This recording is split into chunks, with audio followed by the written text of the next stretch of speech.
Hello, everybody. Welcome back. So we've got a historic possibility here that Michael Adams is going to get to 9 British Chess Championships titles here in the St George's Hall in Liverpool. However, there are a number of other players tied with him for the lead. They include Nikita Vichugov, who's a former Russian champion. He's got the experience to win this. Also, my co-commentator, Nick Pert's brother, Richard Pert, has got white against Peter Robertson. If he wins that game, he's guaranteed at least a playoff, possibly winning it outright. So, a very interesting situation. What do you make of the whole thing, Nick? Yeah, I mean, it's been a fantastic championships, and obviously it's come down to the wire. Some really interesting matches. Obviously, Nikita Vichugov, the top seed, looking to win the British Championships on his first attempt, up against Stuart Conquest, who was the winner here in 2008, rolling back the years, trying to repeat his victory in the same venue, which he won in 2008. On board two, we've got Michael Adams, 8 times British champion, trying to win his 9th title against Chorpor, who I think is playing for the first time. And then on board three, a bit of a family tie. My brother is playing with White against Peter Robertson in an important clash. The winner of that match obviously guaranteed a playoff, and I don't know, we probably would be the first, or we definitely would be the first ever twins both to win the British Championships, but maybe the first twins to win any national championships, I imagine. Who do you think is his favourite out of the 6 players? Well, I think there's also the Svein brothers. Are they brothers or twins in Germany? And I think there's a Bragi Torfinsson and Bjorn Torfinsson. I'm not sure if they're twins, but one of them, I think one of them, maybe not both, have won the Icelandic Championships. But yeah, it would be a unique achievement. Not welcomed in the Gormally household, that's for sure. But no, it's interesting that Richard's wearing blue. Maybe blues. I said to this friend of mine, Charlie, yesterday that I said to her that get a plug in for Charlie.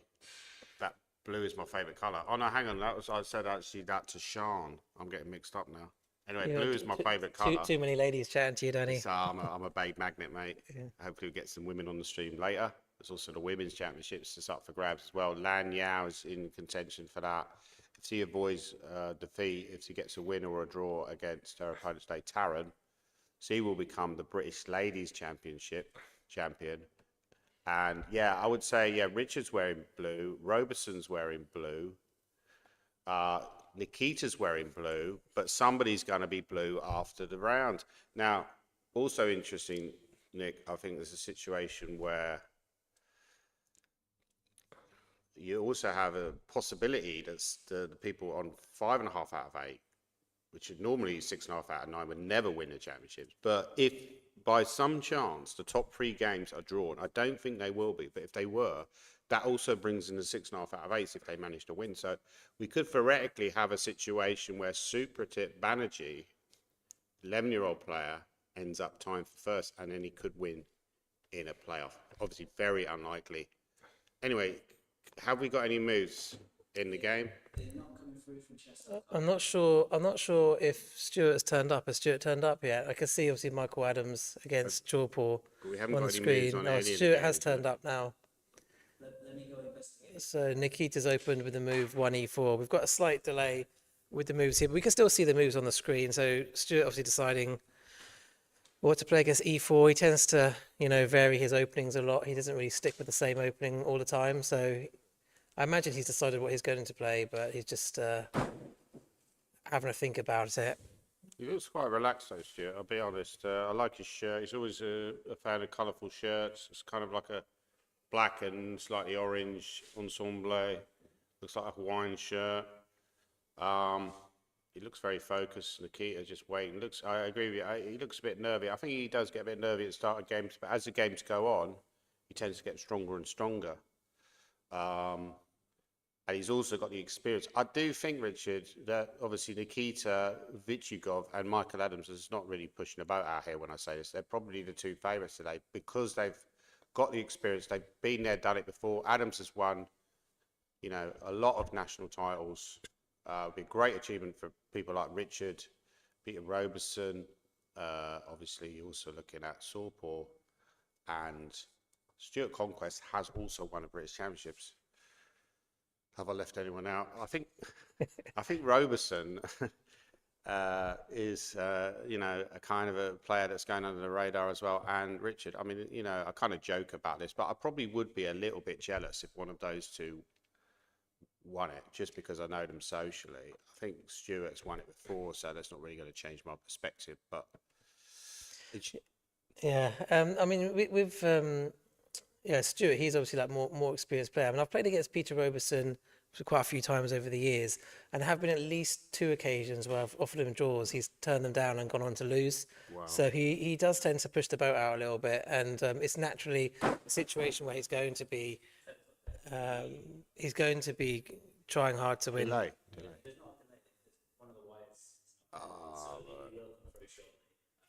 Brilliant. So we've just had an update that the moves will come through shortly. Stuart's still thinking about his first move. I don't know if he did any preparation at all. Maybe, I mean, it's difficult with a morning game. Maybe he just went to sleep early. Well, that's it. I mean, I had a quick look at the tiebreak rule. So if we do end up in a tie, they look at the performance of the players throughout the tournament, and the player, I think, with the best performance. So let's say there was a three-way tie, which you would imagine is most likely to be Nikita, Mickey, and then the winner between Richard and Peter Robertson. If that was the case, then the player with the highest performance would automatically see through to the final, and then the other two players would play off in the semi-final, with the winner then going on to meet the person who's got the highest performance. So Okay. So Richard in that situation would have to effectively win two playoffs, is what you're saying. exactly, yeah. So I'm not sure who's got the highest performance, but it's probably Mickey, I guess, since he was leading most of the tournament. If that was the case, then Richard would have to beat Nikita and Mickey. So there is quite a tough challenge. Well, firstly, I have a feeling, Nick, I could be wrong about it. I have a feeling it won't go to a playoff. I have a sneaky feeling it won't. I don't know why, I just have that sneaky feeling. When everyone assumes something, it never seems to happen. And partly my logic, it's that.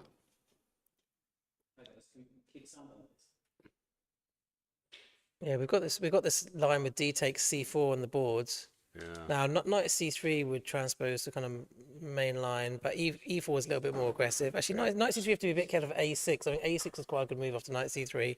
So E4 is probably like slightly more Dynamic. yeah, it's just slightly more forcing. Obviously, now A6 doesn't make any sense because white can play bishop takes C4. You've got either H6 in it, or maybe C5 or B5. I'm not sure what they. Yeah, there's probably also the chance to play bishop B4 check as well. B5, yeah. This is the standard theory. Yeah, this is typical of Richard. He tends to go for sharp, dynamic lines where it involves the pawn sacrifice. Let's quickly move on to see moves in the other games. So the board one, Stuart still thinking. Do you think this might be extreme nerves here by Stuart? It's like extremely nervous. He just can't make a move. It's like, when you get the yips in golf, you can't make a putt, right? You get yips in dart, you can't throw the dart. Maybe he's like got the yips in chess and he can't make a move. He's just going to sit there until his time runs out. What do you reckon? I mean, he's obviously just unsure what to play, but I mean, he should have really thought about at least. He's played one knight C6. Oh my God. He's going off beat. He's going to mix it up. Ladies and gentlemen, our first person in the playoff is Nikita Vityugov. It might surprise everyone though. Let's not write off Stuart just yet. Nikita Vityugov. Yeah, I mean, I think a good move here now is D4, which I think he'll play because that's the most tested move. Now, if you go E5, I trade skis, and knight F3 is a good line, but you can also play D5 is a very good line as well, Nick. D5, knight E7. You actually go H4 here, based on the logic that black at some point wants to G6, to allow bishop time. And then so you go H4 with the idea that knight G6 can be met with H5. That's quite a line. The thing about this variation, which is very obvious, is there's no wicket with this. That's a bit by Stuart. I think he's prepped this up. After D4, could he consider playing D5 as a response? D5 is the other main line. Now, after D5, you do have like a solid response to that, which I think is quite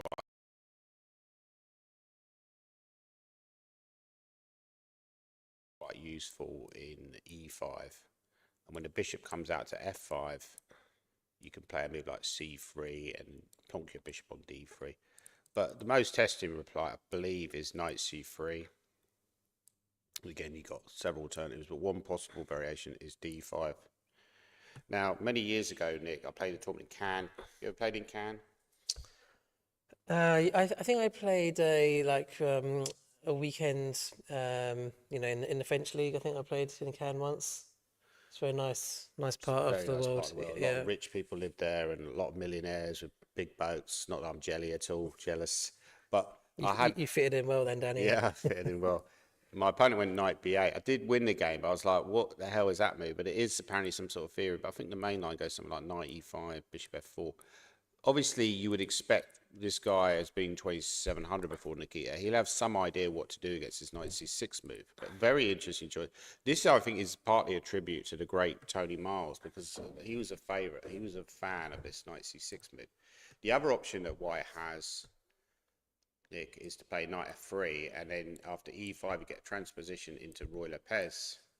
I have a feeling that's what he's going to do actually, and not go for d4 because he's going to maybe be slightly worried about the prep. If d6, you go d4, and I play this a lot online, but objectively it's not very good. Yeah, maybe you go knight f3, but I don't think that Stuart will play e5 because if he wanted e4, e5, he could just play e5 at the first move. So, Well, that's a and good Nikita point. always plays knight f3 against e5. Magnus Carlsen's play this. I think d6 is another move, and after d4. You could also go for like Pert variations like knight f6, knight c3, g6. Let's just have a quick look at the. Obviously, we come back to that game. Let's have a quick. He's really thinking here, Nikita. Very. Like, both of them have spent ages on playing one move. Yeah. But 10 minutes each, and they've only played one move. Michael Adams is playing white against Sorpor, and we're getting this variation. Knight f3. We're getting an open Sicilian. I said this the other day, probably, that if you want to test. Nikita. Usually where Stuart plays, I reckon he'll go e5 to be honest, but he goes e5, yeah, this is still some kind of topical theory. This is one of the lines that Black plays in the classical Sicilian, Richter Rouser. We were discussing Rouser earlier in the week about how he was obsessed with chess theory and he would spend 16 hours a day studying chess, and he was complaining about the fact there wasn't more. I found him a fascinating figure, like a sort of pre-Bobby Fischer obsession about chess.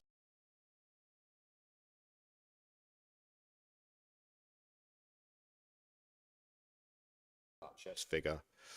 He was complaining about there weren't more hours in the day to study chess. But yeah, I think we should go back to the Nikita game because that's quite critical. E4, E5, because now. Obviously, he has gone for d5. Very tested. This is probably the most tested line. If you really know what you're doing here as White, I think you could get quite a sizable advantage. I mean, Nikita's obviously, he tends to be quite booked up, doesn't he? So he probably knows what to play against this line as well. Talking about Mickey for a second, he does quite often play the main line against Sicilian, so he'll be quite familiar with the ideas as well. He sometimes plays bishop b5, but I find actually bishop b5 it's maybe like a little bit less effective. Or if talking about the other games, so the bishop b5 is a bit less effective when Black plays 2d6. So I know some players after 2d6 they just tend to go for the main line. So what you're saying, Nick, is that which I believe is the Moscow variation named after the famous Russian city. Michael Adams often loves his bishop b5 checks, but if you go knight c6, bishop b5, that's the Rossolimo variation, possibly named after a chess player called Nicholas Rossolimo. Yeah, I mean, he's played Rossolimo a lot of times. He's played against me, but he also plays mainline Sicilian as well. So against 2d6, he probably doesn't want to give his opponent an easy way to just, try and reach an equal position. So it looks like he's actually playing quite adventurously here against Chorpor. There's possibilities to go to f3 or f4. Yeah, I think. Hang on, it's blacksmith. I mean, King B1 is a useful one. John Nunn always used to say that King B1 was a lazy move in the Sicilian as White, but it probably was referring to other kind of more specific positions. That sometimes you just flick in King B1. He always thought it was kind of like a mistake, to flick in King B1, but. Yeah, I mean, Black has various choices here. Now, I don't really know the theory. If you check the theory, it says here that the main line is bishop e7, knight chop c's on c6, bishop takes c6, and f3, which I quite like for White. You clearly got a very obvious plan to go bishop d3. Almost certainly Black is going to castle. We're going to get a very exciting game, actually, Nick, because Black is going to castle on the king side. White is going to attack on the king side. And black is going to try and counter-attack on the queen side. I don't think, although it is possible, I don't think that black is going to castle on the queen side. So, No, I can't see black casting queen side. I think it's going to be, quite an attacking game now. absolutely. What about this guy Richter? I mean, we always say Richter Rouser. Always remember that film Total Recall. You know I love my movie quotes. I've been boring you to death the whole week with movie quotes. You must have seen Total Recall. Is that surely. Arnold Schwarzenegger? Yeah.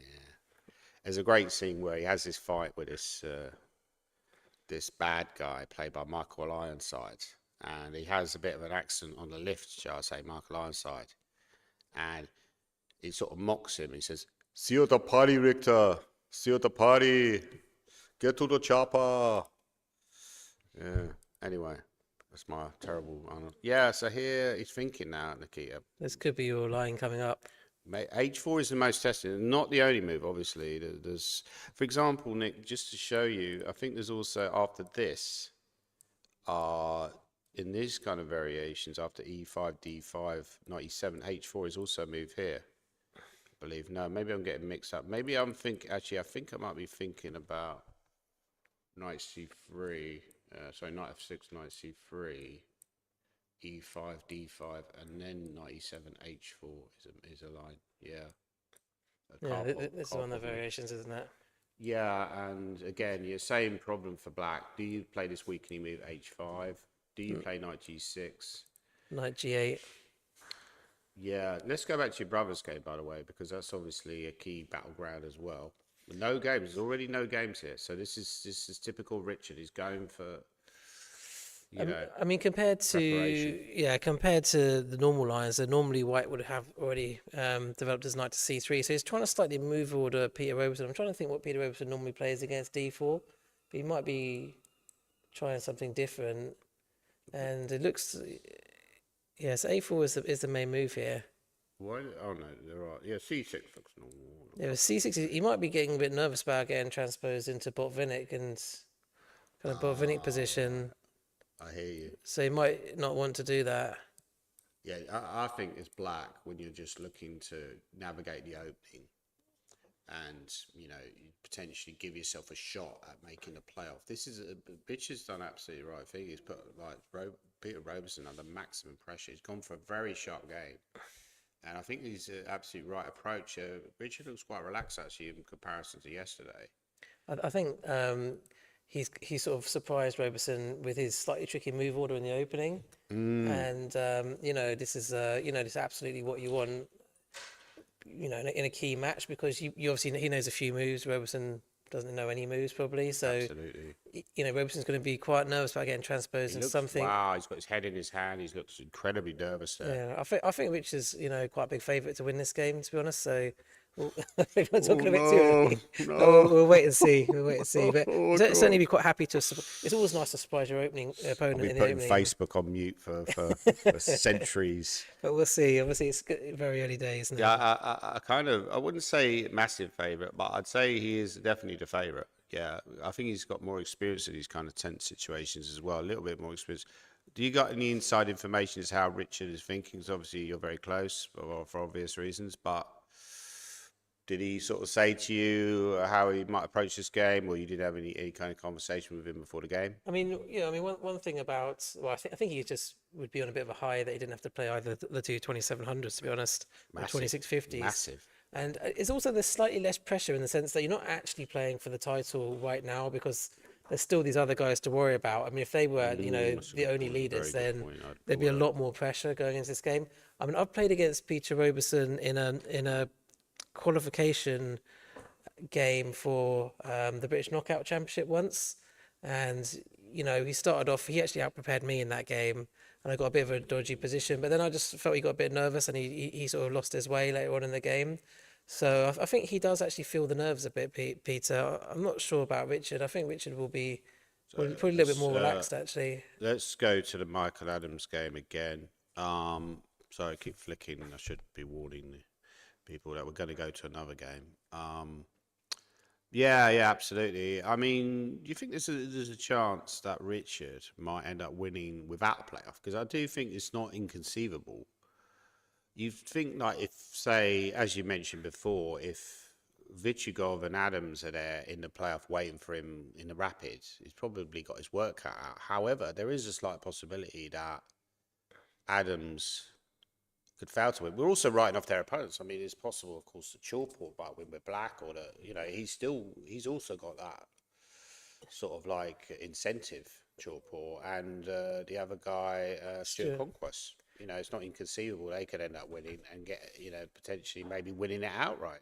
Yeah, I mean, it certainly is possible they could win. I mean, yeah, I think if it goes to a playoff, you know, especially if he's got to get past both of them, it's pretty long odds that he would win a playoff against both Mickey and Nikita. But I mean, if it was just against one of them, then Yeah, then you've got great. more of a chance. But if he's got to play both of them, I mean, that's really, you know, that's quite hard to see knocking them both out. Especially if you have to, I don't agree with that, I'll be honest. I think if you're in the playoff, it should be a freeway. I don't agree with this tie break, meet the person in the final. I completely disagree with that. I think if you're in a playoff, you should just all play each other, right?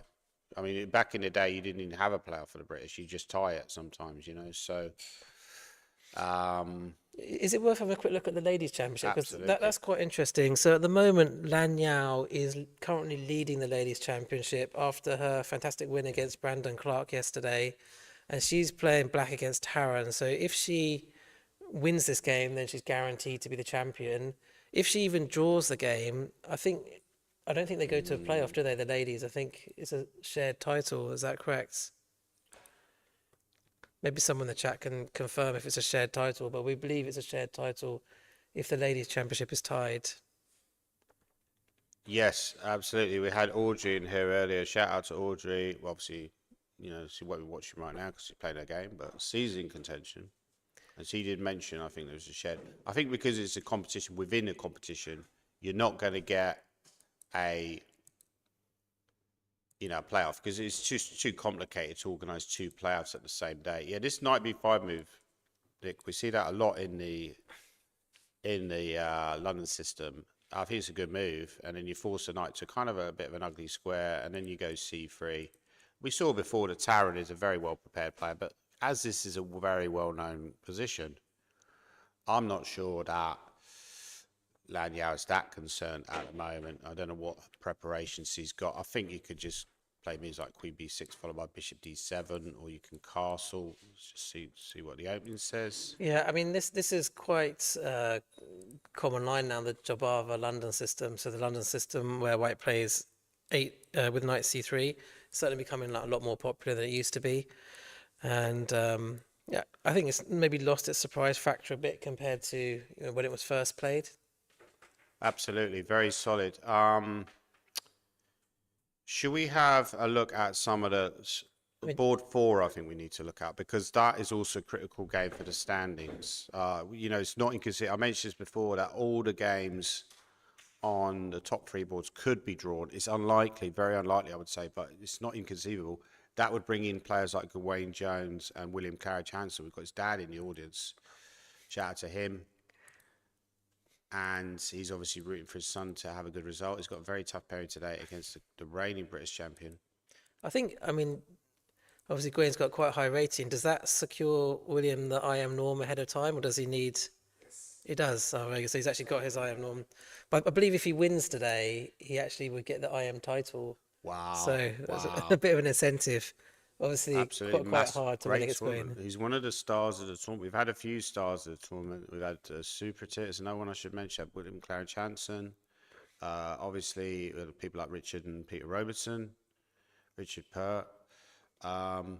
Yeah, there've been who stands out for you? Like, I would say actually Williams possibly had the best performance out of anyone in terms of surprise factor. But is there anyone else? I mean, for me, the player that's impressed me the most has probably been Supertit, just because I didn't really know him very well before the tournament.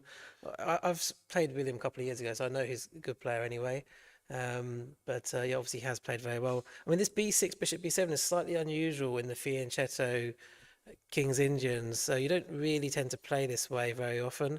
I mean, Gawain may be trying to avoid the main idea. Obviously, normally you wouldn't develop your piece that way. You might play rook e8 or c6. You wouldn't normally go for b6 Bishop b7. So a bit unusual. I imagine white might consider playing d5 at some point just to blunt that bishop. And I might consider playing d5. And yeah, if maybe even maneuver your knight from f3. You could maybe maneuver it to d3 potentially. I think possibly. If the black knight comes to c5, you can play b4, which is probably part of the reason why you play this rook b1 move. But you have to defend the e pawn first. But could it not go a5? yeah, a5. So then you'd have to do it the slow way. You'd have to play b3 first. And if I start unleashing hell with knight e8. Yeah. So this is where the timing is going to be quite important. You know, can he get this a3 b4 in time? We could do that anyway, Nick. And then It's b4. slightly annoying that now black has the option of taking on e4 though. You didn't really. Yeah, I agree with you. You'd like to get. I mean, is there a Get way? this line. We've gone a long way down here, but but it is- seems to be perfectly reasonable for black. If we go back, is there a way for him So to? just to show one thing that worth. Well, now we've got this position. Maybe b5 at some point, just loosely that would also be on the radar for black. Yeah. Obviously, but I think in general black would be doing okay here. Maybe something like queen d7, queen f. Yeah, sorry, what were you saying, Nick? I mean, if we do play d5, we don't really want the black knight to stay on c5. To be honest, we need to try and find a way to. I don't think stop him he's playing. going to go d5. I think he'll Yeah. keep his options open. Rook e1, yeah, maybe rook yeah. e1 first. But you're right. If he's just trying to avoid, we see that a lot today. Obviously Stewart. Well, actually, I think we need to go back to the board one game because this is absolutely massive. We've had that h4 move on the board, and this is actually a well-known line. And now Stewart's in the tank again, so maybe he is actually not bluffing, and he really hasn't done much prep. I mean, it is a morning game, isn't it? So I guess Oh. don't get much time to prepare. I mean, sometimes you think it's best just to turn up fresh at the board, especially when your opponent plays a few different openings. But yeah, I mean, this line, you thought he should have really checked this if he was planning to go one knight c6. Yeah, I mean, just to see, yeah, I think h5 is the main line, Nick, and like you mentioned, knight f6 is not possible. So he's toying with h5 or knight f6, and knight f6 makes a lot of sense because you're hitting the pawn. H5 also makes a lot of sense. I don't know actually how many games there are, and it's actually not that common. But I've seen this h4 move. A good friend of mine once won a game in the British Championships. John Naylor is no longer with us, sadly. And he won a nice game against Charles Cobb in the British Championships in Scarborough in 1999. That's a long time ago, like 25 years ago. Time moves fast, doesn't it, Nick? It does, yeah. Some of the old chess personalities, unfortunately, no longer with us, which is very sad. Yeah, absolutely. I don't know if we can switch, obviously. There's one other game we haven't looked at, which was crucial for the Ladies' Championship, which was the game between Elmira and Let's have a Audrey. look I at think that, we sort of skipped absolutely. past that. Here we go, So here we go. if Lanyao were to lose, the winner of this game would be the British Ladies' Champion. So it's quite a high stakes game. I thought you said it'd be tied, no? It would be tied if, well, they're currently half a point behind. Oh, they're half a point behind. Right, absolutely. So they could completely overtake Lanyao. Obviously, there are possibilities of tiebreak. But I think there's a good possibility you might only draw, right? So if they win, if somebody wins this game, then you're looking at a tie, right? Yeah, then they'll be joint champions. And how much is? I think it's like 1,000 for the first prize. Is it for the Ladies' Championships? I heard it was even more than that. I think it was maybe 1,200. I'm not sure. Wow, big money at stake here, right? So this is an important game. And bishop takes c4. I like b5, attacking the bishop, preparing to bring this bishop out to excellent diagonal. Okay, so, wow, that's probably some kind of theory. Queen f3, and then hitting the rook. Obviously, can't take the bishop because you drop the rook. So she's decided, Audrey. Not sure where Audrey is from originally. I'm not sure if she's from England, but I think she studied at Cambridge, I believe. I could be wrong about that. Queen h3. I mean, black can certainly think about playing c5 at some point soon. Yeah, it looks okay for black actually. I quite like this idea going rook a7, even though it looks a bit awkward. The only problem is the bishop is blocking the rook from ever coming over to d7. So actually, black is thinking here. What would you play, Nick? What's on your radar? I mean, I guess the candidate moves would be either knight d7, bishop e7, or c5. They're probably my Yeah, three main I moves. quite like the first suggestion because it keeps all your options open. Knight d7, and then white. Yeah, I felt like this queen White will probably play knight f3. knight f3, and then let's just say I went bishop e7 because that looks solid enough. What is white's White might castle, I guess. castles? You're not concerned about that queen on h3, are you? I mean, is there any traps here that black needs to avoid?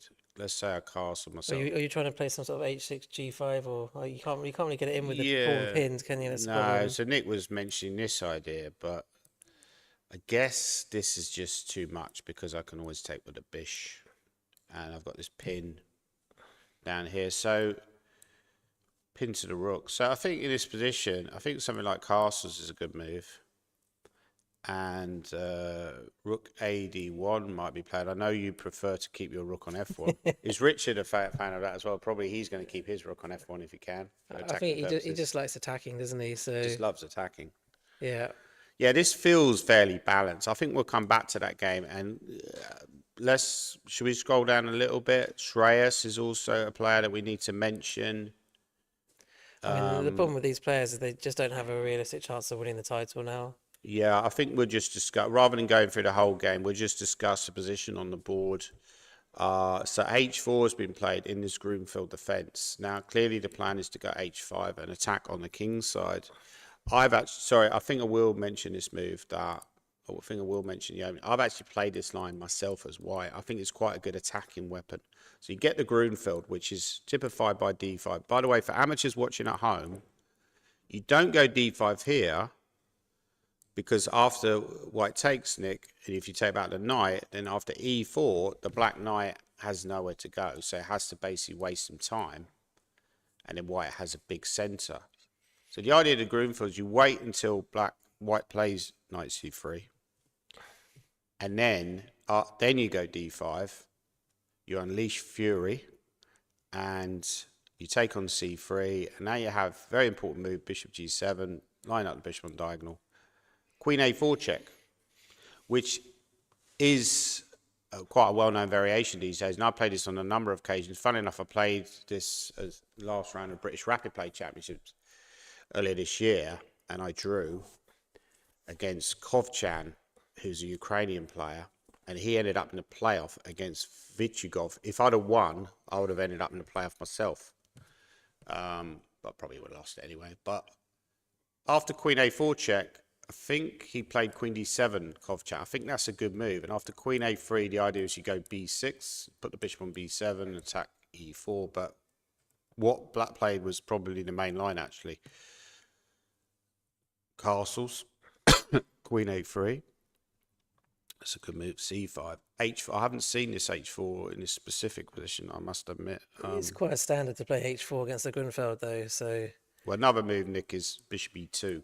yeah, you can play bishop e2, and you still got the option of h4 next move if you want to. Maybe play that bishop way. e3 is another. I'm actually forgetting because it was a while since I looked at this. But h4, very dynamic by Shreyas, but I think the knight will come out to f6. Pawn might go to b6. Very counter-attacking. I think we should really focus on the top walls today because it's really so important. And let's go back to wall 1. Knight c3 has been played by white. So really Stuart's using a lot of time. I think he's almost odds on now to get into this game is odds on to get into a time scramble, I would say. Yeah, I mean, both players have used quite a lot of time so far. So I mean, I guess they both know the theory, and you're just trying to recall it. I don't know if that's fair to say. I can't imagine that they're on their own at this stage.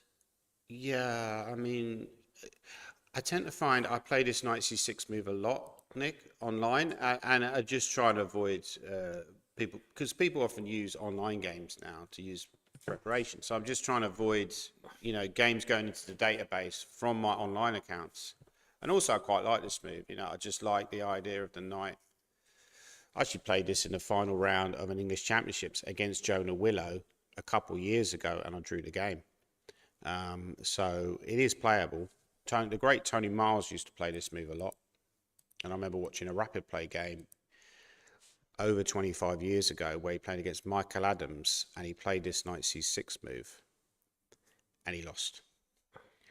Everyone seems to lose to Michael Adams, don't they?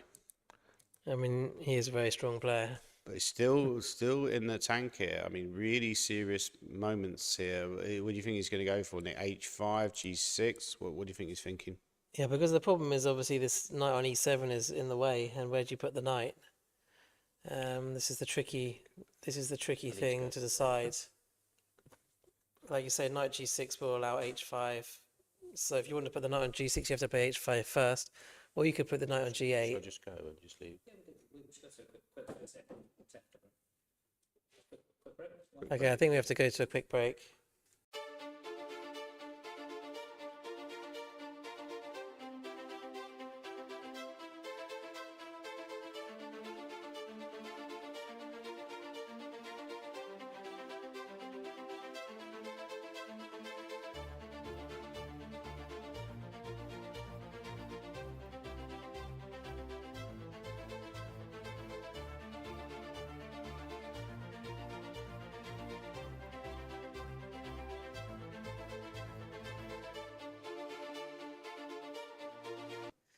Hi there, welcome back. Danny's just taken a short break, so I'm just going to focus a bit on the game between my brother and Peter Roberson.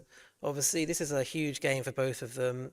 Neither of them have become British champion in the past, and they're probably not going to have too many opportunities in the future because we've got a lot of very strong players in English chess nowadays who are coming through the ranks, not to mention, obviously, the established stars like Mickey and Vityugov.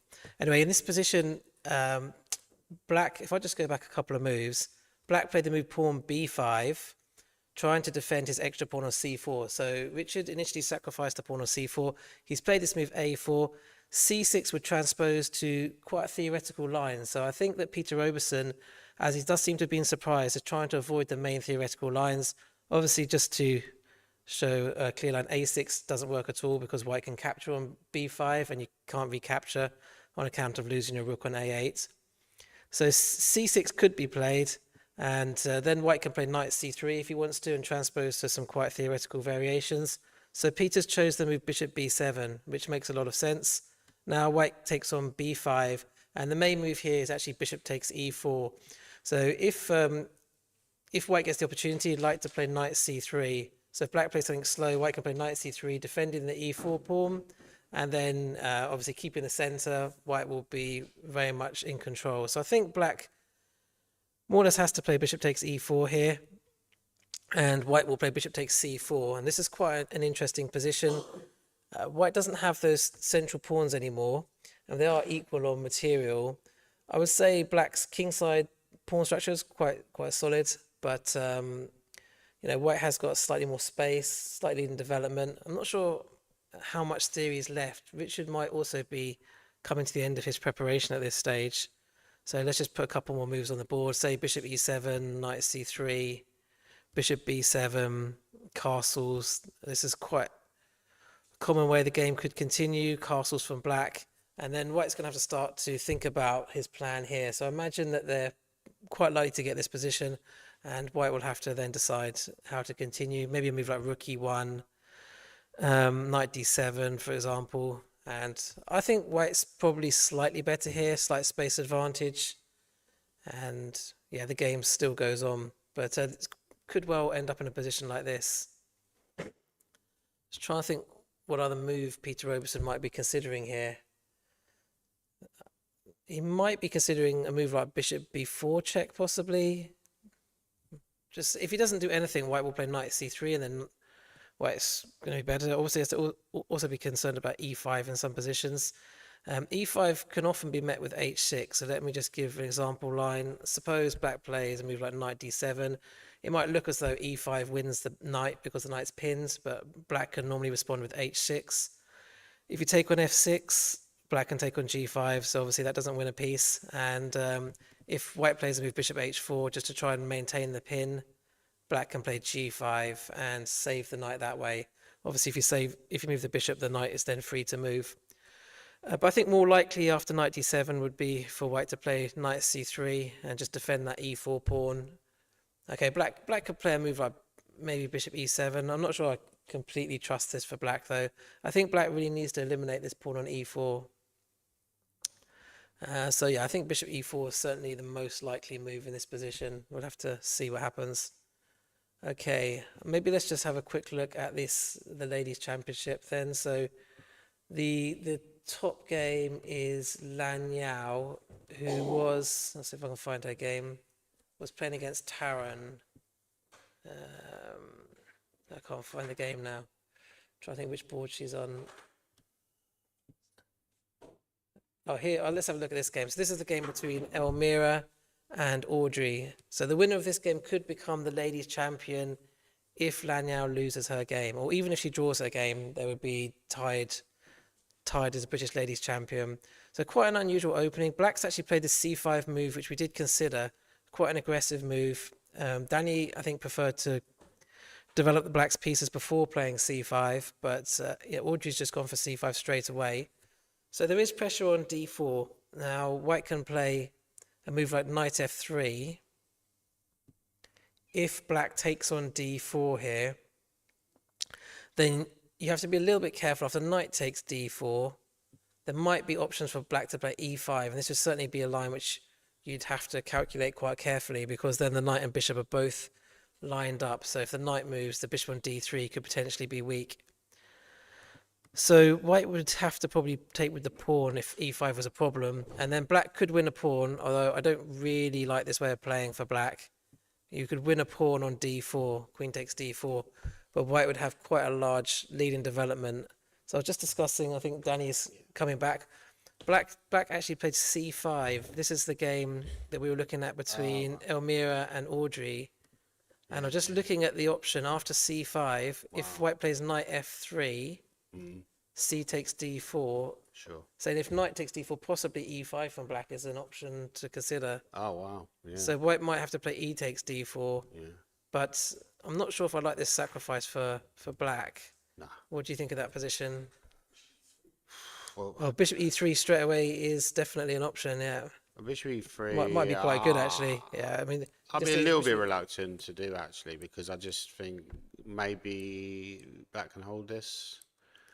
But yeah, the whole position looks dodgy for Black, doesn't it? I don't think Black can really afford to take on Castle f3. that way, or maybe even castle that way. It looks very dangerous. Oh yeah, for castle's queenside looks very strong, doesn't already it? threatening this and this. Yeah, I think that's too much. You got to be very wary when you're underdeveloped, like Sears in the game. You got to be very wary of opening the center up, grabbing pawns, making pawn breaks. C5 felt a bit premature by Audrey to me, but she's playing dynamically. I don't think this is some sort of theory, but I think they're on their own now. But White might be considering knight e2, but I think you can just play knight f3. It's slightly more active square for the knights. yeah, I agree with you, Nick. I quite like White's position now. Maybe, I don't know, but knight bd7 still seems solid enough. I don't really see anything that. Should we head back to some of the top boards? Sure. Yeah, we meant to look at Lanyao's board. I was just trying to find it. Lanyao game, right. That's No, that's not not the Lanyao, sorry. it's the wrong game. It's the L, it's the L's. Yeah. Which board is it? No, it's not board 12. We've lost Lanyao. By the way, we've had a quick result in Kobe Cavalli and Daniel Fernandez have had a quick draw, so I think they just want to get out of there. Daniel, after his annoying loss for him yesterday. There must have been a higher board than that, because she had more points. Yes. I'm trying to find the game, right? So we've got Lorenzo. Oh, here we go. Taran on board 13. So we've had some more moves. So we saw this earlier with knight b5. Fairly safe for Black. Yeah, taking on c5 was interesting. I guess he took on c5 before Black castled in order to prevent knight takes c5. Yes, that's a very good point, Nick. You're far more weight than I am this time. Like knight takes c5, knight c7 is an unpleasant fork. And so seat it with a bishop. I'm starting to see, because I went out last night, Nick, and I had a few beers in the town centre. Which actually I fell off the wagon because I was off alcohol. Never drink, guys. If you're watching at home, never drink. Because of that, I'm just feeling very, very... So it shows actually the effect. Do you think there's anyone in this tournament, like who's on the top boards, who may have gone out last night on a big bender. I think it's well, certainly not any of the top 6 players. I wouldn't have thought. They're all very sensible. People like Michael Adams and Vichigov are like the ultimate professionals. They don't tend to go out much. I saw Wadsworth in the Indian restaurant last night. So inside information, Matthew Wadsworth and Jonah Willow, good friends, are sitting alongside each other. They were in the Indian restaurant. There's very good food in there, by the way. Very busy. They probably didn't go out late, did they? After that, actually, that's an interesting game. Stephen Gordon against Matthew. Do you want to have a look at that? Let's have a look at that. This looks fairly balanced, right? Probably slightly better for Let's white. have a look at that. Stephen's obviously made a bit of a comeback, hasn't he? He hasn't been playing much chess recently, but he's just coming back into. So that's on board playing 6. chess. Stephen Gordon, yeah, considering that, let's go from the start. Considering that he hasn't played much chess, I haven't seen him at all, Stephen, but he is not doing too badly actually in this tournament. So that's a good sign for him going forward. So inviting the Bogo Indian, which is Bishop B4 check, that's what happened in the game. I believe Knight D2 is the best move. Boris Gelfand, in a book I was reading recently, said that he loves Knight D2. I think Matthew played the Queen's Indian earlier in the tournament, didn't he? B6. But now it's slightly different. This Bishop takes D2 is, yeah, quite a solid way of playing. G5. So Knight takes D2, Bishop B7, E3, D6. Now Bishop D3. So you're not worried. There are some lines where you can gambit that pawn, but Black can take it. Rook G1, Bishop B7. I think actually that is possibly a line anyway. Rook takes G7. Yeah, I wouldn't play that way for Black though. I wouldn't. But I think that would work more if you'd already castled and you hadn't played this move D6. I think actually Magnus Carlsen's recently played Knight takes, recapturing with a knight. I think he's recently played Knight takes D2. I could be wrong. But anyway. It seems a bit slow, doesn't it? Because you can't play E4 straight away. I guess it's just that you want to try and get E4 in at some point. You know, I don't like allowing this move at A4. I might have considered A4 here, but then the problem is E4 and you start building up a big centre. Because A4, the idea behind A4 is you're preventing white from playing B3 or B4. You're not preventing it, but you're discouraging it. Because if white ever plays B3, you then take on B3 and white ends up with an isolated pawn on the queen's side. So that's often a good strategical idea that Matthew Wadsworth will have in mind. So I think I quite like white here. I love these kind of setups. I would play B3 here, Nick. What would you consider? I think B3 makes sense because of this You A4 play idea. B3. It must be a mind reader. Yeah, that's probably a dubious move then. Yeah. Was it the top? Nah, it looks fair. No, B3 makes a lot of sense. I mean, I can imagine B3 being the top move. It Yeah, is the top it is top move. Yeah. Rookie one. It's actually that's what I'm saying. This is actually quite a nice position for Stephen. It's got the bishop pair, I guess, but it's quite solid for Black though. There's no real major issues. These guys are on 5.5. So if they win, they're going to get the 6.5. And that's going to be a pretty decent prize. This is a very important game because I don't know about you, Nick, I should have checked the prize money situation a little bit more and worked out how much 6 would have got. Because I think 6 isn't going to win much. I don't know about you, and you've probably been in this situation yourself on many occasions. Going to the last round of British, often you're not in contention to win. You're not in that spot where, Richard is in, where Michael Adams is in, where you can possibly win. But there's still a very important game where if you win it, you're going to win quite a decent prize, like say 700, 750. But it's not just about the money, but it's also quite nice to finish a tournament with a win. I find even if you had a bit of a bad tournament, if you win the last game, it really makes you feel a lot better about the tournament. So Absolutely. I do think they changed the condition setup. I think back in the day, you would just get accommodation or something like that, or you'd get an initial fee. But now I think it's something like, sometimes in tournaments, I don't know about here.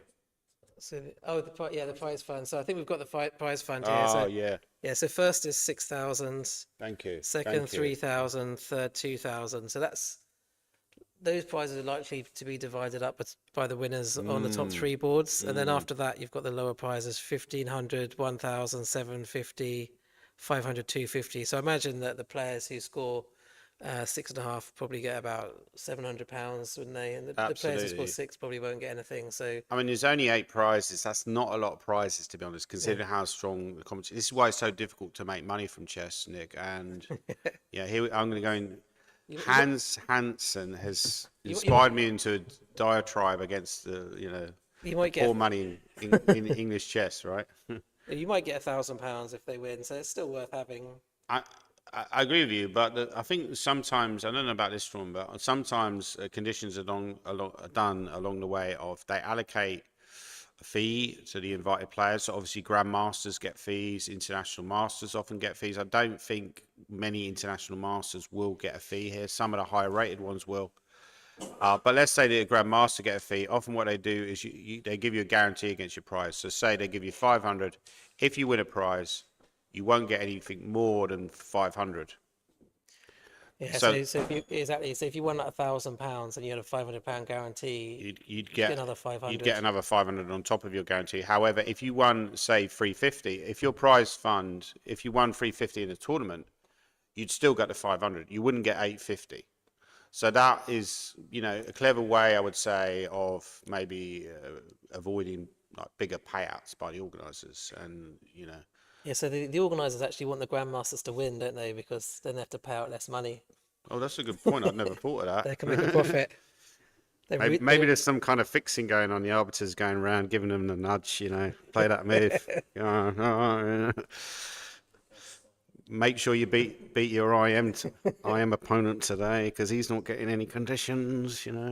Okay, so anyway, this game isn't really that relevant. I think the big guns like the Viti Yugov, and wow, he's gone with H6, which to me looks a little bit suspicious. Yeah, I don't really like that move. I'm not really sure how he's going to develop this E7 knight. No, It looks no. completely stuck.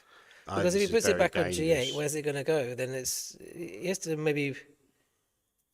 Does he have to play like Bishop D7 and put it on C8? That seems very passive. I think if Nikita finds a good seek, I think the next 4 or 5 moves are really, really important. I think if Nikita plays good next 4 or 5 moves, I think he could become big favourite for this game. So this is really a huge. I think the next 4 or 5 moves is huge, Nick, in determining not just the course of this game, but the course of the tournament. I mean, moves like F4 come to mind as potential, really putting black under pressure. F4 with the idea of maybe bringing the knight to F3 and putting extra pressure on E5. Maybe Bishop C4, maybe Bishop E2. I'm not exactly sure what. I agree with you. This knight on E7 is you can play C6, but then that opens up some lines on the queen side. So very, very important moment. What do you think Nikita will play? Yeah, I think he'll just try and find a way to restrict black. I mean, would you go for F4? You like the aggressive moves, the concrete plans, don't you? Well, partly my reasoning was that, let's say, well, no, I mean, I think I thought I was trying to play against C6 by taking and going D6, but now I'm seeing that actually that's not so straightforward because my idea was more like prophylactic in a way that I wanted to go here. You might lose the D pawn. Yeah, I know you disparaged me as a cowboy hacker, but in reality, I was actually. But I think he's thinking prophylactically here. He's got his Russian sort of like Russian hat on in that sense, Russian chess hat on, and he's trying to think about how is Black going to play. This is how you. If I play that move, how is Stuart going to respond? Yeah, I mean, I think C6 has got to be black's main plan. Try and challenge the center. That's what he Because if wants. he can take on D5, if White has to take back with the pawn, then his E7 knight can come to F5, and suddenly all his pieces will get developed. So You that's could get a very good position for Black. That's what I'm saying. So this is a really critical moment. The moves like Bishop E3 I'd like to play, but I'm slightly concerned about Knight G4. So what do you think he's thinking about? Maybe Knight F3, maybe Bishop C4. you could go for. Okay, I had a bit of a weird idea, but probably Let not me very guess what good. your weird idea is before you. Okay, this could take some time, folks. Yeah, yeah. Maybe A4ism. No. I had this weird idea of playing Bishop E2 and after C6 playing G4, but it's probably a bit too ambitious. So Nick wants to do this. I'm not sure if I really like this idea. Yeah, but this is also this kind of like Russian prophylaxis, you're effectively fighting against your opponent's ideas. I think this is a really critical point in it. I mean, in the tournament, I'll be honest with you, Nick. These next five or six moves it feels like White has the opportunity to get a big edge. But, okay, let's go and move to another game. Should we move to the Michael Adams game, I think? Okay. Okay, because that's also looking quite interesting as well. And Michael Adams is really, potentially hunting down this Jonathan Penrose record of 10. I keep talking about it maybe a little bit too much. Do you think that history is weighing on his shoulders? Do you think he thinks about that record at all? Or do you think he just doesn't care about it at all? I think he's just probably the most relaxed out of all of the players in the leading group because he's won so many times before. Somebody noted that apparently the bottom prize money at the recent esports event in Riyadh was $50,000. So they have attracted some money. Well, it's Saudi Arabia, isn't it? Someone said plenty of Saudi blood money in there. Yeah, I mean, Saudi Arabia does have a controversial human rights record. Would you, if somebody offered you, 50 million to go and play for chess for a Saudi sports club, would you turn it down? But what I found really surprising is all these footballers going to Saudi because you think they've got so much money anyway. Why do they need to get even more money? But I think the prize fund is actually up on the screen. So, yeah, so the first prize in the Women's Championship is £1,000. Second prize in the Women's Championship, £500. So that's actually worth playing for. And there's some under 21 prizes as well. I'm not sure who's the top under 21. Super tit, probably. Might be Super Tit. That's a good. Yeah, we'll think about that in a second. Australia's is under 21 as well, yeah. And are those the best game prize? Do we get to decide the best game prize? I think so, yeah. Okay, well, someone could maybe win it today. Who would be your leading contender so far? My leading contenders would probably be David Eggleston's win against Gawain Jones. Yeah, that was a very good game. It would also be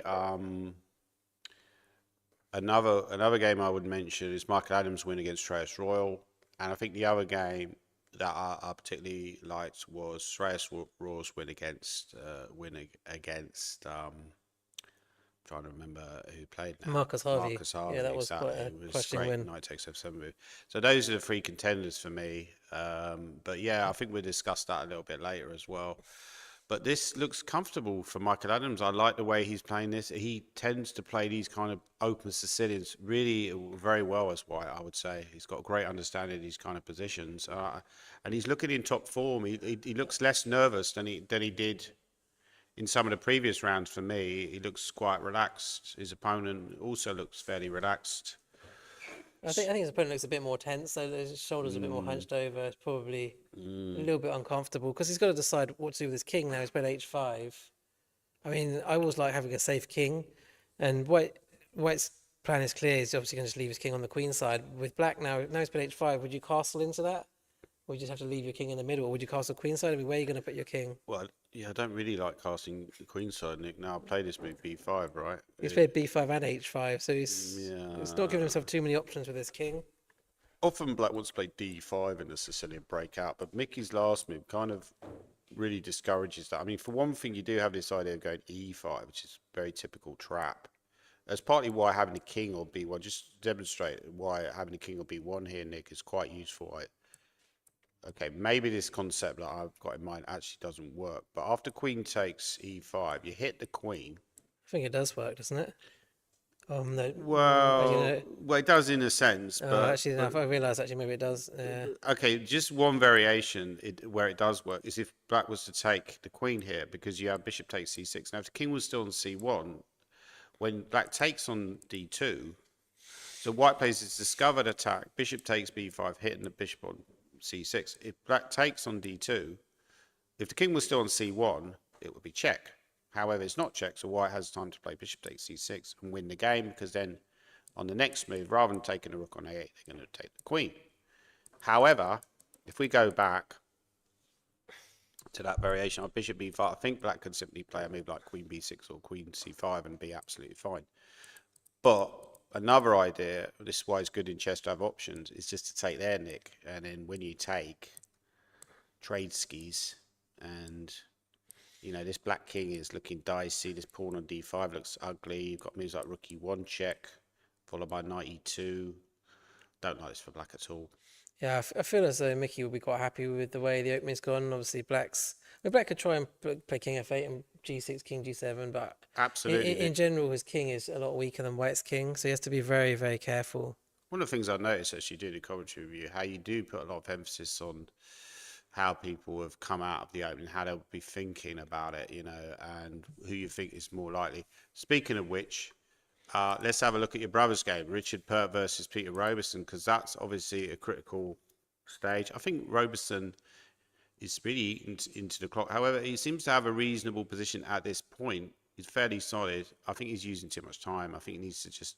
This is the problem when you are in a situation you're not used to, and when you're under a lot of pressure, the tendency is to try to be too perfect, and you don't play. If Peter Robertson was playing Richard in a bog standard 4NCL game, he'd have probably played his last few moves a little bit quicker. But because it's such an important game, he seems to be weighed down by the pressure. Yeah, I mean, Richard's now started to use a bit of time himself, so I think, the theory is finished now. I mean, but it feels as though Black's, I mean, to be honest, both players' moves are, fairly straightforward at this stage. Just going to develop their pieces and castle their king. I mean, just another thing I would say. Do you agree with me? I would say that Richard obviously lived in your shadow a little bit in a chess sense, in the sense you always been slightly high rated and you won the British. So I think he'll be seriously motivated to win today, because win the whole tournament, I should say. Not just win this game, but win the whole tournament. Obviously, if he won this game, he could win the tournament in one foul swoop if the other guys, the other games are drawn. Do you think that? I think he'll be conscious of that, and even if he was to fail to win the playoff, he doesn't want to not put up a good performance in this game, because he'll be thinking about how do I compare to Nick? Nick's won the British Championships. I haven't won the British Championships. If I won the British Championships, that's a big feather in my bow. Do you think that's playing a role in his thoughts, or am I just? I mean, I think he's just. I mean, to be honest, I think the gap between us has definitely come down in recent years because. Well, maybe the last 2 or 3 years in particular, because I haven't been playing that much, and he's been playing a lot as his children are keen on chess. So that obviously is quite a big motivating factor to make him play a lot more. Because obviously, if you're bringing them and they're competing as well, then they're also benefiting from playing. So that's really helped motivate him. Actually, it kind of motivates me a bit when I see that he's fighting for the title. I think, well, how much better could I be if I actually just played more? But it's hard to more and really put the work in. It's hard to find the time to play more. This is part of the problem. But yeah, it has sort of motivated me a bit. But I think also, like yesterday, you said, would you take a draw with Daniel Fernandez? And I just said, there's no way to take a draw with Daniel Fernandez because. At the end of the day, he's trying to win. The same as there's no way he'll take a draw in this game today. He's trying to win the title. He's not really interested in. I mean, what else is there to play for? I agree with you. Same with us when we play. We're trying to become champion. You're not just trying to win prize money. I think as well, Richard's not struggling financially. He's got quite a comfortable job. So, same with Peter Robertson. I think Peter Robertson owns a betting firm, so all the money I make from chess tournaments goes directly to Peter Robertson. Yeah. And maybe we should cut out the middleman and just send him bank transfers, but I think to be honest, a lot of because in the past people probably worried a lot about money, but you look at obviously Michael Adams is obviously quite well off, isn't he? And probably Vichigov is, and I think a lot of these players they're all quite comfortable these days. So they don't have footballer. Well, you mentioned this Saudi Arabia. Why do these footballers go to Saudi Arabia? You mentioned that a little bit ago. I think the reason they do is because of generational wealth. So if you've got someone like Ronaldo. And or John Ram in golf, right? He had probably about £30 million in the bank, or $30 million in the bank when he left for Live Golf, the Live League. But Live offered him $300 million, so he's got generational wealth that he can pass on, not just to his grandchildren, but they can pass on to their grandchildren. It stays in the family for a long time.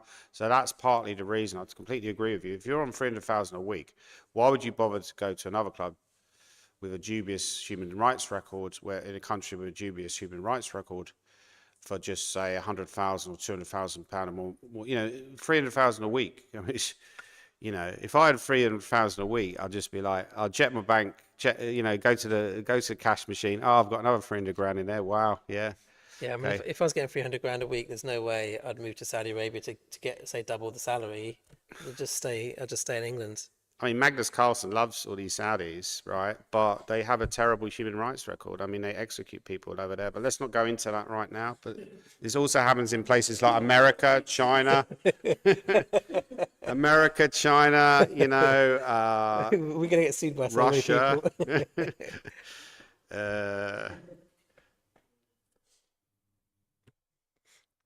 Yeah, so they've actually played the moves more or less that I'd sort of put on the board about half an hour ago. The next British Championships will be sponsored by the Saudi Arabian Corporation. Yeah, I feel this is very solid for Black, Nick. You're going to castle, you're going to put the pawn on c6, bring the knight to d7, knight's going to go to d5. I think I like the way Roberson's played it because you remove the e pawn. Another great player played in our event, Keith Arkle, he always mentions the hierarchy, what he calls a hierarchy of pawns, where, you know, some pawns are more important than others. And obviously the central pawns have more importance. He claims the F pawn is more important than any pawn, but I disagree. I think the central pawns are more important. But, you know, Black has managed to grab one of White's central pawns and has this very solid structure on the king's side. So I quite like Black's position here. And I think that Peter will be quite happy with how the game is. I think they'll both be quite happy with how the game has gone. But Peter will also be happy because he's got a position where he's structured fairly solid and he can fight for a win. You know, what would you play here? Maybe a move like c6 even. White's move, or maybe rook e1. Yeah, rook e1. And then... I'll probably be aiming for knight e5 as White and sacking on f7. Yeah. Just try to cause some mayhem. Maybe queen b3. Yeah. I don't know. This is, yeah, what about knight e5 immediately? Or is that just going to get hit by some kind of move? Knight d5 is also an option for Black, or knight e4, just chopping some wood, as mentioned before, in these isolated pawn positions. Sometimes you want to exchange. If knight d5, maybe bishop g3, Nick. Yeah, so maybe rook e1 first to stop this knight e4 move then. If knight e4 is going to lead to trade, you don't want to trade off if you're White. You want to go on the attack. Yeah, so I think maybe yeah, White wants to keep the pieces on. I think actually Richard will be slightly happier with the two from the opening. He's got a bit of a time advantage, and I would rather be White here, more attacking potential. But obviously Black's got a very solid pawn structure. You know, there are ways that this could go wrong for White. Yeah, I mean, actually, the more I look at it, the more I do quite like Richard's position. I quite like your idea of rook e1 or rook e1. I mean, does Black even maybe thinking about I actually don't like trading. I mean, I guess you're hitting both bishops, but your rook's. But if you look at that line, bishop takes f3, Not really queen takes, and queen d4. Then I think White can take on f6. Yeah. Because No, that wasn't my idea. My idea was to go knight d7. Oh, right, okay. Yeah, this and then just, take the rook. That looks like it's good for White. It's very good for White. You can't play this. So anyway, this game is obviously in the development phase. I think we just head back to. Should we head back to board one or look at some of the ones on the lower board? Okay. Oh, do you want to look at board 7? Let's have a look at that game. So Marcus Harvey, who drew yesterday, really a very typical Marcus Harvey game yesterday against Super Tech, where Marcus was grinding away. He's very much an endgame expert, Marcus. He just never gives quick draws. It's always terrifying to play these kind of characters because you know you can never have an easy bailout. This is a very strange opening that he's played, allowing his knight to be forced out to h4 on move 4. I don't like it, to be honest, for White. I don't like it at all. I'm really surprised. I mean, the normal move in the reti would be bishop g2, but maybe this is some kind of weird prep by Marcus. You're playing a White sniper. Yeah, but I agree with you, Nick. I mean, why put the knight on h4? d5, very combative by Black. Of course, the downside of d5, though you're developing the bishop, is that when White takes, this pawn is a little bit weak, so you do have to be a little bit careful about that. That's what's happened. Knight c3, queen e6, queen a4, knight f6. So that's the position we've got on the board. Looks very comfortable for Black to me. What do you think, Luke? I just don't really like the idea of the knight being forced out to h4 at such an early stage. But I mean, I'm also not sure whether Black wanted to bring his queen out so early as well. Perhaps there was another way of playing it. I think the problem is, Nick, you'd love to go here, but then g5, hitting a knight, is a serious issue. I mean, also if you played d3, which is quite a natural looking move, obviously white would take it, and then Black would take it. black would take it. Sorry, and then yeah, then you can't take back. You could play knight b5, hoping for a one mover. He's probably going to see that as a wild guess. I mean, he's probably going to go. I mean, actually, it's not so ridiculous here because knight d5 looks a bit loose, but probably, yeah, that's probably what Marcus would be concerned about, what he's thinking about. Knight d5. There's also bishop d6. I'm wondering if white can play a knight d4, but it doesn't seem to really make any great impression because. I mean, white has to be careful not to get too far behind in development. Yeah, absolutely. But how do you develop here? Because you can't go bishop g2 because, as we established, the problem with bishop g2 is this move g5, and the knight is short of squares. Now, you can go knight g2, Nick. Maybe that's what he might play, actually, with the idea to bring the knight to f4. I think, actually, at the moment, I'd say the position's about balance. What would you say? Yeah, I wondered if there was some way for black to not play d5 and bring his queen out so early. I mean, was there a really strong move here? Can we just quickly check? Because I'm a bit dubious of this opening line for white. It says it's sequel. It says actually white's better. This is unbelievable. That chess has Yeah, completely changed. I've learned something today. I can't believe this is even a line. Yeah, I'm kind of surprised at that as well, I must admit. So the line he's Yeah, I'm played. surprised this is a line. No, queen a4 is a big mistake, by the way. Okay. It's okay what Marcus is doing, but he could have just gone bishop g2. So what's the idea after g5? I think after g5, let's think about it before we move a piece. Okay. Yeah, it's a good question. So Nick is wondering why g5 is not a good move. It seems to be a very good question. There must be some tactical. Is there some? Let's think about it. Yeah, that's bizarre, right? Why isn't g5 just d4, Nick? d4, because if you take, I go d5. Yeah, there you go. Well done. Yeah. That's quite a clever move, d4. Yeah, very clever. Maybe he didn't see that, Marcus. Maybe he's out of his book at this point. But it's a bit strange because if you play that opening, and black playing e5, knight c6, and e4 looks completely natural, doesn't it? Sorry, just to show that again. G5, bishop g2, g5, d4, with the idea that you hit the pawn on g5. So it looks like black's winning a piece because the knight's trapped. But after d4, there's d5. And then white regains the material and has quite a big initiative, I would imagine.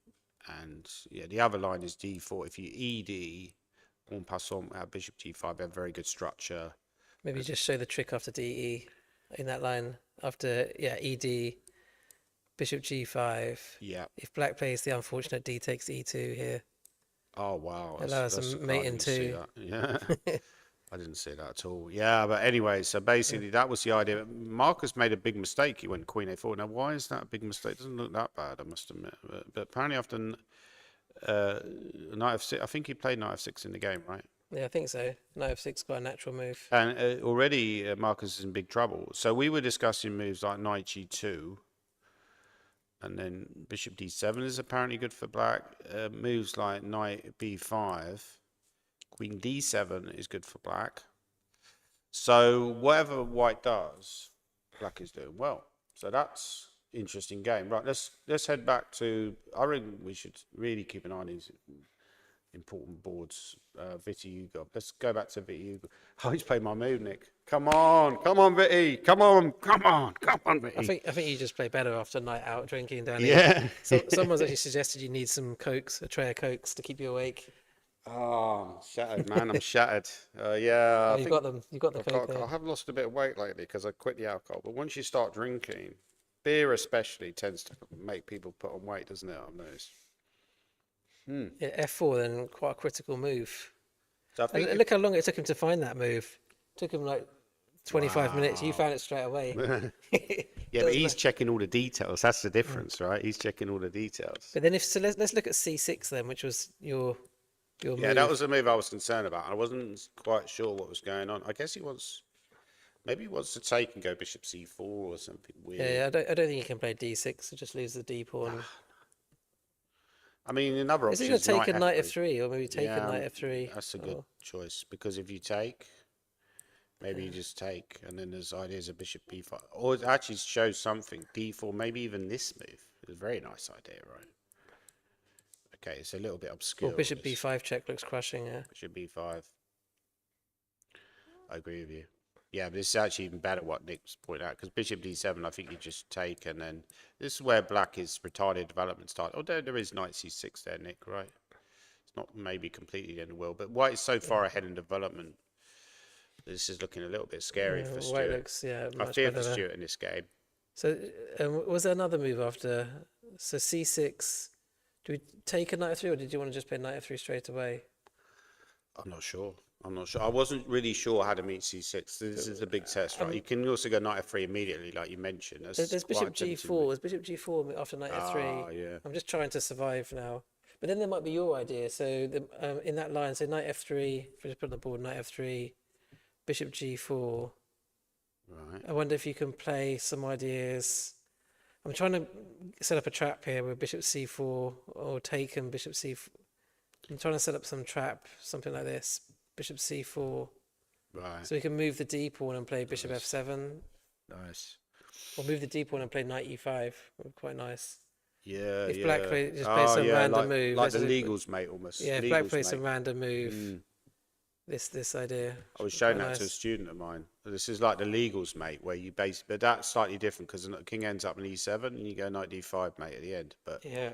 basically, bishop takes f7 would be checkmate. It's a weakness on f7. So I think this is what I was saying. Like, this is why I think Victor Hugo spent a lot of time before f4, because he understood the importance of the moment, Nick. He understood that, you know, 6 moves are huge, and they're really both sitting there staring, really trying to, you know, wonder about what to play next. And this is a really important moment because it's going to probably decide a tournament. You could potentially get a repeat of the English Championships playoffs where Victor Hugo played Michael Adams. Michael Adams was a victor there. Do you think he's out on a revenge mission today? Well, definitely. I mean, I think, you know, based on the way the opening's gone so far, I actually feel as though both Fityugov and Michael Adams quite a good chance of winning today. I think so. I need him to win, as you know. The fear of Richard winning is too great. But if they both win, board 3 is obviously a little bit more up in the air. It's a little bit more unclear who's going to win board 3. I agree with you. I think it is certainly very, very good chances at least one of Michael Adams and Victor Hugo will win the game. Of course, if, you know, life doesn't always pan out like that. Black's gone a5. Knight d4 strikes me as a move here, Nick. Sorry. Well, he could have been Richard. Maybe you flip places and he's suddenly. I just destroyed his British championship. Yeah. Knight d4. I mean, it's feels still the like a question for move. Black about his king. I mean, he's just going to castle kingside. Maybe that's his plan. Yeah, I mean, I like the way Sawpaw is played. He's played pretty well in this tournament, to be fair. Let's be honest. You know, I don't think he's lost a game, has he, Sawpaw? No, he's been quite consistent, hasn't he? A lot of these players are unbeaten. I mean, Vityugov, Michael Adams, maybe it's important not to lose games. I don't think Richard's lost a game. I could be right or wrong. I don't think Robeson's lost a game. If any of the leading group lost. Stuart, I don't think's lost. No, I don't think any of them. I mean, maybe that was the key why Shreyas, he had those, he's bang up there, but he had those 2 losses. If he can just iron out those 2 losses, and, you know, then he's probably going to win one of these very soon, I would imagine. But Shreyas did play against Mickey, and he also played against Nikita, and also quite a few other dangerous players as well. Whereas I think, you know, obviously Stuart up until this point, Richard, Peter, no, they didn't play any of the top players, did they? I agree with you, yeah. So that makes quite a big We were difference. talking about the vagaries of the Swiss system before, where often you get people get nice runs. I mean, you know, it's kind of strange how, you know, you have a situation on board 3 where it's not impossible that, you know, Richard or Peter Robeson could win their game today and win the British Championships. Would be totally crazy, right? Where they haven't had to play Michael Adams, they haven't had to play Gawain Jones, they haven't had to play Vityugov. That would be really very surprising to me. Yeah, if they win without playing anyone. That'd just be crazy. That would just be crazy. I actually thought that played the British in 2017. And I worked out if I'd have won my round. Unfortunately, I didn't for myself. I didn't win my round 8 game against Craig Handley. If I won my, was it actually with the British? British in 2017. I believe it was 9 rounds. Didn't win my round 8 game against Craig Handley, but I worked out I would have played the same opponent in round 9, which would have been Ami Garcia. I actually ended up losing Ami, and I worked out actually if I'd have won both, I would have been British champion without having to play either David Howe, Luke McShane, Gawain Jones in the last round. Because there's so many players, people slip through. Yeah. I did, however, play Gawain Jones earlier in that tournament, so slightly different scenario. So I'm thinking knight d4 here. Yeah, we had a couple of comments in the chat. Somebody suggesting they didn't believe there's a playoff for the women's title, which I think we've discussed already. We don't think there's a playoff either. And apparently last year, Lanyao and Trisha, so that's Taran's sister, shared the title as they were tied equal points. And yeah, obviously Taran could have been doing Trisha a favour, but I think she's out of contention for the title. That's right. I think I was chatting with him the other day, and I mentioned how I asked him how when he started playing chess, and I believe he started playing chess about when he was about 11, and he said his sister took it up very soon after because he wanted to be good as well because he saw he was like winning and doing well. So they're two of like the strongest players, in these kind of lands, aren't they? They're like. I think, do they live in Dublin now? Do they? Yeah, they're Irish. They're Irish, but they're playing in the British. But yeah, I do believe they spent a lot of time living in England. That's why they're able to play in the British Championships. And but this position is really. I presume that there's no kind of theory on this, right? There's any games? Nope. Yeah, it's quite a critical position then. So I guess Was F4 top move? Let's just check. No, it wasn't that. Actually, this is supposed to be okay for black. I'm Interesting. surprised. C6 and black is better. This is crazy. So if knight F3, which is the move we had considered, yeah. bishop G4. So this is actually the line we're looking at. And I want to try and play some bishop C4 idea. I think it's very unclear. I mean, although the engine says that black is better. Yeah. But yeah, it's an interesting choice by Stuart. If you took on E5 first and play bishops, it's actually just crazy. I'm really surprised that black's. Well, I suppose it's because white is creating a lot of risk by playing moves like F4. I mean, even before F4, white didn't really have any advantage or much advantage. But if you go back a few moves, actually, what was it said that D6 was the top move? Maybe H5 was a slightly strange move, actually. I think it's understandable. He wants to prevent G6, but it says G4 was a lot better. With the idea of eventually going G5. And then if you go G6, in fact, you can even just do this anyway. And Queen F3 it's quite easy to miss this when you're playing, to be honest. It's very tricky stuff. Yeah, so G4 would have been the most accurate move. H5, maybe H5 is a bit unnecessary because, when black's played H6, if he plays knight G6, then you can play H5. You don't need to really preempt it, do you? So this is a great choice by Stuart. Don't forget he won the 2008 British Championships in the same venue. So he's coming in with great vibes, right? He's bringing it back to the 2008 vibes. He's got the T-shirt, So he's got the Hawaiian shirt on to celebrate that 2008 win. He's getting ready to celebrating Vichigov. But I think Stuart and Mickey probably you'd argue would be like the most relaxed out of those 6 players. Well, Michael Adams has a nice advantage, but again, it's by no means decisive. I think this is a possibility where it's terrifying to say it, but I could see Richard winning this without a playoff. Well, we'll see. But maybe I need to get away from this Richard Pert anti-bias. But yeah, how's his game getting along? He has gone for 95. Apparently, wow, this is a big development here. Well, knight takes F7 is possible. I don't know if he'll play that. Is knight takes F7 possible right now, is it? That's what the computer's saying. So I think this is crazy. quite hard to calculate this. So the idea is you go Queen H5. It's very, very sharp. So black's currently 2 pieces up. Yeah, he's going to lose a whole rook. You're going to lose a whole rook. Yeah, but do you think Richard will play this? He's thinking about it. He's definitely having a think. I'd say it's on his radar. He's kind of looking at that. He's looking at that Yeah, part of the board, looking isn't at he? that pawn, yeah. No, I mean, I think it's possible. He doesn't obviously have to play that, but I mean, he wants to avoid exchanges. He doesn't want to swap all the pieces He's sort of off. like looking at it in a way where he's not sure. Like, you know what I mean? He's sort of like unsure. I think he might just opt for bishop g3, which is I probably would just go bishop g3 here. It's a very I think he's going to go for it because it's actually not that. It's not that tricky to calculate. Well, let's look at king take, shall we? Should we look at king? oh yeah. That could lead to some sort of mating attack. That looks scary. I think Roberson looks a bit Can you nervy here. can you take on e6, or is that just crazy? And then Queen queen b3 g, or queen queen b3, maybe stop the king from I retreating. don't like this. I don't like this. This could be very quick, mate. King d6 allows bishop g3 probably. Yeah, this could just be crushing. I think we'll come back to that game because But knight. Let's look at knight takes oh f7. sorry So yeah. knight takes f7. So it has to play rook takes. Mm. Bishop takes e6. Oh, bishop take. Oh, hang on, not queen e1. That's a bit slow. Yeah. I mean, I guess bishop takes h4 is the only real move. Yeah. So the choice This here. could happen. Now, yeah, you can see this line. No, he's reaching for his bishop. Let's go That's for what I the thought. safe bishop yeah. g3. Yeah, it's a more sensible, practical option. It's a computer shows us. I think Roberson looks a little bit Yeah. relieved. A bit relieved that he played that move. Yeah. Phew.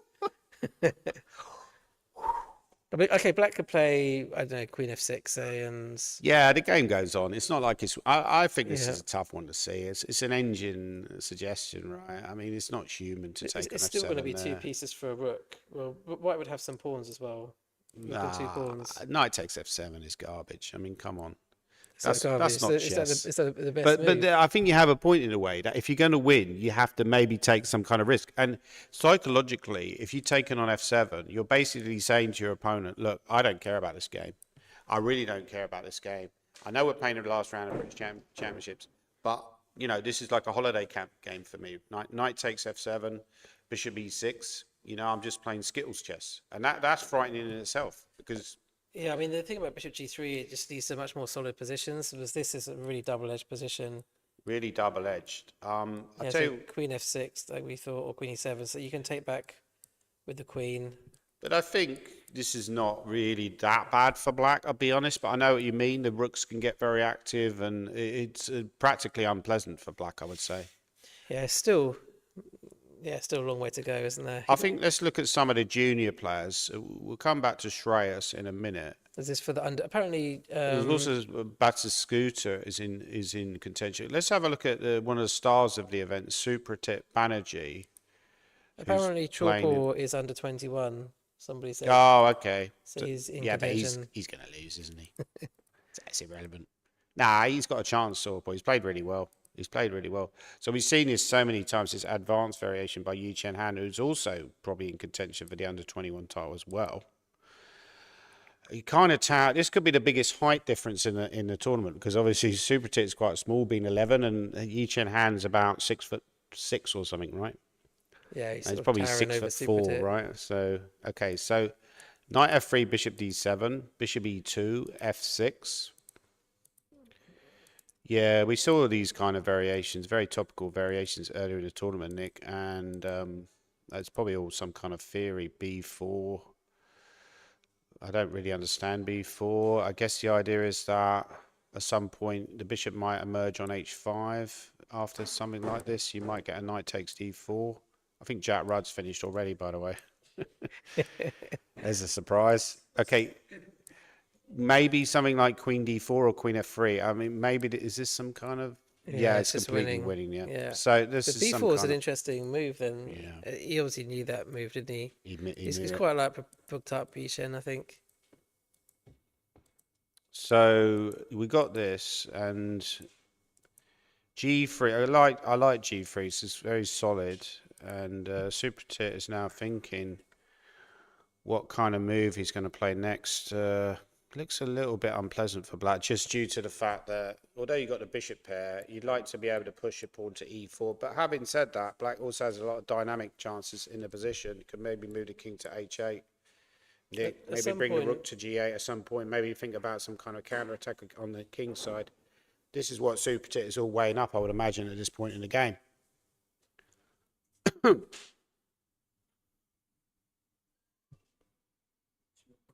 Yeah, it's quite Yeah, I think we should go on a quick break button now, by the way, guys. okay. Sure.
Hello, everybody. Welcome back. We've got Lance here, who's an arbiter. What's your full name, Lance? Sorry. It's Lance Leslie Smith. Lance Leslie Smith. Nice to meet you. Where are you from, Lance? So I'm actually from South Africa, but I've been living in London for the last nearly 4 years. Okay. I do quite a good South African accent. I'll bring that on in a bit, but let's stick with a. Okay, so you working as an arbiter. By the way, guys, you know us professional players, or what, if you can even call us professionals, I always call us chess bums, right?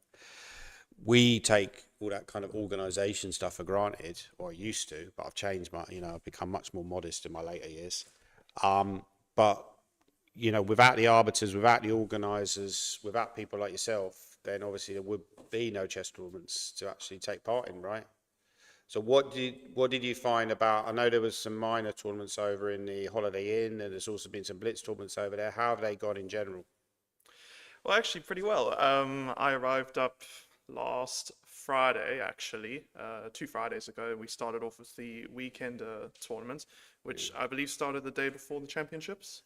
Right. And it was quite a busy weekend because we're playing 2 rounds a day of 90 plus 30. So yeah, and the team is always constantly working because, we don't have any live boards in the Holiday Inn. So, and we have to put all the games in as well, all the PGNs. I think we had 400 games or so in the weekend tournament.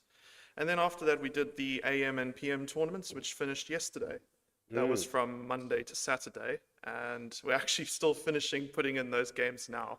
And I think just from the PM tournament, we've got about 600 games. So, yeah, there's a big team going on with all of this stuff. But it's very exciting as well, especially during the week. If you're not an arbiter in the main events, you normally get assigned to do either the AM or the PM tournaments. Right. So you either get to have a late morning and sleep in, or then you have to have an early morning and come in for a 9:15 a.m. start. So it's quite a busy week. And then also we had the Tuesday and Thursday evening blitz tournaments, which were very exciting. We had over, I think, 120 players in each one. I think you played in it last year. I did. I didn't play this year because I'm getting increasingly tired and finding like blitz tournaments during tournaments themselves quite tiring. But I do find those events a lot of fun.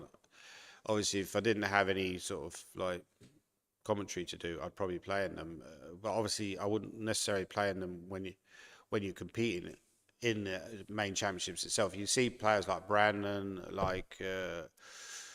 Clark, like Jude Shearsby, Stanley Badasconi playing, Super Tip Banerjee playing, but then they're younger players, they've got a bit more energy, I would say. When you don't really see the older players playing, but these events are a lot of fun. Over the last few years, Lance, I've noticed that there are a lot more blitz tournaments, a lot more FIDE blitz tournaments, also during events like the British.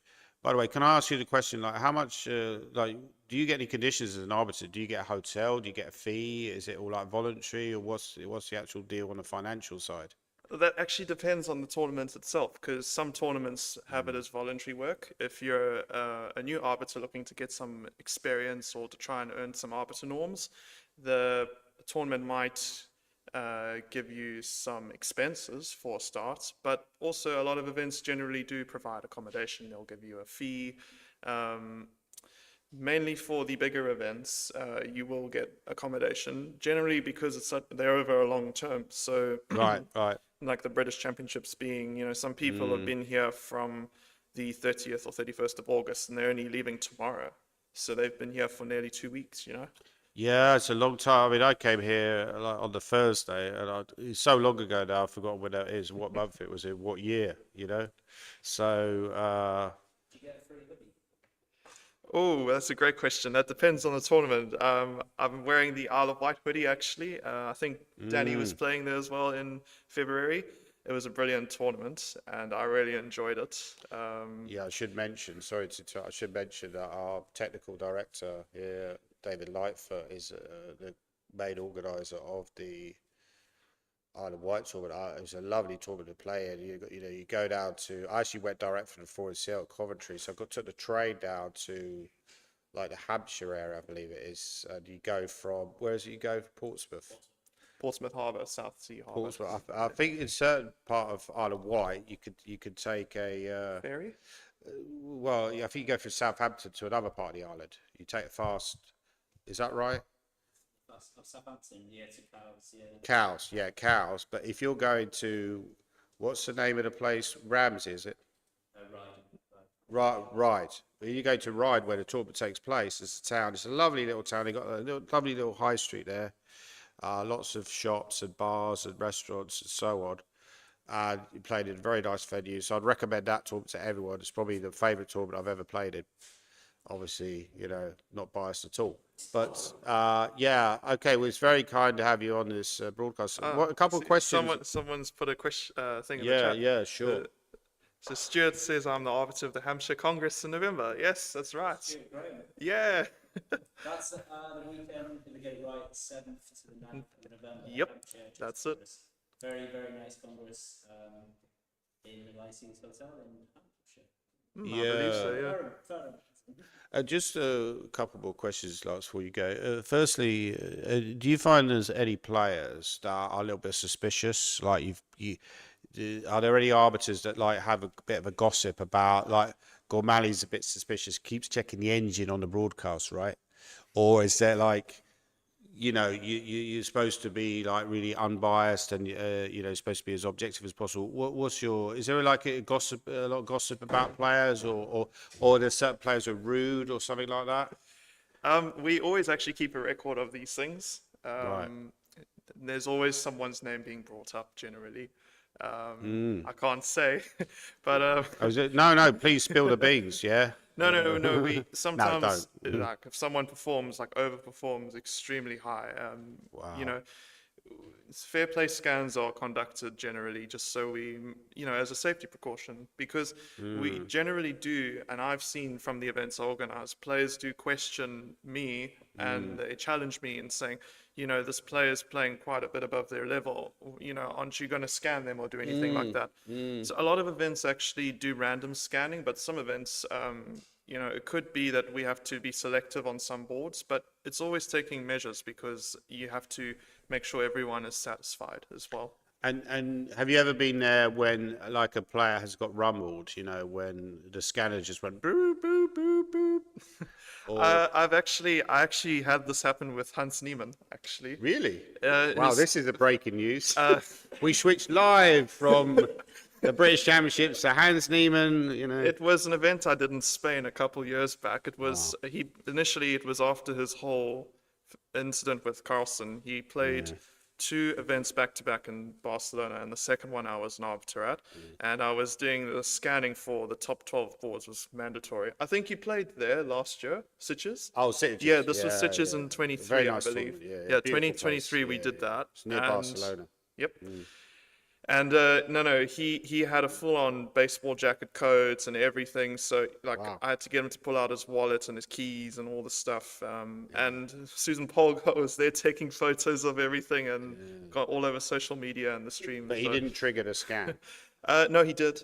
He did. He did. So that's why I had to get him to pull out everything, his watch and all this other stuff. Ah, right. So, but yeah, it took a few minutes to do that. Interesting. That's interesting. Yeah. Why was he wearing so many clothes, given that it's like in Barcelona, so it's quite hot over I find a lot of these players actually forget that they've got stuff that's got metal in it on their person, and it's like a habit. I can tell like top players generally do have habits that they forget. Because they're so they're under pressure from preparing for games, and I think it's also a mental thing too. Sure. And I'm not a top player, but I think you might be Don't able be to so put modest. some Don't lights be on so that. modest. What's your rating, Lance? What's your rating?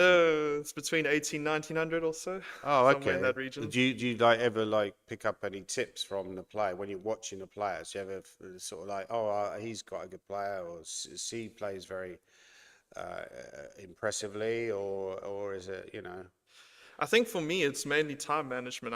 I generally struggle with that, but when I perform well, I can perform over 2000, which I've done a few times. when you say time management, you mean you take too much time, I do right? take too much time, yeah. And the other thing is I need to motivate myself to study a bit more. I haven't been studying seriously with chess since I think just before I stopped as a Right. junior. Right. Okay. Well, anyway, I mean that was really educational. Thanks a lot for coming on. By the way, who do you think will win today? Or you're not supposed to say because you're an arbiter. Ooh. I'm actually going for a bit of a dark horse here. I'm rooting for Stu. I think Stuart because he's Conquest. a defending Liverpool champion, and That's right. I think he's got something going on in his game here. We've been watching. I don't think he's going to win. I think it's going to be Vicky Hugo or Michael Adams, but that's not exactly a very original. I tip, don't want to right? jinx it, but I do think there is going to be a playoff, and I Could hope well it's happen. not going to Could be well more than happen. 2 people. Yeah. Anyway, thanks, Lance, for coming on the broadcast. It's been absolutely brilliant, mate. Best of luck with the arbitering. I do have one more thing I have to say. Actually, I'm doing an event next week. A big festival for GM norms and stuff. I think we're pretty much full. It's 105 people. Super Swiss and Hammersmith at the Mind Sports Centre. Right, brilliant. That's kind of my annual big open I do, and yeah, we're looking forward to that one. I think most of the boards will be live. Oh yeah, I should have We've got mentioned that on the quite a big broadcast, list yeah. of players. I think we've got 17 or 18 IMs and about 6 or 7 GMs. Wow.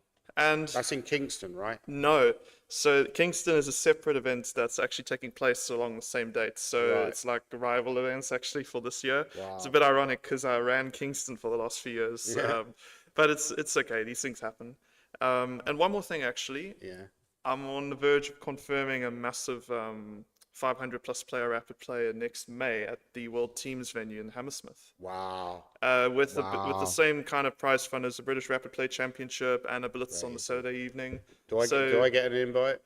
Absolutely. Oh, We're thank you, going Lars. to be confirming that hopefully in the next few weeks and getting it ready to go for next May. Brilliant. So we're all progressing with that. Well, thanks again, Lars, for coming on. That was excellent, mate. Yeah, great.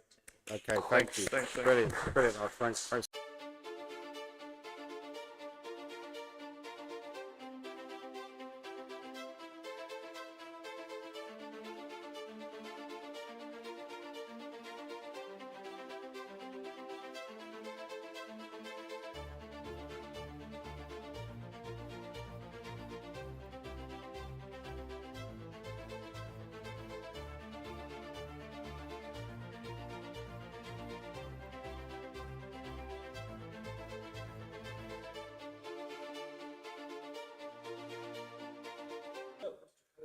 Okay. Welcome back, everybody. We're doing the British Championships. We had some developments on board WAD. Bishop takes F4 has happened. So he did go for the most critical move. I think Bishop E3, there was a problem with that move. I can't remember what it was, but he's gone Knight G, Bishop D2. Yeah, very unusual play. So we'll see that this might be a good way. I mentioned before I played Knight C6 a lot myself online, and on move one, which is a very unusual move. It's almost like a Shigorin defense named after the famous Grandmaster player, Mikhail Shigorin. And, you know, somebody who was almost a contemporary of his, Aaron Nimzovich, is named after. So anyway, we've got this position on the board. Bishop takes F4. Stuart's played a move quickly. Has he gone for queen? He's gone, wow, G5. This is very radical stuff. Yeah, it's quite interesting that they've actually played 10 moves and they've only developed 2 pieces each. Yeah. Quite unusual. But yeah, Stuart's, I think he's come up with quite an original approach, which is probably a good strategy against Nikita. And it seems that Nikita's not really handling it that well, to be honest. Yeah, it seems to be paying off quite well in the opening phase of the game anyway. You know why I think he's done this, actually? I think he's done this because he's like, well, I know this guy is a really good technical player. I know he's very well prepared for some of the stuff that I normally do against E4.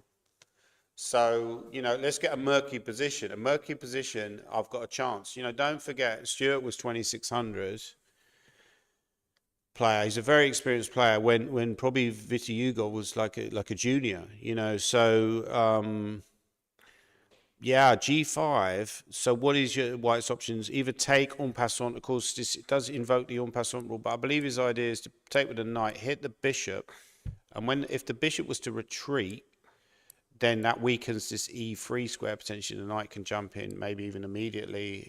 Nick, there's also a lovely diagonal for the bishop on G7. Queen is coming. It's actually starting to look very good. Yeah, the for dark black. squares do look a bit vulnerable, don't they? This could look very dangerous. And the point is, you're almost saying, look, you know, your H5 moves are irrelevant now because you went H. This is why we mentioned earlier. H5 wasn't the best move, and now it's come back to haunt Nikita. If he doesn't take on G6, then playing H5 almost feels, you know, that was a pointless move, right? Yeah, I mean, let's just look at Bishop G3 for a second. So obviously Black would like to play Bishop G7, but the one slight concern is whether you lose a D6 pawn. Sure. But maybe Black can sacrifice that pawn. It wouldn't surprise me. I mean, you're probably going to take with a pawn, right? Let's try pawn takes. And after something, I think Nick wants to play something like Queen B6. She looks pretty dangerous for White because this pawn is hanging. There's also Queen E3 as a potential threat. Don't really see an easy way out for White here in this particular position. I mean, what if White castles? Is that just is that okay. suicide? I'm not sure. It looks super risky, doesn't it? It looks The very castle into the risky, attack. Yeah. He's played a move. He's played your move, Bishop G3, which I think is the most sensible. But will Stuart just? I mean, will he just go for Bishop G7 and? I mean, he could play Knight E3, but I'm not sure if you really want to swap off the knight for the bishop. Although that's also tempting. Even this move could be considered with the idea of F4 because if you take, I mean, this is almost no. Hang on a minute. I feel like Bishop G7 is the most scary move, to be honest. I agree with you. Just simply developing the piece and just saying, okay, take the pawn if you want to. What is the engine saying? Indians is just very good for. Yeah, bishop G7. Maybe It's bishop almost G7 is the borderline best move. winning, right? And we have seen. I mean, Stuart upset Shreyas yesterday, using his great experience, and now he's possibly on the verge. I mean, it feels like this game's going to be decisive one way or the other. It feels like one of these players is going to win, right?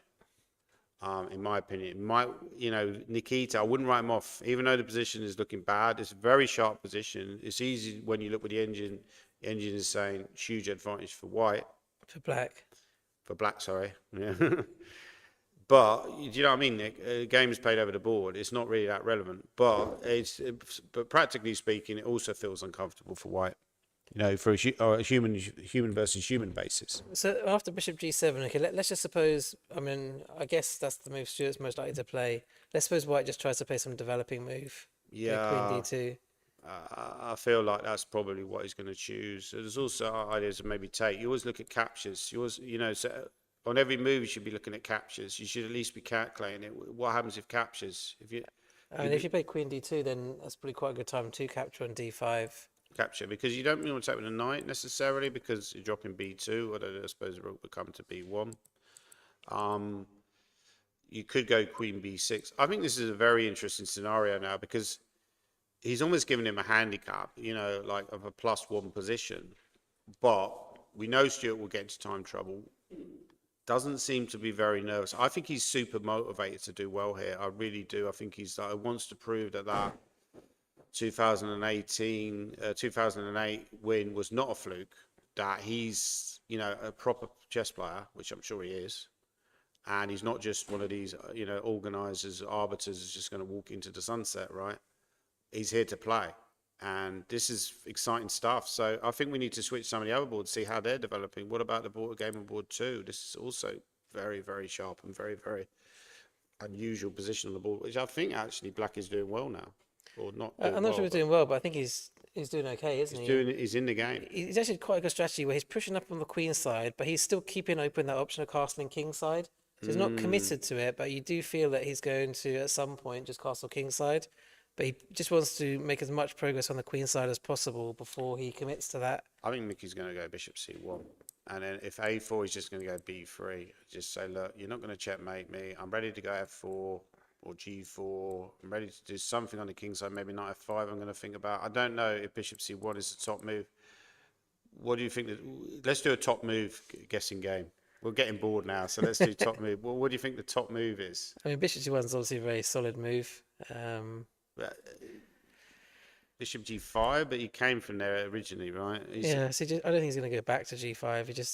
That was his last move, wasn't it? Bishop E3. But I think in a lot of these situations, you mentioned this earlier in the tournament, Nick, basically that in a lot of situations where the game goes wrong, Michael Adams will bail out by offering a draw, and often because of the great respect that his opponents afford him, they'll give him the draw, right? But in this situation, he can't afford to make a draw. He knows that Vityugov could win, or Stuart now is looking like he could possibly be scoring a huge upset win. Obviously, the game on board 3 is also very much in the balance. So he can't. There's no bailout here. He has to go all in. I think if he plays bishop C1, black might put the queen back on B6 and just ask him what does he want to do about the knight. So let's see, what is the top engine move? It's actually bishop F2. Bishop C1 is the third best. So it is a move with a bishop, but it's right. Then bishop C1, queen B6 is the best move. Good call. And then that's call. the move. You have to go back again. Because he's not going to, that's what I mean. So that line he can't do. He can't keep doing that, because I think Swordspoor would actually bail out there, Yeah, probably. But Mickey can't do that. He can't afford to do that. I think he can't afford. Bishop F2 though is quite promising. So if Mickey can find Bishop F2, he's looking at possibly some kind of central breaks later in the game. He's already going through some of the variations that could possibly occur. Bishop F2 feels like a decent try for white at least. Bishop G1. So what's the idea behind that? I mean, I guess the bishop's just slightly in the way on E3, but if you put the bishop somewhere on the other diagonal, then black will play queen B6. So this is the key idea. You might not want to play bishop A6. It feels slightly awkward, doesn't it? I don't like it. I mean, this line looks a little bit more reasonable. However, there is this, and then G4, and you get a total mess on the board. This could happen. It would be unbelievably exciting to get this position. I think, yeah, Mickey would be a bit nervous to lose control of the position. He'll want to try and find a safe way of playing.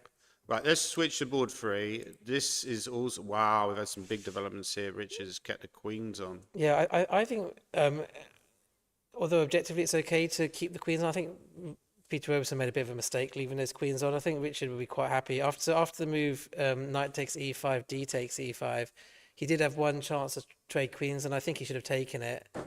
But In very short time here, by the way. yeah, no, he played a6, and obviously Richard straight away is going to move that queen, keep keep I- them I on the agree- board. I You know, agree, yeah, that's a strange decision, and maybe shows almost a lack of understanding. I would say, after this, well, actually, you probably do take with this rook now. Now you're not going to get a champ. Well, you could take with either rook. Let's just say you take with that rook. Then you do something like a6, Yeah, and you just- got quite a comfortable endgame. But I don't like what he's done at all. I think this is completely wrong because actually, with the pawn on e5, this attack's starting to look very dangerous. And I think he's missed this move, rook ad1. Now he's I mean, after let's say Black plays a move like would he play Queen C8, for example? yeah. I, mean, I just want to even just leave the b pawn and just go on the attack. Can we just play Bishop D3 now and Knight E4 and just go straight for the kill? Yeah, I think this is no hanging something around. where Robuson's really going to be concerned about this and potentially just a bait attack. Don't see an obvious defense. I think actually Richard is looking the best with the white pieces. Out of people with the white pieces, he's looking like the one who's probably most likely to secure a win. Obviously, the other games, we could see a situation where he could be outright champion. It's a terrifying scenario. It's a nuclear scenario for Oh dear. DEFCON 3. You won't be happy about that, will you? Oh no, nah. Okay, rook day. I think this is big plus for white. No, but it's getting after too. Queen, just out of interest, after Queen C8, does it say Bishop D3? So just don't Yeah, even, it does. don't even I take think the he'll pawn, do just that. go Knight for it. b5, however, is also quite promising. You also got ideas like knight d4, knight takes e6. Yeah, maybe he'll just play the safe move. But he might just go for it though. A bishop d3. How do you defend? I mean, queen e8 is also considering But then Bishop B5 looks very natural, doesn't it? in this. Let me And they just- said the best move is like the g6. It almost reminds me of that Bodhana game in a way that against Hebden, where you've got this structure. It's very weak, this structure. I think Richard would be really happy if he gets to that position. I think he's going to be very he's going to be very happy full stop here.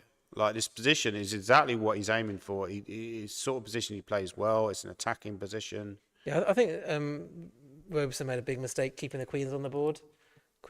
He had one move where he could have traded queens. Yeah, absolutely. So you were saying that here he could have trade skis. I would have whipped I that would've queen off whipped straight away. But he's also thinking I can't afford a draw, right? I think that's also partly maybe why he avoided it. But still, you got to play the best moves. You got to ignore. Robeson's really eaten to the clock. I think for him, it's too big a game. I don't think he's used to the pressure. Richard actually looks quite relaxed. He's playing quite quickly. He's doing the right things. He's making the right choices.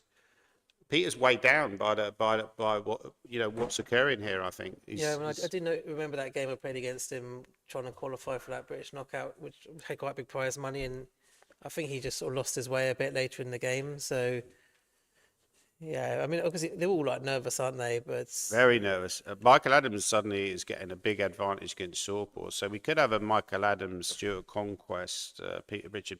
Although I still think Vichigov will turn it around. That game could end in a draw. If the better player is worse, you could have a situation where Vichigov somehow defends to a draw, right?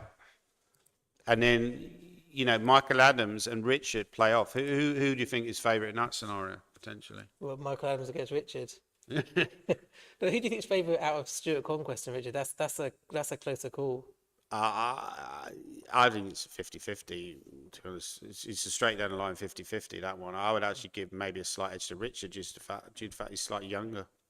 But he doesn't have a break. I remember when they had a playoff between Keith Arkle and Stuart Conquest. That's quite a funny story as well because Keith beat Gawain Jones, who was top seed in that tournament in 2008. In the last round, I actually had a chance. I was on a good score. I played Gawain that tournament. I drew with him. I was on 4.5 out of 6. I was doing really well going into the second week, but I drew every game second week. last round playing Hawkins. At that point, Jonathan Hawkins had quite a low rating, but was already considered to be a good player. I knew he was a good player.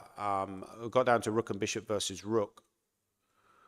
And, oh my God, Robertson sacked his queen. What? Oh my goodness, what's got? Sorry, that would take me Okay. out. What is he So what's doing? going on there? That is a crazy Sacked his decision. I queen. think this is a poor understanding here.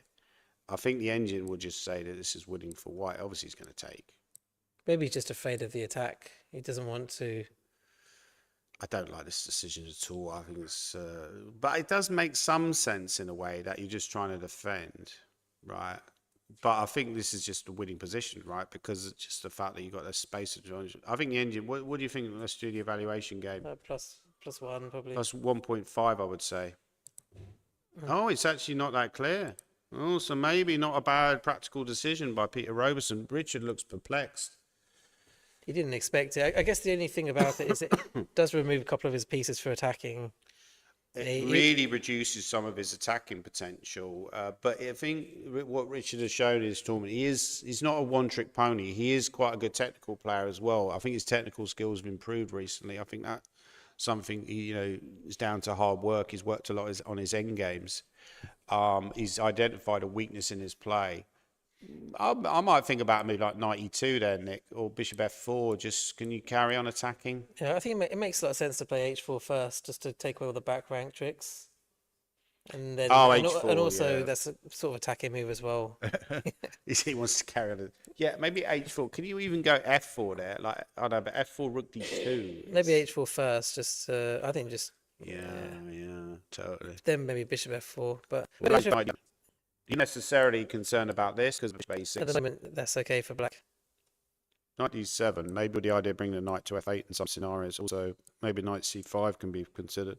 So if I now go Bishop F4, yeah, I actually think this is a good. The more I think about this, the more this is a good practical decision by Robertson. Maybe still not sure. Obviously, the game will tell us a lot more. Yeah, the problem with knight D7 is you take away that Rook D4 option for black, which he might He's about to play. might want to play. He's about to play a move.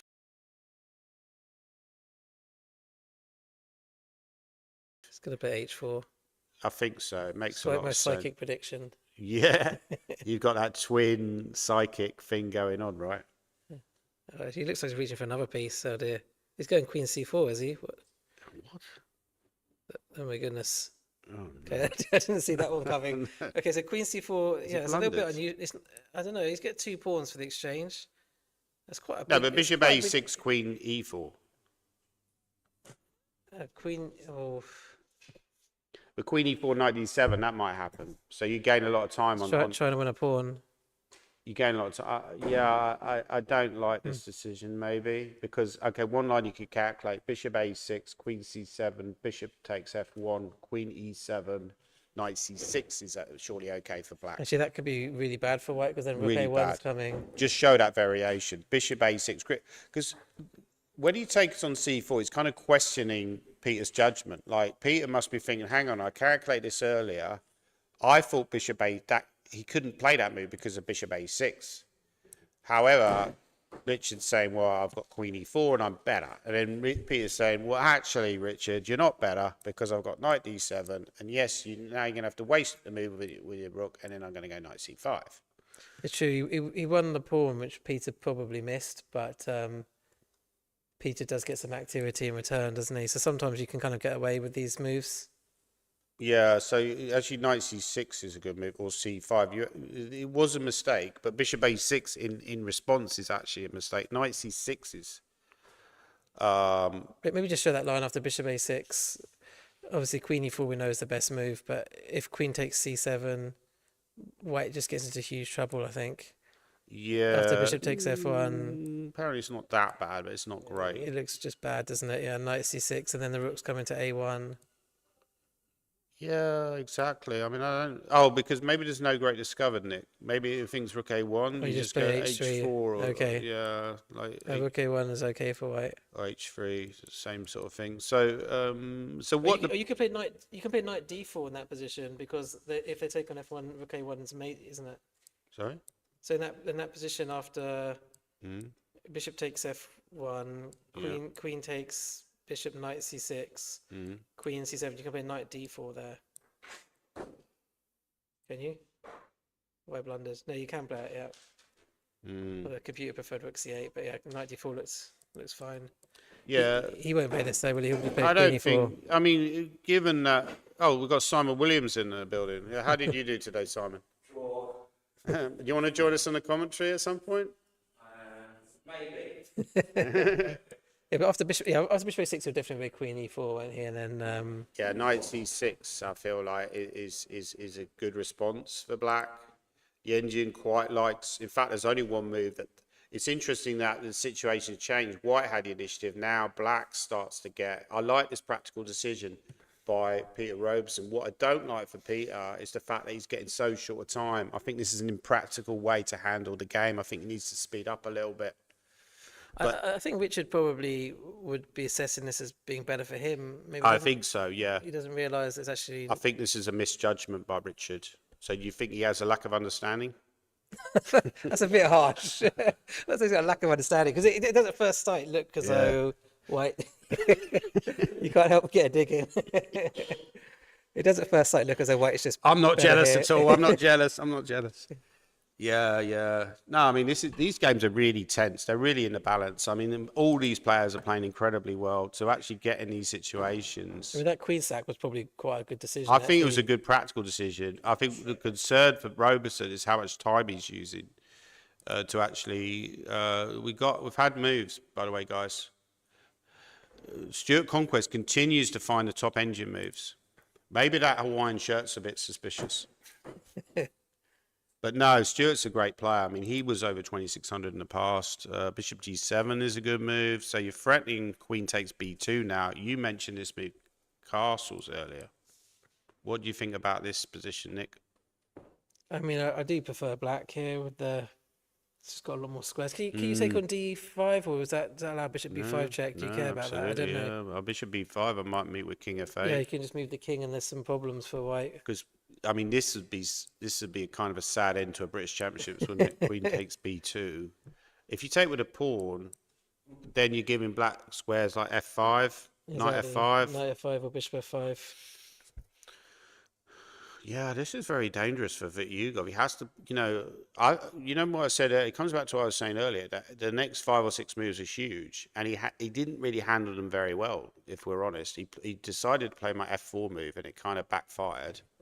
When apparently f4, although it looked natural, was not a good move, which is surprising to both of us. We were both surprised at the evaluation here. I think we thought White was trying to cause back problems. And also, Nick, we're kind of blinded by the ratings partly. You know, we just think Vityugov, he has castle, by the way. He has to play this type of chess. And I think the only difference I would say is he is on a different level as a chess player to Stuart, in general. So, you know, and this is a wild, crazy position.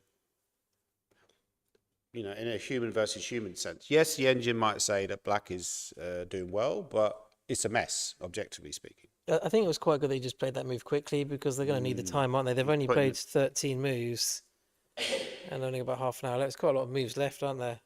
27 moves left. He's putting the time pressure on black. Nah. I mean, they can't afford to quick draw. Because if you quick draw, the danger is that the other games going on are going to be decisive, and that's going to knock you out of contention to win the tournament. So there's no logic in taking a quick draw. The gentleman in the tournament, yeah. So the gentleman in the spectator room, thanks for that question, by the way, asked if any of the top boards are finished. I'm just dreading that result flash up. Richard 1-0 Robeson. It's actually starting to become a little bit of a 50-50 game, that one. I think so. How has he responded? He went c5, which was one of the top moves, and now he's ready to play knight c6. I think he feels fairly confident here, Peter Robeson. Yeah, he's suddenly a lot happier now. He's sort of... He can play moves. He can play chess. Is what you want in chess, Nick, Yeah. and not have to worry about, you know, what's my next move. His next moves are natural. Moves like knight c6, knight d7, knight c6, knight d4. Yeah, I mean, Richard would have loved to just keep the initiative and just stay on the attack. And now he's into a more even battle. He took on c4 quite quickly, didn't he? He didn't really... I think he was a little bit surprised by understandably, I mean, we didn't see that queen sack coming at all. And I think it threw him a little bit because at that point, you're just thinking, I've got the initiative. I'm going to win the game. By the way, I need to check what's happening in the seniors because I thought you were going to check what's happening in the golf. well, the golf as well, right? But that's happening later. Let's see what's happening in the seniors because the great Keith Arkle is in contention to win the British seniors title. And let's see how he's doing. Wow, John Merriman has a huge advantage. Keith Arkle is a lot better with black, or slightly better, so he's probably going to win. So it could be a However, playoff, Merriman, is there a playoff? I don't think there's a playoff in that event either. I think they're just tied, aren't they? Okay. I could be wrong about that. I think the reason they don't have multiple playoffs is it's just become too difficult to orchestrate. It's hard enough organising the main playoff. It can't be that hard to organise a playoff, though. Oh, are we going to get a rep? Do you really think he's going to rep He here? played Bishop's. No, he can't be repeating now. And Mickey will not repeat here. Really? But he was probably just testing his opponent to see if his opponent will vary. And his opponent just said no, he's happy to take a draw. Yeah. So now Mickey's think got he to might place rep. us. I think he There's might rep. absolutely no way. Because if you take a draw here, then it's guaranteed you can't be British champion. Well, it's not guaranteed, but the best case scenario is you're getting a huge playoff. You're getting an 8-way playoff. There's which absolutely no would way he's be going to repeat absolutely here. bonkers There's to no way repeat. he'll I repeat. agree with you. Jonah Willow's winning just at the point. So Jonah Willow game is apparently looking interesting. So When he let's- gets Shreyas, okay.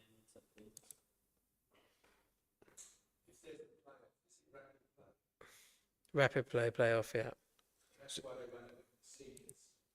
You know, I was playing at seniors and I'm in the over 65s. I wouldn't want to, not that I didn't have any chances to win, but I wouldn't want to play that finish. Yeah, it's a good point you make. What's your name, sorry? Alan who? Alan Gregg. Yeah. I was in the over 65s. How did you do in the over 65s? Sorry? Draw. 4 points. 4. My hearing's gone a bit, right? Yeah, so that's a good point. Yeah, people playing in the seniors, they're very tired. That's why it's impressive what Stuart's doing today. That he's played a morning game, having played 8 games in a row with no rest day. Maybe that's why we haven't seen him socially around about on the town. He's taking it really seriously. So Shreyas went for this very aggressive setup. But you're giving black certain squares like D5 square. Queen D3 was played. Queen A5 I check. didn't know Jonah had played Grunfeld. Grunfeld. Is that a new addition to his repertoire? Yeah, I wasn't aware of that either. That's a good point, Nick. What happens does he generally tend to play?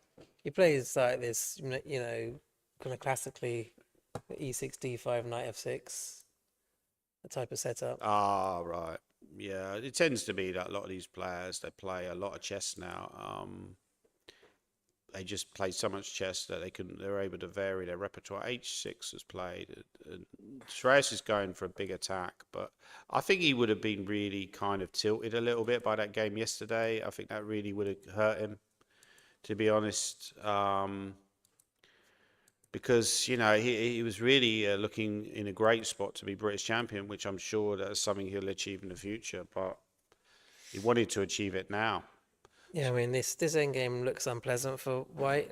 Black's going to have the passed A pawn at least. Would you save the B pawn as well now? Yeah, that's a good question, because you have a choice. Do you save the E pawn, the B pawn, or none of them? Do you go A5, rook E7, A4, rook B7, A3? I mean, it all looks very bad for White anyway. I'd be terrified of that A pawn running down the board for starters, regardless of whether the B pawn joins it. Yeah, it definitely feels good for Black. I think this is just winning, right? I mean, should we do the analysis game, evaluation game? It's sort of easy for the computers, but yeah, I mean, it's probably like +2 for Black, I guess. I'd say or- +2. Yeah, I'd agree with that. Like +2.4 or something like that. +2.9. Okay, even stronger. The Yeah. computer just wants to play A5 and just get on with it. Richard Pert game is very equal. William Carriage Hansen is a little bit worse against Gawain Jones. Let's have a look at that game. So Yeah. I think Wayne played this B6 Bishop B7 idea in the Fianchetto King's Indian, which is So unusual. And White did play with d5 to try and block it. Oh yeah, you called d5. I said he wouldn't.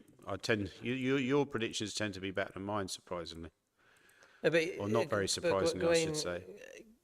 Gawain played for f5 quickly, like we said before. White had a chance to play a3, b4. Yeah, that's right. Yeah, sorry. He played a5 quickly. Yeah. No, he played for f5 quickly because White's plan was to play a3, b4 and just yeah, knock the knight we back. mentioned that. It just forced the knight to move. Yeah, so it's very important that what Nick was saying. Yeah, what Nick is saying is basically very quick. If White could play a3, b4 before Black played f5, then White would be doing quite well, I think. But now, yeah, sort of typical King's Indian position. You can play g4, but that doesn't necessarily end the attack, does it? Black will still keep coming at you. He didn't even play g4.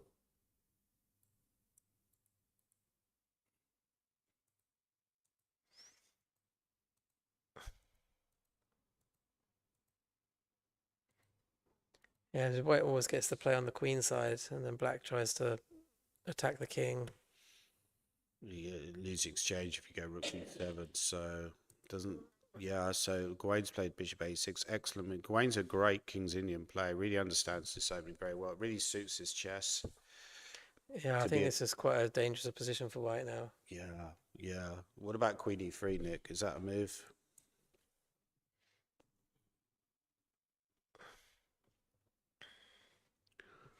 Oh, is there a knight f4 ever in the air, or is that just? I was looking at it. You might have to play king h8 first. King h8, lining up a knight f4. A knight f4 sack, and then the idea that g file would be open and the rook would come to g8. It looks very dangerous. You know what? I think we should switch back to the top board because that's such an important game. Okay. We'll keep an eye on some. Oh, sorry. I just want to mention Bod Hannah, and her game is still ongoing against. Maybe you could check in on all of the ladies' The championships. ladies' games. Brandon Clark had a quick win. Well done to Brandon. He didn't have a very good tournament. By the way, we've got Simon Williams here. Do you want to come up and show your game, Simon? Maybe if you put the top balls. Sorry? All right, mate. See you later. Okay, bishop b5. So we've got knight d7 by Peter Wells. So I mentioned that to someone yesterday, that knight d7 is a great move to prevent White exchanging off the bishops, because often after bishop d7, you take on d7, and castles was played, knight f6, rook e1, a6, bishop f1, with the idea that c3, d4 is going to be played, d4 by White, trying to bring the knight into the center.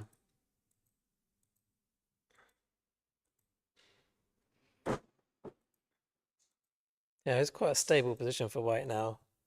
It's got she's got quite good control of the center. You also get someone like Peter Wells. You have to be aware of his opening theory, so she'd probably be quite happy just come out of the opening with a reasonable position. Yeah, I think they'll both be reasonably happy here as well, Nick, because I think Peter's got kind of like a dynamic counter-attacking position which quite suits him.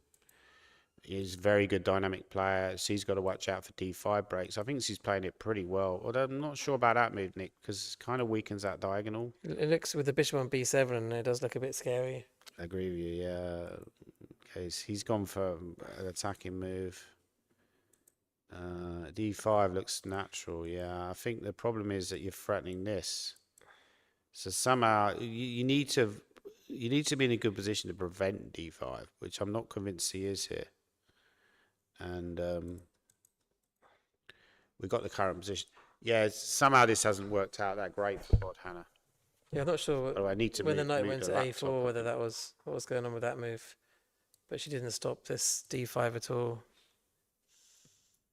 Yeah, generally speaking, if Black can get d5 in the Sicilian unimpeded, then they will be in a good spot. So I think Bod Hannah is not in a great spot here. It's not a terrible position for her. But But she could drop her bishop back, couldn't she? And yeah, I think that's the move. Kind of maybe e5 though, maybe is that an option with the idea knight c4? Just can you wondering. play knight Knight c5, c5, knight c4, and then queen g5 maybe? Queen g5, yeah. The queen on b8. That's the only problem about this position. Queen on b8 is a little bit out of the game. Knight e3 is possible, but Yeah, it's a bit murky. So okay, let's. You want to go and look at the other women's games, or do you want to go back to the top boards? The top boards are really quick. I think we should go back to top boards. To be honest, Okay, I mean, I do think that Botana's position looks a little. It doesn't quite look right, does doesn't it? look right. Yeah. So So Bishop, we had that line that you mentioned with Bishop B5 check. Now Stuart's in the tank here. King F8. Yeah, I think you suggested King F8, didn't you? I think here is not maybe that great. I don't know. This is position is just really wild and complex. But on the other hand, if you do this as black, Rook C8 is coming very quickly. That's one of the advantages of playing this line, but it looks a bit shaky with the king on D7, just feels a little bit shaky. Maybe a move like Knight F3, I'm not sure. Queen E2. Queen E2 runs into Queen E3 check. But I think the one good thing is at least white can't play knight takes D5 because his knight's pinned to the checkmate threat. But yeah, King F8 feels a bit more natural. King F8, let's say, I think his idea, Nick, is to go here and just put the bishop on B3, which just kills the queen takes B2 idea. I could be wrong about that. But then again, you're allowing Queen E3, you're allowing Is there's not like Knight E3. yeah, knight sorry. E3 to C4 idea, is there? There might be knight. Yeah, I forgot about Knight that. E3 bishop F. Where's it? Knight E3 bishop F2. Is Yeah, that a move? that was definitely a move. Yeah, Does that save white? Then Knight C4, Bishop B6 could be. I mean, we're going a bit mental here, but You don't have to play knight C4 though, do you? You could play D4, I guess. But yeah, maybe this is. yeah, I don't know. I don't think I like this move for black. But let's say you could play D4 there, I guess. I just feel like Viti Hugo, although he's worse here, I'm feeling confident he's going to win. It's just a mess, and I think he's just going to out-calculate Stuart in this mess. What do you think? Yeah, I mean, it could go either way, couldn't it? Now, It's hard to call. Yeah. It's hard to call. he probably would slightly favour Vichigov, even though he's worse. But I mean, Stuart will be happy with the way the game's gone so far. I'll be very happy. Very happy. I just feel like he'll somehow, navigate the complications a little bit better. I could be wrong. He looks fairly relaxed, Viti. I think they both look fairly relaxed. Stuart's in the tank. He's trying to have a think about what to play. Should we look at that Bishop D7 move? I think know that's it also a key move, right? feels a bit crazy to play that move. Trade skis, and then there's also Knight E2 as well as one possible move, because I don't think White's necessarily worried about this. Is Nick. it 93? this. You're always playing Bishop F2, are you? Yeah. I keep wanting to play Knight E3 to C4, Maybe I but could just play here, Nick, and just say, look, what's your next move? Rook F1 probably. Maybe Rook F1. We could get something like this. They're always going to try. Rook F7. Yeah, because The idea of Rook E7. yeah, So one variation, Nick, is obviously Knight D1. You go Rook E7. that's There'll be game over. calculated variations like this in the game, right? Yeah, And another variation is Knight C4, again Rook E7 probably, and then Knight takes D5, and after King F7, there's Knight takes B6, Bishop takes B2, King D1, Knight D2. What an absolute mess this whole game is. It's just beyond complicated, this. And I think this game could end in a draw, don't get me wrong, but I think that it's very unlikely to. It's just got a feeling of a decisive game, right? Which is good for the two players, I would say, in a way, because what you don't want in a situation where you have to win is the game ends in a draw. One of the players has to win. yeah. Is there a way? So after if Black plays King F8, Bishop A4 definitely looks like a sensible move.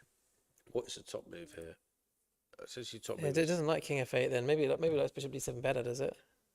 Probably. Yeah, Bishop Likes D7. Bishop D7. He's really having a think. So this is actually the top line. But I just feel like it's really, really murky. This. I know the engine prefers black, but It's all quite counterintuitive, but it's actually impressive that he's thinking about it for so long, because he must realise that bishop, the light square bishop, is quite a good defender for white. yeah. You just have to play with Rook C8, as you say. Rook C8 was a normal move here. Well, one of the top lines, right? I just noticed it. He has gone Bishop D7, but he's played the top move. He continues to play. Stuart Conquest. how old is Stuart? I think he's 58. The 58-year-old Stuart Conquest continues to play the top engine moves against the former Russian champion Nikita Vityugov and the British rapid play champion, who's now taken on D7. F5, by the way, in that line. So, for example, E5, wow. we could get this line could happen, which is completely bonkers, and F4. but it looks good for black. Yeah, it looks quite simple to play for black. It's bonkers. Yeah. It reminds me of the song I was listening to in Albert Schlossbar last night at about 1:30 a.m. by a Dizzy Rascal called Bonkers. We're all jamming to Bonkers. Yeah, I mean, he's dressed, doesn't he? Stuart's dressed for jamming to Bonkers. He's going to be jamming to Bonkers after the game. If he continues to play at this level, he's probably going to win the game because White has, difficult technical problem here. But will he continue to play at this level? Let's switch to gameable one. It looks like Michael Adams starting to get a big advantage. He is not repeated. I think that was quite a safe bet. You're like the only person in the tournament hall who thought that he was going to repeat. It's quite interesting that his opponent was quite happy to, though. Do you not think that's also quite No, but I would also, if I was his opponent, you're sort of bluffing him. Yeah. Why should you be the one to Yeah, play something I different? agree with you. The emphasis is on him to do it. I think so. I think he's done the right thing. We got that. Okay, we left it here. Maybe they actually had a free fold, and then it was like a game of double bluff. But no, he went bishop f2. He avoided the. And now we've got a Simon Williams type of position. Maybe Simon, you could jump on the commentary and help us out. Yeah, I'm not sure about that. Yeah. Do you want to join us quickly? Yeah. Okay. Do you want to chat with him or? Yeah, sure. Yeah, I'll go through it with Simon.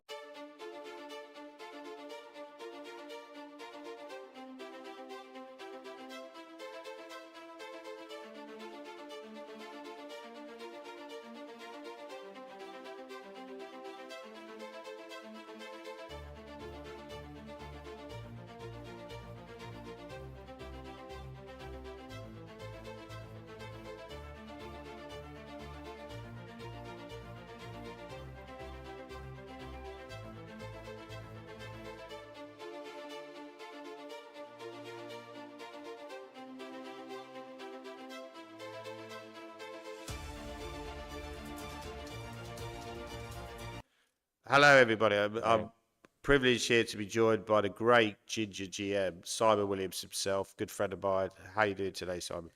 All right, glad it's over. So yeah, my tournament at least, and very exciting at the top. I'm in the top three boards. All these players can win it, and the games are really exciting today as well, right? So like, who do you want to win it, Danny? Richard. No, who do you actually want to win it? Have you got anyone you'd like to see win for me, mate, competition? I would say there's like a Switzerland type players. There's people like Roberson who won't annoy me if they win. I know I'm a little bit of a jealous person. It's terrible that I'm almost rooting against Rich. It's very sad, very tragic. I'm like the Soleri of chess. That is tragic, to be fair. The Soleri. You've ever heard of Soleri? Do I want to? Yeah. Well, no, Mozart, he had this rival called Soleri, right, Antonio Soleri, who apparently was jealous of his success. He had a very good song, yeah. I know some good stuff. But Amadeus. yes, yeah. Yeah, that was the #1 by Falco, who are an Austrian band. Yeah.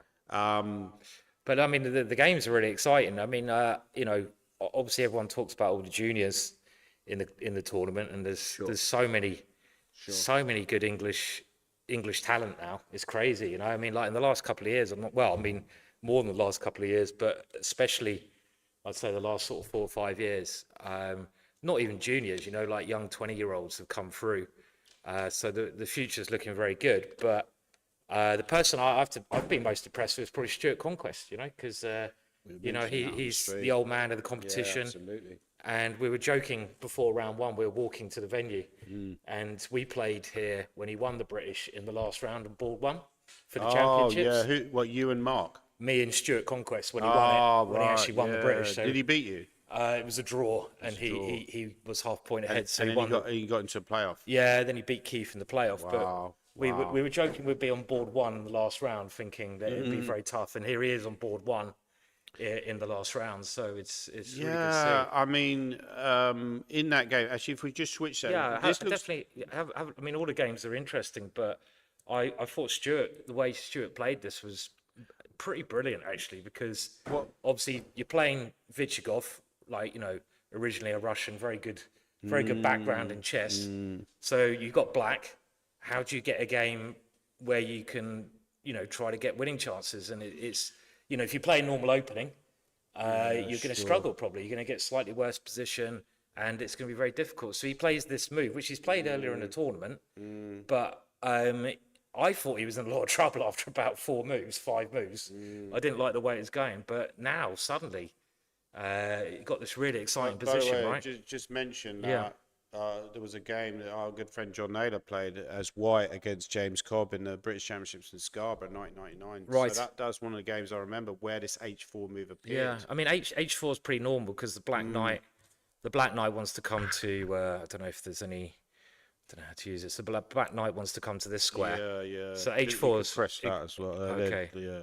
Yeah, really normal move. But I mean, I really didn't like Stuart's position. Well, around here because it just looked like all his Well, moves are actually, so there's slow. a better move here. This is a Yeah. move that you would possibly play here. Probably Simon. D6, I assume is. No, G4. Oh, G4. Or maybe okay. Keith Arkell's Yeah, playing yeah. a chess move. I'm not sure he'd play it here. Like G4, I'm not sure would be Keith's Yeah. move here, right? But Well, G3. Maybe you can even play D6 and just play Bishop C4, like Is after that, taking. no, check that move, D6. So let's have a The look. analysis. Yeah, I mean, probably we should get up to You date with the current if you position turn as well. if you turn on the analysis, Okay, but it looks it's to me- D6 a move. Put that in. See what sure. the engine thinks. He doesn't love it. doesn't actually. like it. No. Okay, interesting. Oh, sorry. Yeah, but I mean, the position just looks like Black's really slow here. So from getting this position to the current position, and obviously Stuart's taken a lot of risks. H5 was. apparently H5's not- too slow. Yeah, definitely. So he plays D6. But I understand why he played it because he wanted to discourage Black from going G6, Bishop G7. Yeah. That was. Yeah, proper. and maybe this move's a bit too much as well because F4 again is trying to punish Stuart That was the move that by I opening up suggested the on position. I commentary. mean, it looks very natural, but I mean, if we go to the current position after C6, and now this move pushing it a little bit too much because it's a target, and obviously, well, knight here the computer doesn't like, but it looks very natural, so it gets quite complicated, and now the position opens Apparently, up. Bishop F4 was a mistake, even though it looks very. Very natural. complicated. I Very mean, you can't always, the computer top moves. I wouldn't pay too much attention to them, but the current position, yeah, it's looking like a really, really good Sicilian for Black, right? So But I said, this I don't know position, if you agree with me, Simon. yeah, I mean, because you're quite a practical player. yeah, I said to Nick, even though Vityugov is worse, I think he'll win this game because it's such a mess and he'll outcalculate Stuart. But Stuart's playing, he keeps playing the top moves. I mean, this is one of the top moves. He keeps putting the yeah. I pressure mean, back.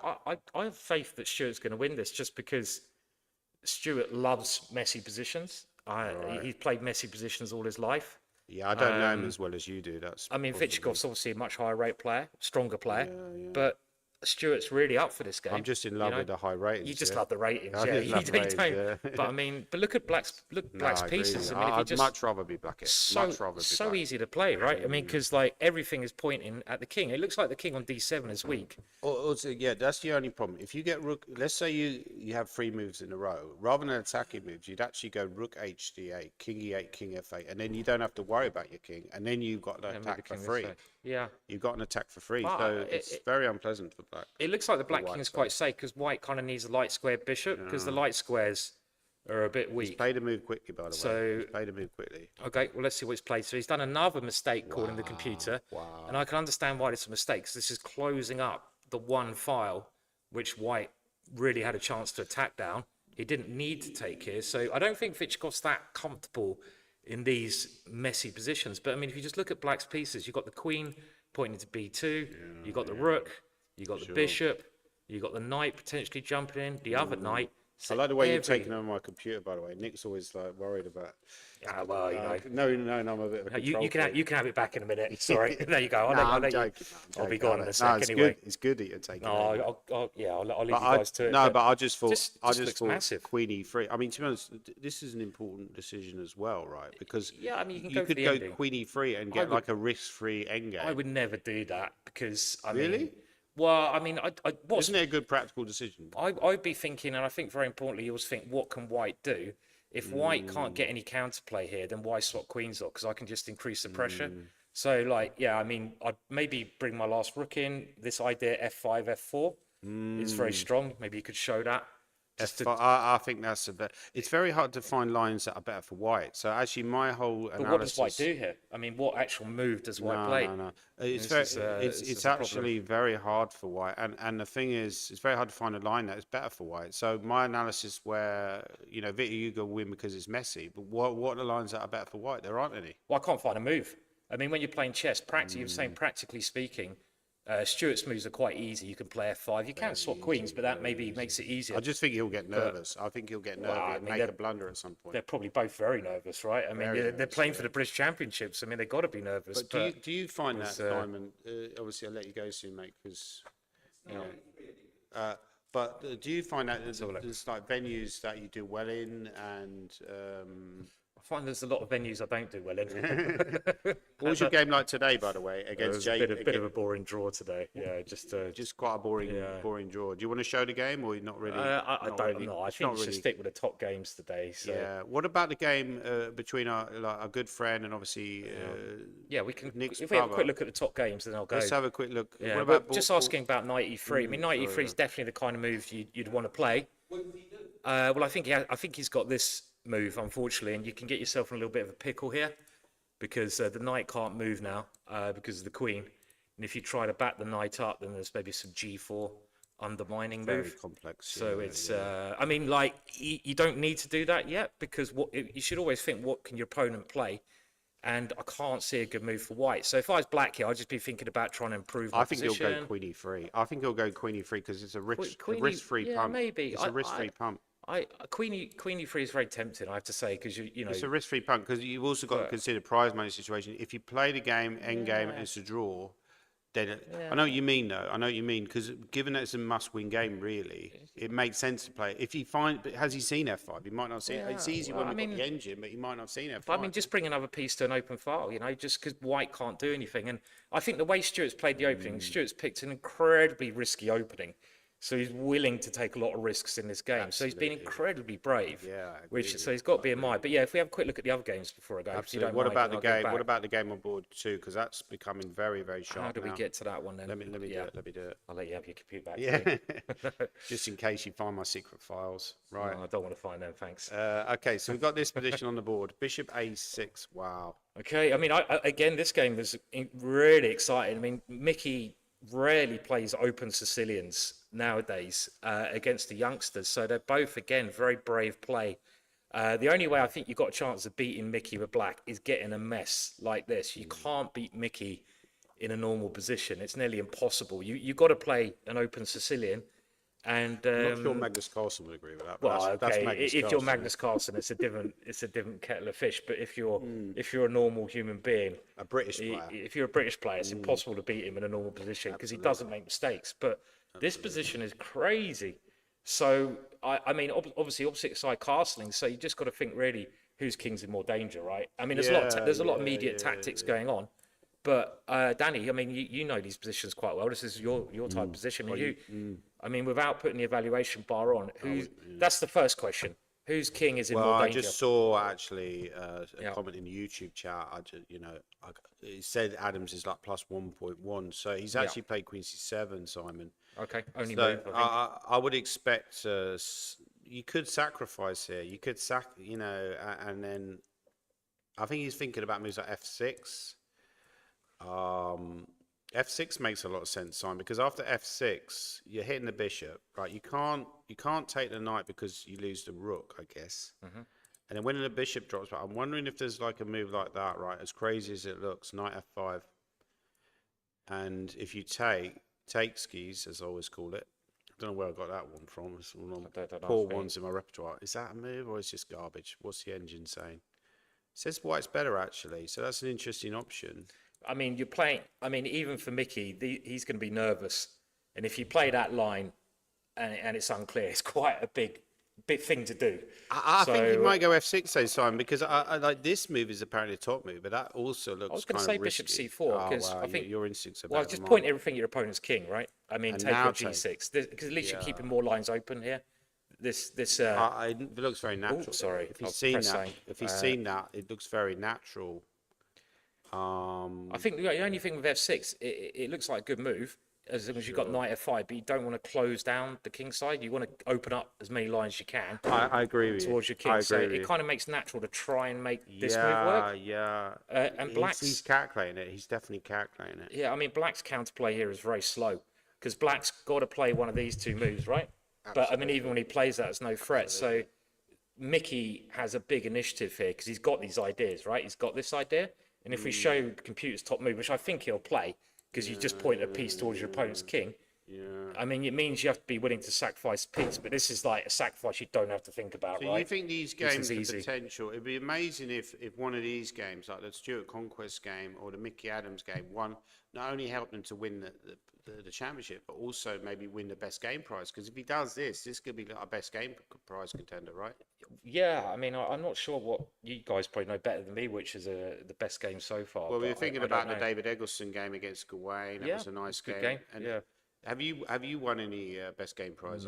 No, not this year. No, definitely not. I used to think there was Not inherent really. bias in the best game prize because there was several years where I played the British Chess Championships and I was in contention, and I was certain I was going to win the best game prize. But then again, that been biased on my part. Yeah. But anyway, let's just quickly. I'll let you go. Let's Yeah, just sure. Just have a look at Richard's. Richard's game. I think you're right. I mean, Richard, I thought had a lovely opening, and I thought it was very clever what Peter did to give up this queen. And I mean, I guess the position should be dynamically equal. Dynamically equal, I guess. absolutely, yeah. But I mean, again, this is another game which maybe is a real mess. a move like Bishop D5, or hang on, walking to Knight C7. Maybe a Knight C6 anyway. Well, I think with all the positions on top board, what you've got to ask yourself is not just the computer valuation, but whose position is easier to play. So Stuart's position is easier to play. Mickey's position is easier to play. Absolutely. And I'd probably rather be black here because black's moves, like you say, you put your bishop in the middle, like you say. So, and that makes a big difference, right? If you can play your moves quite quickly. Maybe this one's a bit unclear. I mean, I think actually Bishop A6 is an option because after Knight C7, there's either Bishop D3 or Bishop takes F1, Knight A8, Bishop D3 there. So I'm wondering whether he's only got 12 minutes though. This game is going to come down to how Peter Robertson handles his clock, I think. do you think Richard's going to win the British, Nick, this year? I thought you were going to say, Yeah, Bishop A6 is obviously a key move. Let's maybe just What's the engine saying? Bishop A6 is the top move, yeah. Yeah. He has to find Bishop A6 though. Anything Yeah. else is because Knight D6 is coming in. Yeah, which, yeah, which yeah, that's suddenly looking very good. You have So what would you do after Bishop A6? Maybe it's just a really good move. Does that work? That loses. Or just Bishop takes Rook, yeah? You can't play that move. If he finds Bishop back A6, rank's he looks too weak. like he's about ready to make a move. Well, it's quite an obvious move as well. I mean, you pin the knight to the Rook, right? I think he's about ready to. Do you have to guard the knight if you go Bishop A6? But that looks really risky. But you can attack the knight at the same time. You go Queen A4, yeah. So at least this way you're But prepped. Rook here, and then it looks fairly comfortable for black. I think if Peter Robertson finds Bishop A6, he's in a good spot. But at least this way I can just take the knight, worst case scenario, right? And I don't lose any material. Yeah, I mean, Still I looks think he's alright. about ready to make a move. He's gone for Bishop A6. Yeah, he yeah, played the yeah. top move. This is This is scary for Richard. Yeah, it's funny how like in two of the games, black is suddenly maybe the ones, particularly in the. I mean, we'll just have a quick look back at that game and see. He's played your move F5. Yeah, He I might mean- well win now. Yeah. I mean, I think Stuart's playing brilliantly, and he's playing without any This nerves is the real as well. serious test for I mean, a if 2700 you player. beat Vichigov with black in the last round, you deserve to win the British, right? So I mean, Absolutely, you know, absolutely. it goes Absolutely. without And he saying. beat Shreyas, who's like the young pretender. Yeah, I mean, he did he blunder? Let's have a look. So this is getting quite critical for Richard, and oh, he's gone knight no. C7. oh, he played this quickly. Oh, Okay, so the problem with this wow. move, we're thinking, okay, well, that you always should calculate the most critical moves first. So the most critical move is taking the rook. White has to take this one, otherwise you're going to be too much material down now. I think the idea is a back ranker, right? So you take, you have to take here, Yeah. and now isn't it your bishop? It's a bishop d3. There's a back ranker bishop because d3. if you go, say, queen c3, maybe I'll just go bishop. Oh, no, hang on. I go bishop e4. Because if I go bishop g6, you go bishop f3. So I go bishop e4 is the killer. Yeah, let's just double check, shall we? Yeah, there's a lot of moves there. Bishop anywhere. Oh, no, not bishop e4 because of f3. Yeah. This is what black wants to get in. So Bishop e2. this could just be losing for Richard. But what happens if you take on f1? Surely that's also not that bad. Okay, so maybe you have to, but then now if you look at the material, obviously black's got the material now. Wow, we couldn't get Roberson possibly moving to. You got this knight coming into the middle, and That's also worrying. I don't want this Peter is- Roberson to win the pretty British bad, either. yeah. That's quite worrying that somebody I know socially. did you want anyone to win the British? Nah, You want everyone to lose just the British? me, mate. Yes, just so, me. like, I don't mind people like Vichigov because they're like Switzerland, right? They're neutral. You know? you- I don't know them, so you don't- I'm not you- jealous of them. But you don't want anyone you know to win the British. Oh, it's terrible. No one. Okay. Keith would have been the worst nightmare. Keith would be the worst. Unfortunately, Yeah, that never well, happened. for you. Yeah. What about? No, I would have wanted you to win, mate. I would have Well, you wanted say that now, but surely if I was up But it's there, only because you're at didn't get the fish. Yeah, I Well, know he's thinking about it. he's gonna. I mean, it's Roberson to move. The only thing that Peter's very good in time trouble, so I don't think this lack of time is a problem. But at the moment, I'll leave you to it. But Yeah, thank you. Thank you. It looks Yeah, like yeah. Stuart's gonna win. I think Mickey's gonna win, and I'm not convinced about unfortunately- Stuart winning, by the way. Yeah. Oh, I mean, Mickey's gone wrong, by the way. Okay. He's taken. All right. Okay. He's taken. His nerves are kicking in. Yeah. Even Mickey gets nervous, right? But Could get Roberson outright champion, right? If Conquest bungles to a draw. no, Conquest will win. Conquest will win. So like, yeah. And Mickey, it's all about. I'll let yeah, Nick come back anyway. So yeah. Yeah, cheers. Yeah. Cheers. Yeah. Yeah, thank you, man.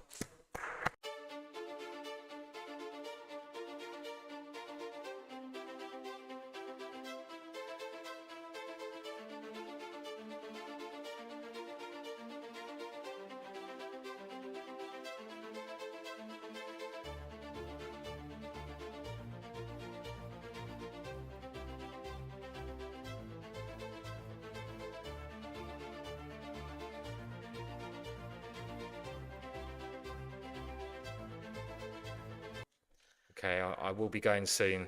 Okay. To many people's pleasure. You but can't get away. I've got Danny's just had to disappear for a sec. Yeah, so unfortunately, it's not looking too good. That's why he's taken on F1. We're looking at the game, Richard against Peter Roberson, and Richard played this move, knight c7, Yeah.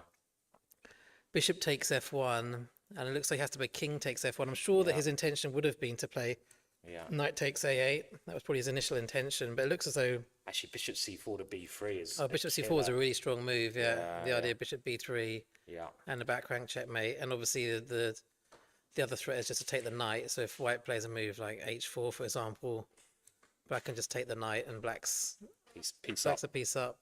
Still quite complicated because of the queen, but not really that. I mean, the problem here is that white's bishop is so bad. White's dark square bishop is just like a big pawn. Really, it's not doing anything right. So it's Yeah, I think horrible. it's just completely lost. So, So has he got? Has So, he got yeah. any chances at all? the problem is that he played this knight c7 move very quickly. So, how long did he spend Yeah. on that move? Like He actually spent practically no time on knight c7, which was a Yeah. really key move. yeah. I mean, presumably he analysed it in this position here when he played the move queen c2. In fact, if he played queen g4, Mm-hmm. bishop a6, now apparently knight c7 might work. Bishop Right. takes f1, knight takes a8, and your queen doesn't get hit by the bishop in any variation. So that Yeah. actually would have been okay for white. But yeah, and I think that queen sacrifice from Peter Roberson was a really good practical decision, just to try and take away Very good move. some of the initiative. But now, so king takes f1's been played. Black will almost certainly move this rook somewhere. And yeah, okay, rook b8's the best move. He might play rook c8. Looks like he's played rook b8. Has he played rook b8 already? Yeah, Yeah. now he's finding all the best moves, isn't he? So he's really, he's And really then, upped I his mean, the game. problem here is it is kind of roughly equal material. Black's got the two rooks, white's got the queen. two rooks generally better than the queen, but there's quite a lot of problems with White's position. I mean, White's got a problem with his back rank. White's bishop is bad. White's knight is quite bad, and like It's in danger of being trapped, isn't it, in some lines? yeah, and It's only got this square. and White can't really create any threats, right? So it's looking really bad. Yeah. Yeah, I think For it's looking a Richard. bit tricky. And Black's also got this idea of maybe bringing the knight in to this one of these squares. Yeah. Quite dangerous. So yeah, unfortunately not looking too good there. No. The only slight thing in his favour, and that's a bit optimistic, is Peter Overton is down to 8 minutes with 17 moves to play. But Richard just needs to somehow create some tricks, doesn't he? Which is not that easy to do in this position. If it was me, I'd probably try and just get my king safe first. Maybe like move the h pawn, potentially put the king on h2, and then I'll probably just try something like knight e6 and just Yeah, that's a gamble, good you know, idea. and just Yeah, give yeah, it, yeah. just try and mix Yeah. things up a bit. And put the queen in on g6 or something. Yeah, just go for something and just hope that Peter Overton short on time is able I'll to let convert. Danny in now anyway. So yeah. Um, Cheers.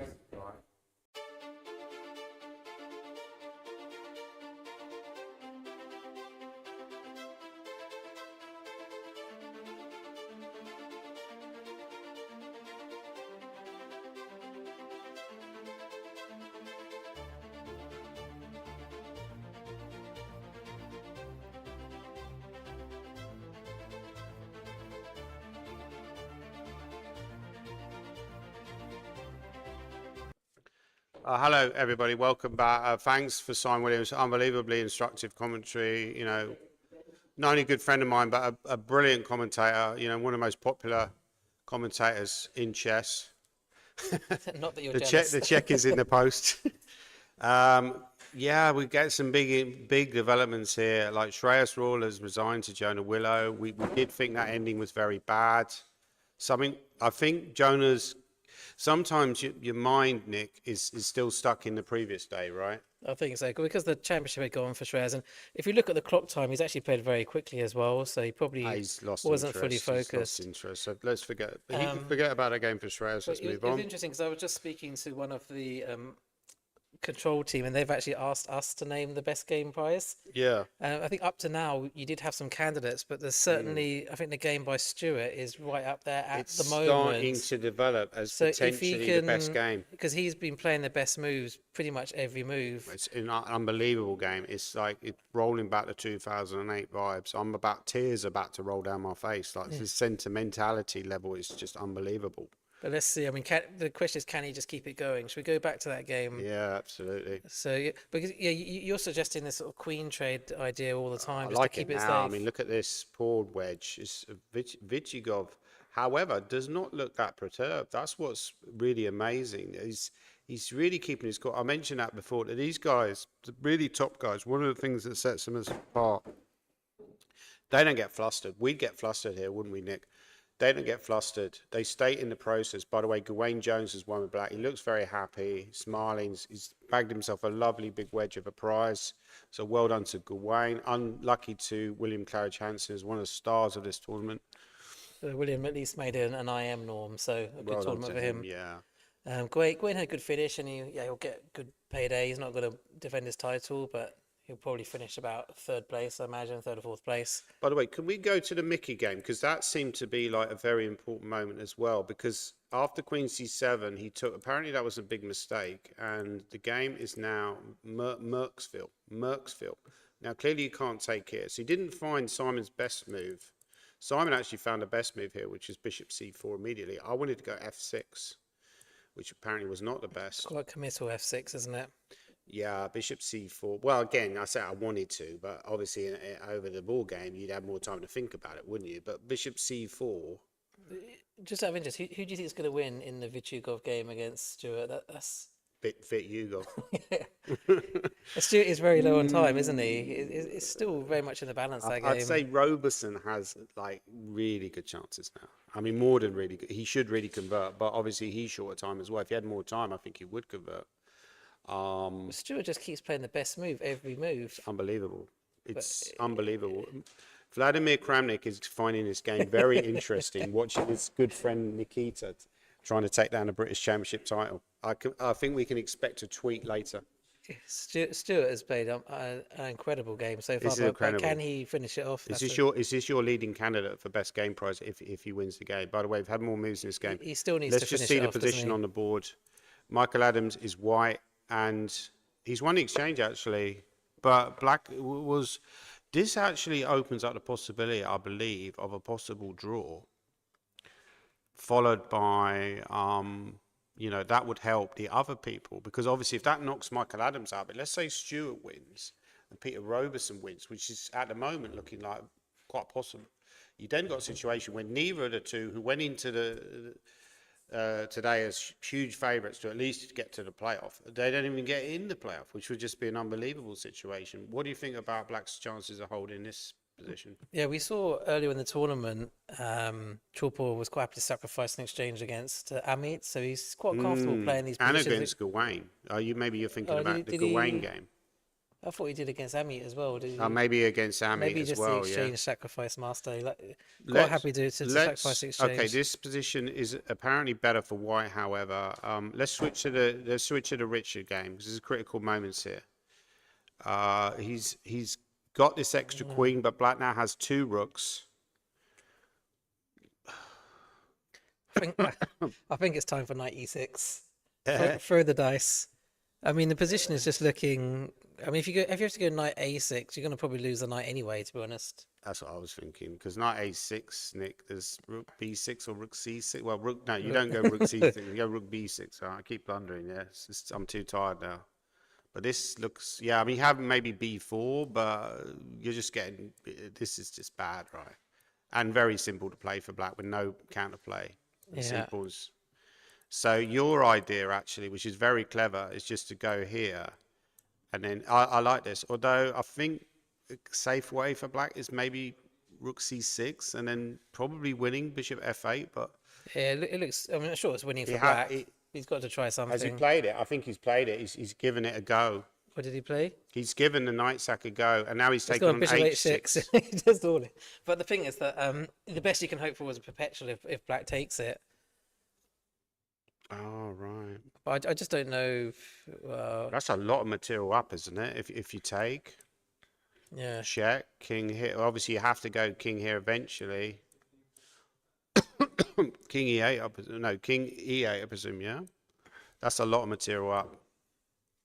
I mean, you got a lot of pawns, but look at the amount of pieces that Peter has. I think he'd win this game.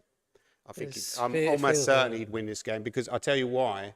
I once had a position where I had queen and 4 pawns against 2 rooks and a bishop against a chess player called Robert from who was that French GMs called, like Robert something. Fontaine. or Robert something, yeah. Fontaine. The game ended in a draw, actually. But we're having a very interesting conversation after the game. This is 20 odd years ago in the tournament in York. A very interesting conversation after the game with Julian Hodgson and Keith Arkle. And they both thought that Black was a lot better, even though White had the 4 pawns. I mean, the only thing. Sorry to interrupt, but the difference here is that Black's got that extra knight as well. Yeah, So that must be completely winning. It's completely yeah, it's definitely winning. The only thing is that Pete Robeson's He's down to taken about it, he's he's down to taken it's it. down to about 3 minutes. So you take the pawns, and then you just start pushing your pawns on the king side, and He's taken it. I hope that Peter blunders because he hasn't got a lot of time. He needs to hasn't try got a and lot of time, and he hold his looks pieces. quite calm, actually, Richard. He does look quite calm. That's the one thing in his favour. Some of these players, they might, maybe they're, not that calm inside, but he looks quite calm. And as you say, Peter Robeson's very short time. I imagine he would just take on h6 and e6, just get 2 more pawns. I would do that, but I think it's just Yeah, I mean, objectively completely lost. Yeah. Like I say, this is a very easy plan to find for Black. And then once you start coordinating your pieces, you should be able to give like one of the piece. If you can somehow give the bishop or the knight back for some of the pawns, I don't you know. win the game easily. Would you play f4 because that takes away some of your king safety, That's doesn't what the it? computer wanted to do, right? Yeah, g4. Oh, he's totally winning. It's totally winning. G4, even h4 is a bit more of a human. Maybe g4 because you've king the g2 square, doesn't it? Which is quite nice. I think there's no danger really very little danger for Roberson to lose the game, I would say. But as you say, it's not completely out of the question that Richard might save it. It's also like there's a lot of nerves taking place. Nerves, now. he's taken the pawn, yeah. He might blunder a piece to a queen fork or something. Robeson's thinking, and it's now only got 4 minutes 30 and ticking, and for a lot of moves, right? What move are we on? It's a We've shame- still got 12 moves to make. It's a lot of moves to make in 12 moves, and in a very critical, sharp position. I think if it was a time control now, it would just be all over. So it's Probably. got to do something in the next few moves to have a chance. Yeah. Well, as Stuart Conquest continued, Michael Adams is a lot better. I think it could be a three-way playoff. At the moment, it's looking like odds on a three-way playoff potentially, given the situation. We've got a situation where Stuart is completely winning now in this end game. That's what I said. He'd go for this end game. Yeah, this is just incredible. I mean, this has been the game of the tournament so far, hasn't it, Stuart? Absolutely. Playing I'd black say in this this is league, the best game. If he converts, this is best game winner. By the way, we've got Gawain Jones. Do you want to take this one? So I think. Yeah, sure. Yeah. Okay. Yeah. Go ahead.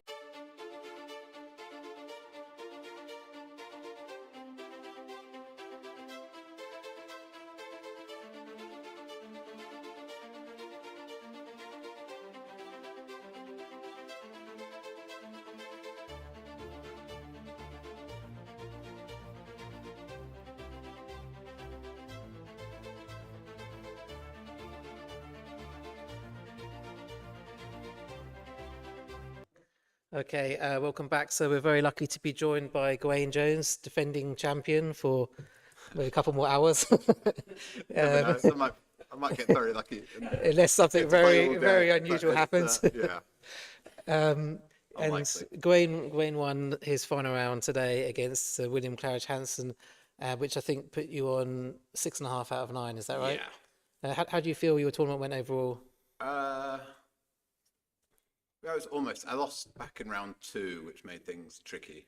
I lost to David Eggleston. A sharp game. Yeah, and then I just wasn't quite firing during the tournament. I missed a few chances, and it's Yeah, it was it quite. felt very tight. Yeah, it was Going quite from- tight, wasn't it? I think that your last chance was probably to beat Mickey yesterday. That Yeah, was, and I had good chances at one point yesterday. Yeah, it's yeah, that's an good. But interesting game. But yeah, we looked at that game. We thought there was some moment you could have played G4, I think, instead of D4. yeah, something like D4 and getting a normal position just appealed to me too much. But then, yeah, Yeah. I wasted, spurned the chance. He's quite good in normal positions, isn't he, Michael Adams? That's the Yeah. problem. So what do you think? Talking of normal positions, yeah, this Nikita against Stuart, the whole game I've not understood. Each time I look at it and it's like, I think Nikita makes his move and go, oh yeah, he seems to have an okay position. Then Stuart replies, oh, this looks horrible for Nikita. So it's been extremely creative. Yeah, because we have checked some of the moves, and Stuart seems to be playing like the best move pretty much every move. Okay. So he's actually played an incredible game so far and does have the advantage. However, he is quite low on time. He is the reigning champion here in Liverpool. He of is, course. exactly, So yeah. it's, Yeah, rolling back the years, as we said already. But we sort of feel that, or Danny still thinks Nikita's going to win, even though he's got a worse position. Whichever person Danny backs, it tends to go the opposite way. this position, obviously black can't be worse, but you can see in a few moves, Nikita sort of clarifying. Okay. So F3 was played, it's a knight big d4. Will he exchange knights, do you think? Yeah,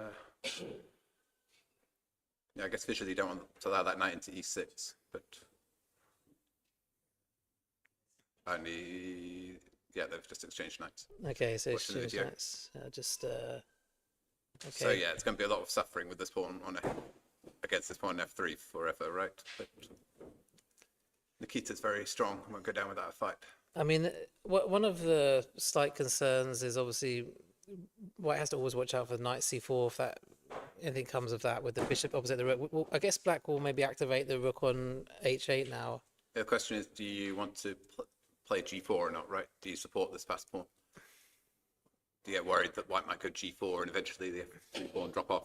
I don't think it's very likely, but No, I would if you probably, play g4, you're a bit tied down, so it's probably not what you want to play. yeah, I'd probably start with rook f8 and threaten f2, simple threat. But Stuart's been finding. I mean, what do you think here? Well, Black is clearly better, but Would you play rook f8? I might want. It depends, as you say, if you've got any tricks. because otherwise Nikita probably wants bishop f2, right? At least. So then if we just look at that one line, so if bishop f2, if black does play knight c4, And then rook then you back can play to rook d3, defending this knight, which is quite important. Maybe you can take on c3 this. anyway, though, and bring the knight round to Can you- e4. You can't, yeah, knight takes b2. Can you play b5 or something? But I was even thinking It just would take simple on- bishop takes c3, Bishop takes c3 with the idea rook Knight takes d2. c3, knight d2, and king. knight or swap at rooks first probably, and then knight e4. That's going Okay. to just be, that one's game over. That looks quite You strong can't for move black. against the knight and pawn. Yeah, very strong for black. So in fact, this maybe just rook f8 is just quite hard to meet. Yeah, maybe you have to try defending with knight e. Well, knight e4 looks horrible. The knight c4 is coming. Maybe rook f1 and hope. Okay, so let's try rook f1. Apparently knight c4 is the top. What's he playing, sorry? Has he got He's played rook he's f8, played rook yeah. f8, yeah. He's listening into the commentary. After rook f1, are there any tricks here?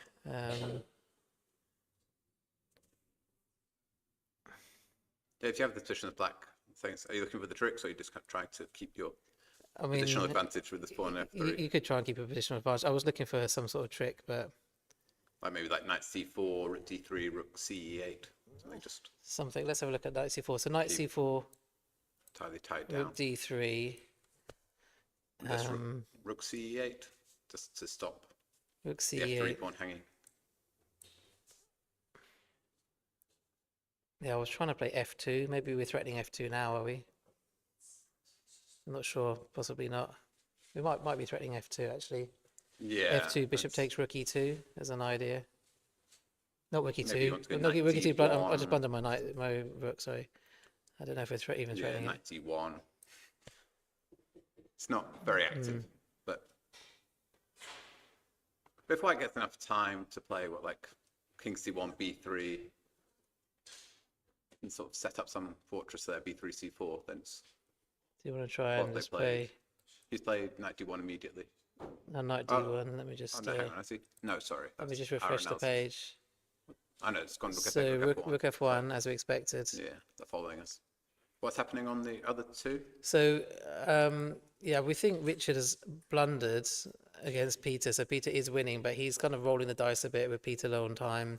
Yeah, I thought when sacrificed I all saw his the position pieces. that was it a good queen sack by Pete? It looks quite good. I mean, it was objectively maybe tiny bit better for white, but it seemed quite a good for Yeah. a practical sense because it stopped, Richard from having sort of attacking position, which he quite likes to play. So it's just sacked the two mine pieces for 4 pawns. Yeah, then I thought yeah, maybe Richard each. made a mistake here after bishop a6. I think he had to play queen a4, but instead played knight c7, and then probably overlooked after knight takes rook. Well, amongst other things, bishop d3 or even bishop c4 was just crushing. Yeah. So then he had to sort of backtrack a bit and take Then roll the dice. yeah take the bishop on f1, which led to quite a bad position. And here he's just I thought I might try queen g6 and keep Yeah. one of the pieces. yeah we thought queen g6, but anyway he just went all in. So Yeah. yeah, so let's just go to the latest position, which is yeah. Let's just refresh the page. So he's played queen knight d4, queen g4. He played this f4 move, which I think was the computer move. I was a bit nervous to play Yeah, I f4. would be h4 would have been what Yeah. my hand wants to do. 'Cause, But this yeah, is still a sharp position to play though on time, and especially with the stress of knowing. Queen g6 is apparently much better. Right. queen g6 check. I agree with you, Wayne. It's not that. Queen g6, king. Where does the king 'cause go? you worry about all the checks, and King d. I guess f5 against either move. Yeah, king d8, say f5. Yeah, you might have been afraid I of. might go like in this kind of situation, knight takes f5 and rook takes b2, and just say, okay, I'm never going to lose. Yeah, But then that's probably going to be a draw. piece It's, sacrifice. just to stop those massive pawns rolling at you. Still looks winning because you got the c pawn. Yeah, but I'm not sure because it's going to be. You can't really find all that squares that easily, right? So it's queen d3 check, and might be hard to coordinate your pieces here. Yeah. Yeah, in fact, queen g4 is a little bit surprising because just losing a tempo compared to queen g6. I was just keeping an eye on that rook on c8, right? That's all. And I guess short on time, he didn't want to play the check, like make Pete have to think about his move rather Yeah. than automatically moving his king. Maybe go king d8 here anyway or something. Okay, king d8 defends the rook. And then it gets f5. It's kind of a position that I can imagine the computer saying it's trivial, but to a human, it's still a bit scary. Yeah. Yeah, it's not. Oh, I actually wonder whether Peter should have played this rook c8 move, encouraging knight takes e6, because I was actually suggesting to Simon maybe White would just play knight takes e6 anyway, Ah, okay. and he just Yeah. he just sort of played rook c8, which made his rook slightly more passive. So f5. Yeah. Pete's a fantastic player. His main weakness, though, is time trouble, right? So this is sort of a very classic position for him. That I think the idea is he's got rook c6, right? I think the idea is he wants to take on b2, go rook a6, great. Let's he's probably also okay. considering keeping the option of sacking on f6 in some positions. Okay, so yeah, obviously queen g8 doesn't quite work because of bishop f8. Quite important point. So you don't win the rook on b8.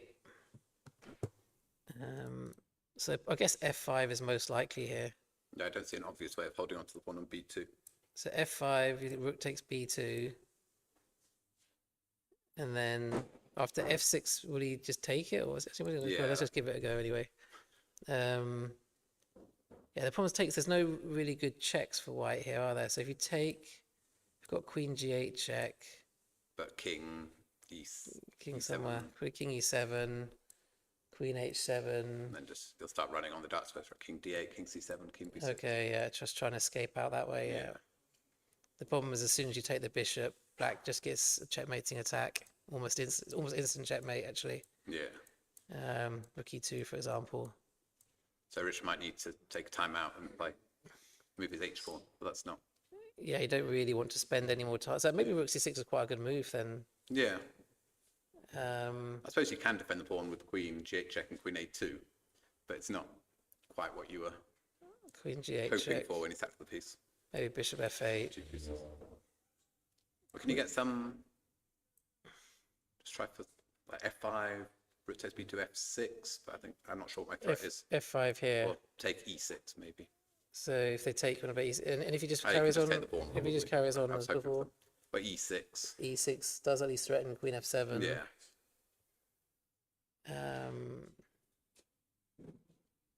Yeah, I mean, at least you got a threat now, which is good. Good You thing. probably could have taken the pawn. Yeah, you think you could take on f5? Yeah. e6. Knight d6. I think queen h7. Rook Or b7. could you defend along the 7th row with your? I know, Well, queen queen g6 g6. check. Okay. Yeah. I was trying some tricks like this, but Yeah, so knight d6, and then what did you want to play? Queen h7. yeah, at least for the threat. But rook b7, and probably I'm going to run out of my threats here. Yeah, By the way, Mickey's not bad. Yeah. Yeah, should we have a quick look okay, at? so a quick look at Mickey's game. So this one, from the body language, I think knight f5 was overlooked when I was watching Yeah, the game live. So what's going on here? Mickey was quite short on time though, right? Still is but he's short only on time. got a few moves. He's got a lot less move to play than Stuart, I think. So But it's a very sharp position. he's got. They're all getting in time trouble. Yeah. Queen e4 threatening rook b7. Yeah, looks Oh. tempting. Taking the light squares. Yeah, so if they take on b2, then rook b7 presumably. So queen c3, say.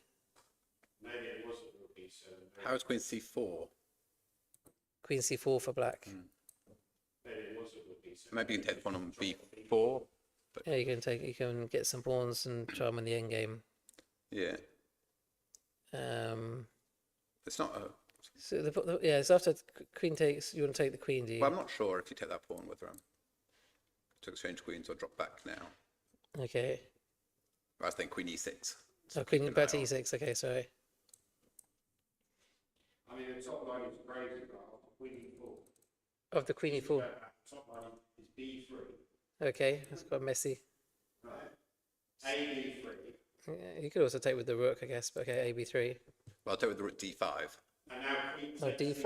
Oh c2. yeah, it's quite Where's the- messy. Yeah. Queen, pun, queen. Takes c2. Ah, yeah. And this endgame is not clear, right? And then what, a2. Because your bishop is so passive. King takes a2. But, Oh. but then maybe Mickey's quite happy to simplify. Yeah. Yeah, so that's Yeah, thought still big in the mug. balance. I feel like Mickey, he doesn't have to be like super accurate here, does he? Did Black play Rook C8? Yeah, this is still the live position. Yeah. Should we have a quick look at Stuart's game? Yeah. So Stuart's, well, this is like, So he's We've also got some news about legislation of women's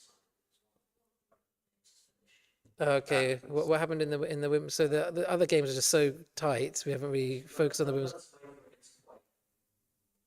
So which game? Sorry, it was board 18, board 19. Oh, so Elmira has actually Almira won that won. one. So 5.5 is the. She's won. So Lanyao needs to get a result. Otherwise, Elmira will be the lady champion. So let's have a quick look at her game. She's won the English Championship 2 years in a row, right? Yeah, she won the English Championship as well. So this position, so Black to play another time She's a scramble pawn up, approaching. but White's. If she wins, she's the outright champion. If she draws, they're joint champions. I played both of these. Pardon? I played both of these players. Did you? Yeah, this I guess still she's actually, better. yeah, it still looks like she's got chances here of Yeah. winning. I mean, there's no real attack against Black's king, not yet anyway. There might Tarot be, needs to exchange something. yeah, it might be an attack against White's king. Might have to play Rook D3 some or chances. something. Yeah, she might be able to still Or at D1. win. I think, is she the defending champion? I think she might. I can't remember who won last year. I think she might be. I can't remember who won. So let's go back to the top board. So yeah, we'll have a quick look at this Stuart's game. So last time we saw it, it was, I think we saw think Rook, he Rook predicted F1, our moves, Knight right? C4, yeah, Rook D3. We'll look at Knight D1. I didn't Yeah. like it very much.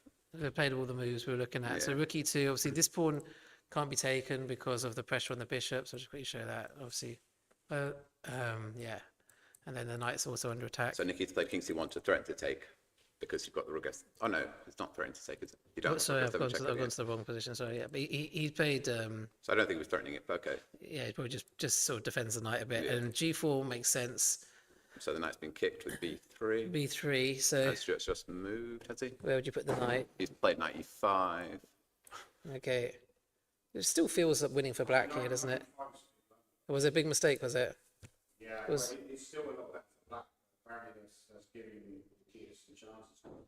Well- Something like G4 is well. Yeah. What's the winning move here for Black then? Gwaine Rook. probably quicker. F8, maybe? Well, the whole position is winning. Yeah, but Knight E5 might allow. I suppose if you can exchange off a pair of rooks, then you breathe a huge sigh of relief as White. Good question, Wayne. Like, you're known to be a good defender and very resilient. Like, how would you act in this position? If you were Black, how would you feel? Do you feel a bit uncomfortable? As Black, well, Very. as White, I'd feel really uncomfortable. As Black, I think I would. Yeah. No, yeah, I would. Especially in the situation where it's like, He's not think threatening to about take the Nikita rook, just so needed to win with White for a good chance of being British champion and then getting this position against one Knight C6 as well. Yeah. Whereas, It's a great psychological choice. can you play they should bishop have played F6? Knight C6 earlier in the tournament as well, right? So it shouldn't be Let's try and go here. Not sure. Maybe White plays Knight knight back to C3. C3. It looks really horrible, but I guess Nikita is very happy that they're in a time scramble. Actually, Stuart only has 1 minute left. By the way, Richard blundered again. I think he's back to his island. Okay, He's not one of his important points, so this game's over. let's have a quick look at this one. And yeah, there's not too many moves left now. So let's just see what King's happens weak. at F4. I mean, Peter's actually, knight D4, rook C6 is quite Played- strong. Yeah. So this is what we were sort of vaguely trying to get to work, but Knight Oh, takes F5. why Queen E8, not Queen F7? Yeah, maybe it's just an oversight. Yeah, I think he just got off the knight takes F5, Queen D7 is not. Not forking the knight as well. Yeah. Yeah, And there's- Queen F7 would try, right? Yeah. Because Queen F7 top maybe it's King E6, but then it's quite tricky. Then presumably You could try F6. F6 at least there, right? Maybe F6 or something, you know. And you can go Rook B7 or something, but yeah, The F6 it should be winning. F6 But you have to see. You take it. Well, no, you can't. It's not that great. There's a. He goes to D5. So what do you want to play after F6? What's the winning move? F6 you go Rook A6, it's got a mate. ah, Rook A6, Queen takes Bishop, King D5. but playing this way is with 2 minutes. Yeah, then there's nowhere to Like stop rook analysing it, it's A1. obvious that it's winning, but Yeah, it's over hard the to see. board, it's a bit nerve-wracking. Yeah, that was a bit of a missed opportunity. He probably was trying to like hustle Peter a Yeah. little bit on time and overlooked that knight takes F5 was possible. So at the moment, it's looking like it might be a Pete against Stuart playoff. Yeah, well, Stuart's game's far from over. What about Yeah. Mickey? Mickey's could But yeah, win. there's Mickey, of course. Let's who look can at never Mickey's discount. game. So actually, something happened similar to the line we looked at. So after rook b5, rook c8, queen e4 was played, So he didn't play takes, B3. and then rook e2. Yeah, it's a very calm move. Queen c3, rook b7. Is White going to take this pawn at some point, do you think, or just going to keep the Yeah, pressure? I'm desperately trying to find a way to the back rank for black. But it's quite hard to get in. Don't know. What's the threat? Bishop E1 or something? Yeah, so bishop e1 maybe. And if rook C4, queen D5. You have to be quite careful then, don't you? Yeah. Not sure if can black threaten. Oh no, you can't. I wanted to play rook a8, but it doesn't work. You can't. You Maybe can't. play like H8 or something. But Yeah, king h8 first. bishop Just E1 and go rook 7. No, this is looking good for Mickey So the as well. part of the problem with this move, with the idea of taking this pawn, yeah, White can just take the bishop Yeah. and take the rook. So that doesn't seem to work. Unless he can play rook c6, is that a move? Or are we going to fall for something? You can attack my queen.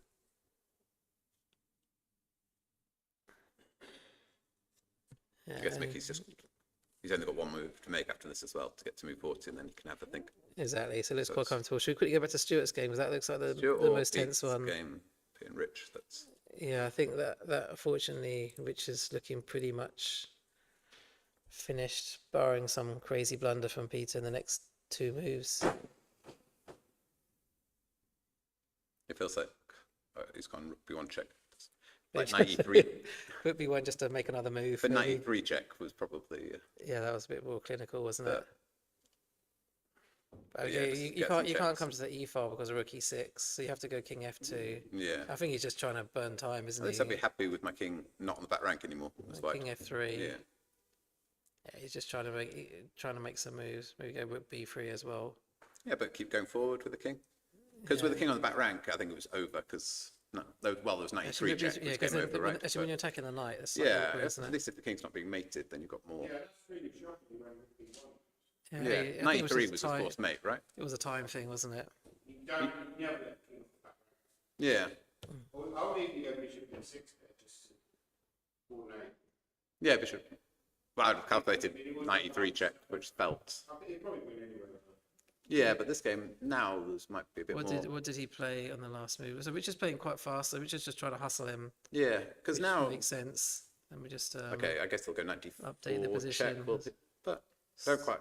He's still got two moves to make in just over 2 minutes. Yeah, The problem is that this queen 94. b8 is a threat you have to watch out for.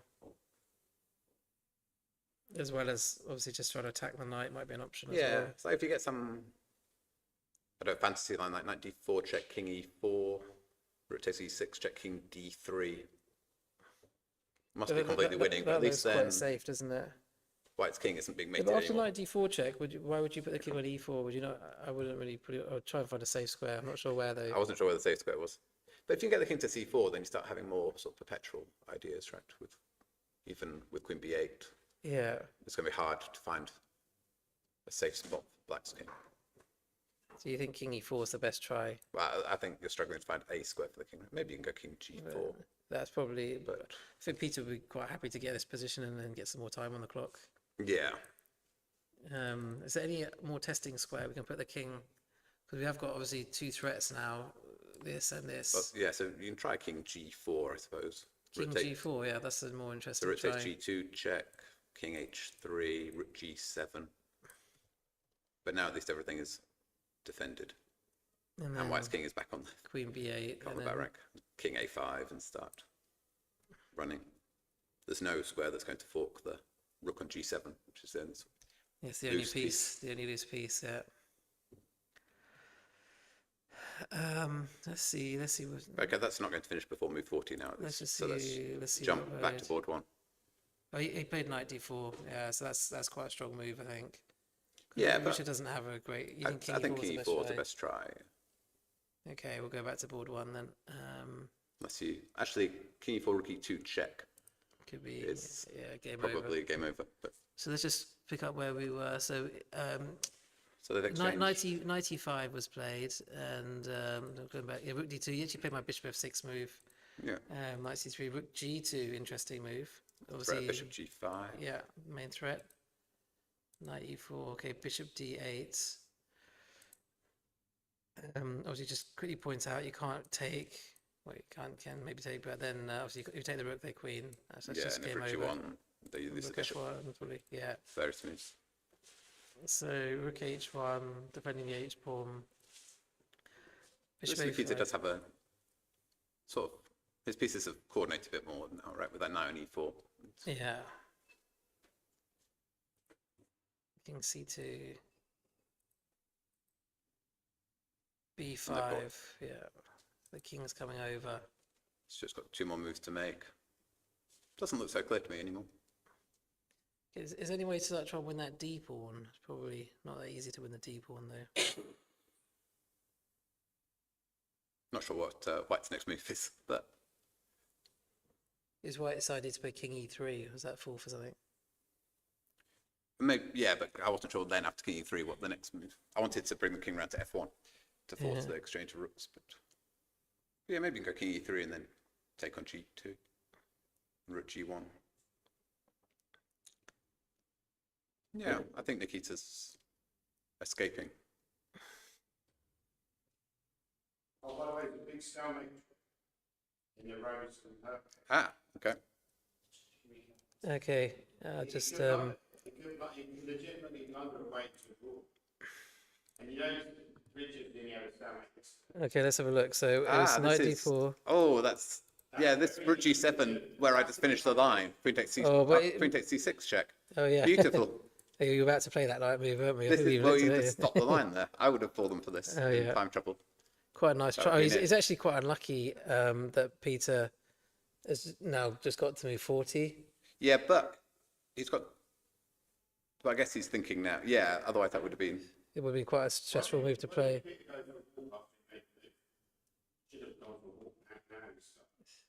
Yeah, it's a bit unlucky there, Richard. I think if there had been one more move to time control, well, Peter would have just had to sack the bishop, wouldn't he? Maybe he has to sacrifice the bishop anyway. Yeah. Oh, by the way, Stuart's got completely wrong. It's now like +1, like at least 4 Stuart. You mean? Yeah. Yeah. Yeah, No, he's- it he's doesn't look targeting clear that to me D- anymore. He's This targeting position. that d pawn, which we sort of had considered. Let's have a quick look at Peter. So the main threat is obviously rook g7, which we all blundered as well. Queen takes rook. And stalemate. Yeah. And if you take it as stalemate, so quite a nice. You're not try. normally looking for stalemate when there's 2 pawns left on the board. So Yeah. this was a nice idea.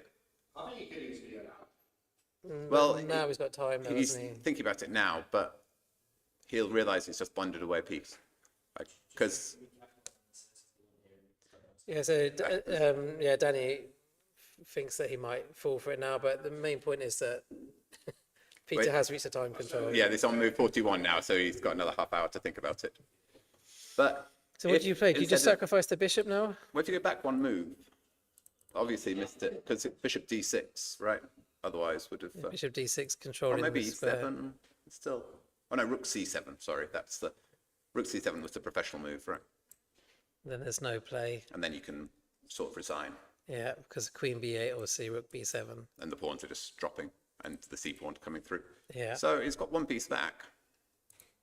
So Can't get my train yet. So are you waiting for Peter to get the train, are you? But what if Peter makes the playoffs, which is quite likely? Yeah, well, I mean, I'm going a different direction to Okay. other people. But So you're ditching. at the moment, there's still theoretical chance of me making the playoffs. Yeah.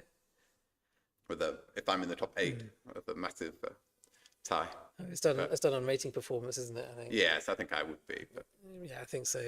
I've not played. Like my opponent today, William Claridge Hansen, got an IM norm with a round to spare, but his TPR was still quite low because he played a 1500, so which seems quite unfair. Yeah, but I think you'll definitely be within the top 8 in terms of performance. Yeah, and I think it's more that Yeah. we'll probably get some decisive results. Can we see Mickey's Yeah, game? he was the most likely to win. I That think one wasn't. And he's made move 40. he's played King Bishop G7, E1. Bishop E1. Yeah, it's looking like some sort of control now, right? So the probably, unless there are some tricks, both B pawns are going to fall, and then Mickey will be the exchange up. Yeah, so it could be 9 times British champion. Yeah, Well, it could be Mickey against Peter. That's probably the most likely at the moment. yeah.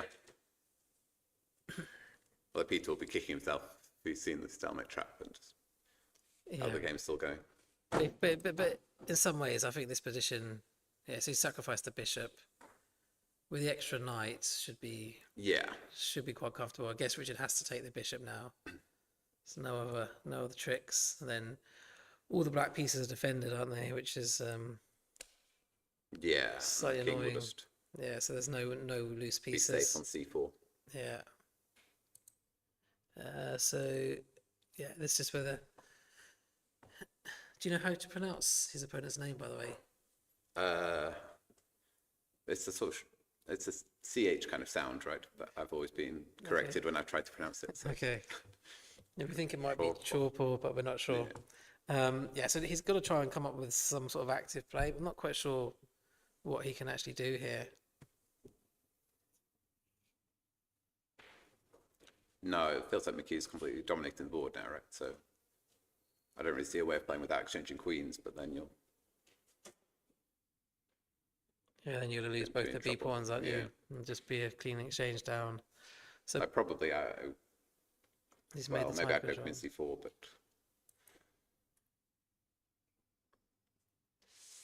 Yeah, I guess there's that one little trick just to point out. If you take with this rook, that's D5. With this, yeah. which obviously you won't fall for that. But maybe after it takes, you might be able to have queen E6, so this queen feels a bit more Yeah. relevant on E6.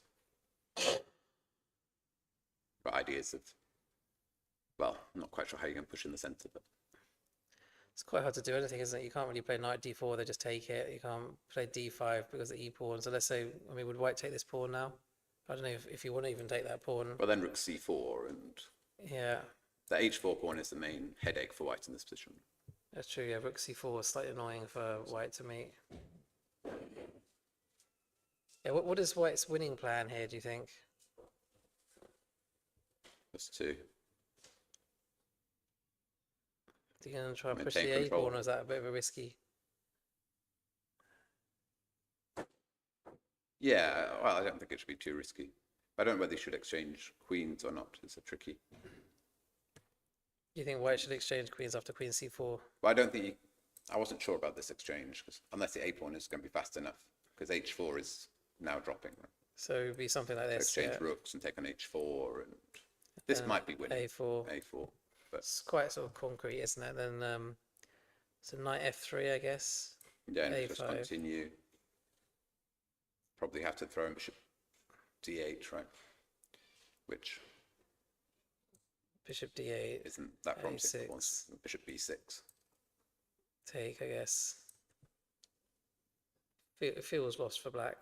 Yeah, Then we can just take this pawn, can't you? I mean, just take yeah, or this bishop pawn. B. Yeah, take that pawn and then go bishop B8 and A7. Yeah. Yeah, So that's Mickey's got a good knack of winning the crunch games. yeah. So that could be. Otherwise, where do you put the queen if you don't want to exchange queens? It's quite hard to get the queen back to e6. Otherwise, Yeah, see, Stuart's E6 made, is the only square I can see that works. yeah. Stuart's made the time control at least. Let's just see how his position's looking. So 3-6, 3-5. He's going to be a poor now, probably. Although H5 is not hanging yet, because knight F6 check. Yeah, so white will move Trick. the king somewhere. We'll just see how they got to the time control. So he played this knight f7. I'm a little bit Like, gave the chance to surprised. take. Was there a chance to play c4 here or not? Is there knight g5? Oh, knight been a problem. g5. A nice trick, yeah. Yeah, knight g5 looks like quite a good move. Yeah. So knight f7 was a strong move, I think, practically. So traded, rook d5, and now let's say Probably king e3. I mean, obviously Stuart will be delighted to have this position. Well, yeah, but it probably was more It's probably more winning. earlier, right? Okay, so obviously knight f6. Nikita might be quite happy to have this position as well, from what he had. So let's say king e6 to stop the fork. Yeah, and take the Rook pawn to on G2. g2, and take the pawn on h5. So we could have something like this. Flag Where, the pawn up, but White's still going to fight for a long time. No passed pawns yet. yeah, it's quite hard to see many winning chances for Nikita. Obviously, Yeah. it could pan out that way, but yeah, it's not really that likely to win. So Peter, so Richard's sort of taking the bishop. Peter's probably still favourite to win this game, isn't he? Yeah, I think he's a big favourite still. But it'll take a while. So if Peter manages to win, then he's hoping this game ends as a draw. Yeah. Then he could be British champion potentially.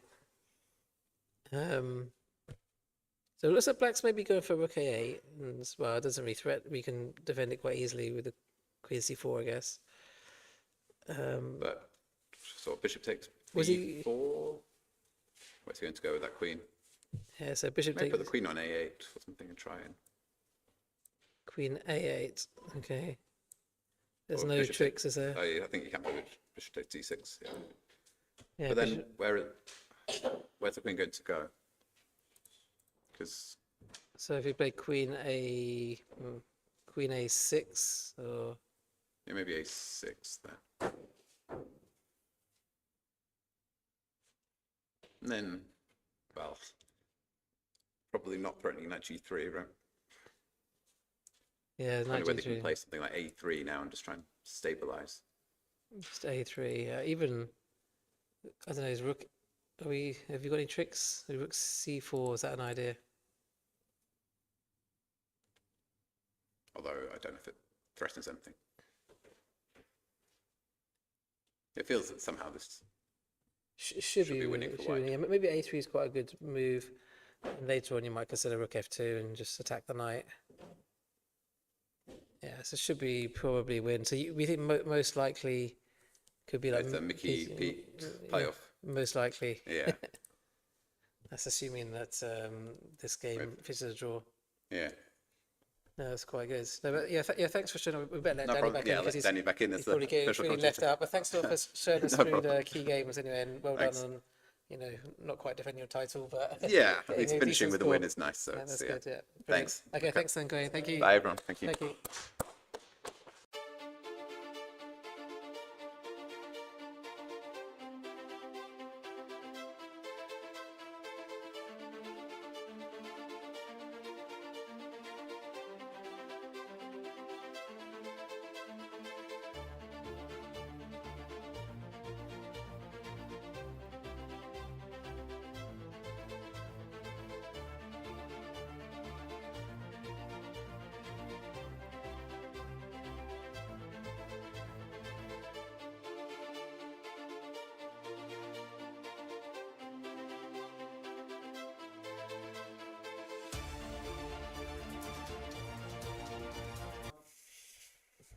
Hello, welcome back. Yeah, it was amazing to get that analysis from the reigning British champion, Gawain Jones, but he probably won't be British champion for much longer because it feels like somebody is going to get 7 out of 9, possibly Peter Robertson first.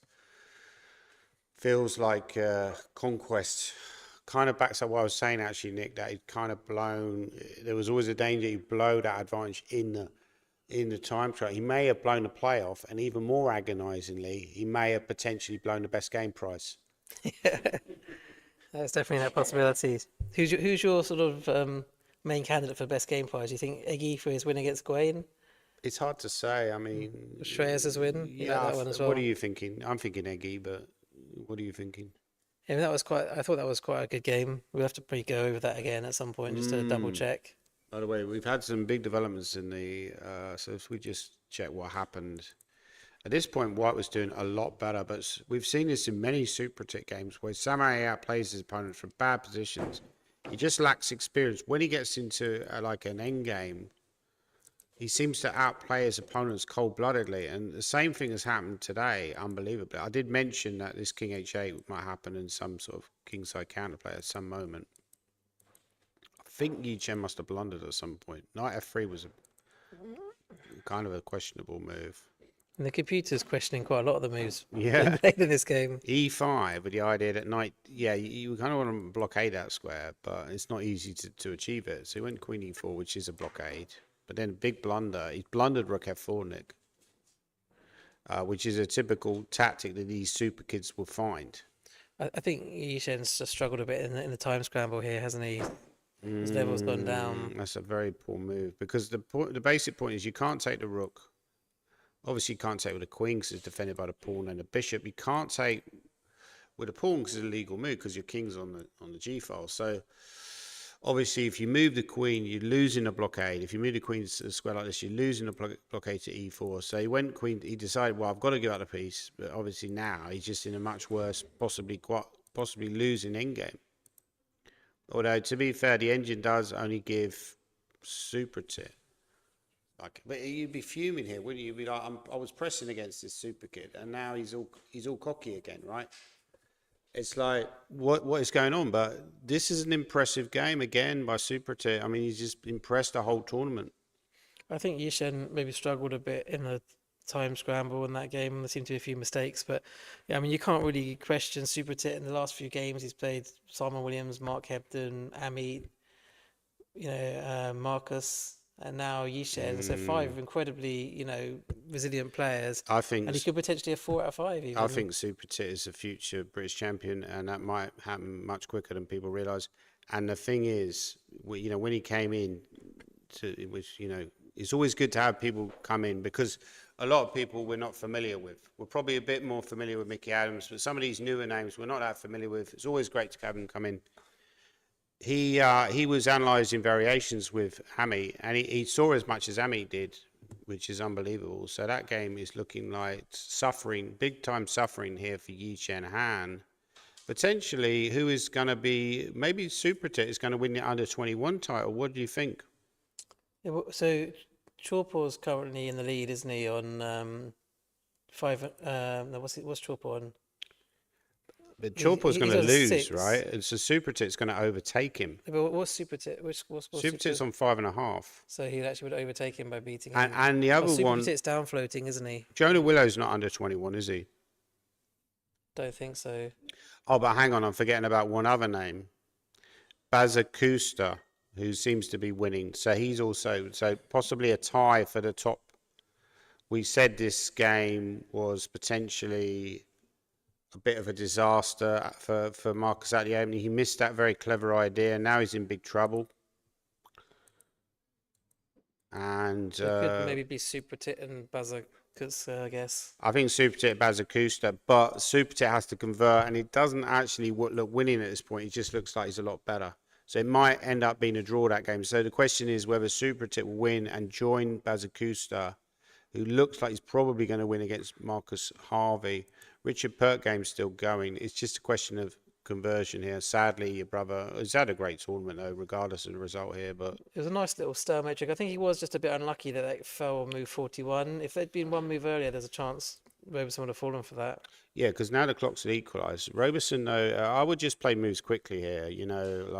It's not that difficult to win this. Just why is he thinking for so long? Yeah, I He's mean, going to get shorter time again and then possibly blunder. the problem for obviously Richard is that all the pieces are defended now, so there's just no tricks. And the other depressing thing, Nick, I mean, you could resign it, and I'll tell you why you could resign, because you don't even have a plan. Your one plan is to push the H-pawn, but you're never going to get past this. You just keep the rooks there forever, and then gradually push a C-pawn. It's just... He feels hopeless It's resignable. now. It's Yeah. resignable. I would say, but the only reason not resigning it because of the significance of the game. I think it all goes back to that moment early on in the game, actually, when he played. The queen sack was a very clever It was idea, wasn't around it? about here, and I think he was. You know, sometimes you use strategy, don't you? You use strategy to actually say, look. I was watching this game recently between Divya Deshmukh, who's like India's latest superstar, possibly like the biggest name in chess now after Magnus Carlsen.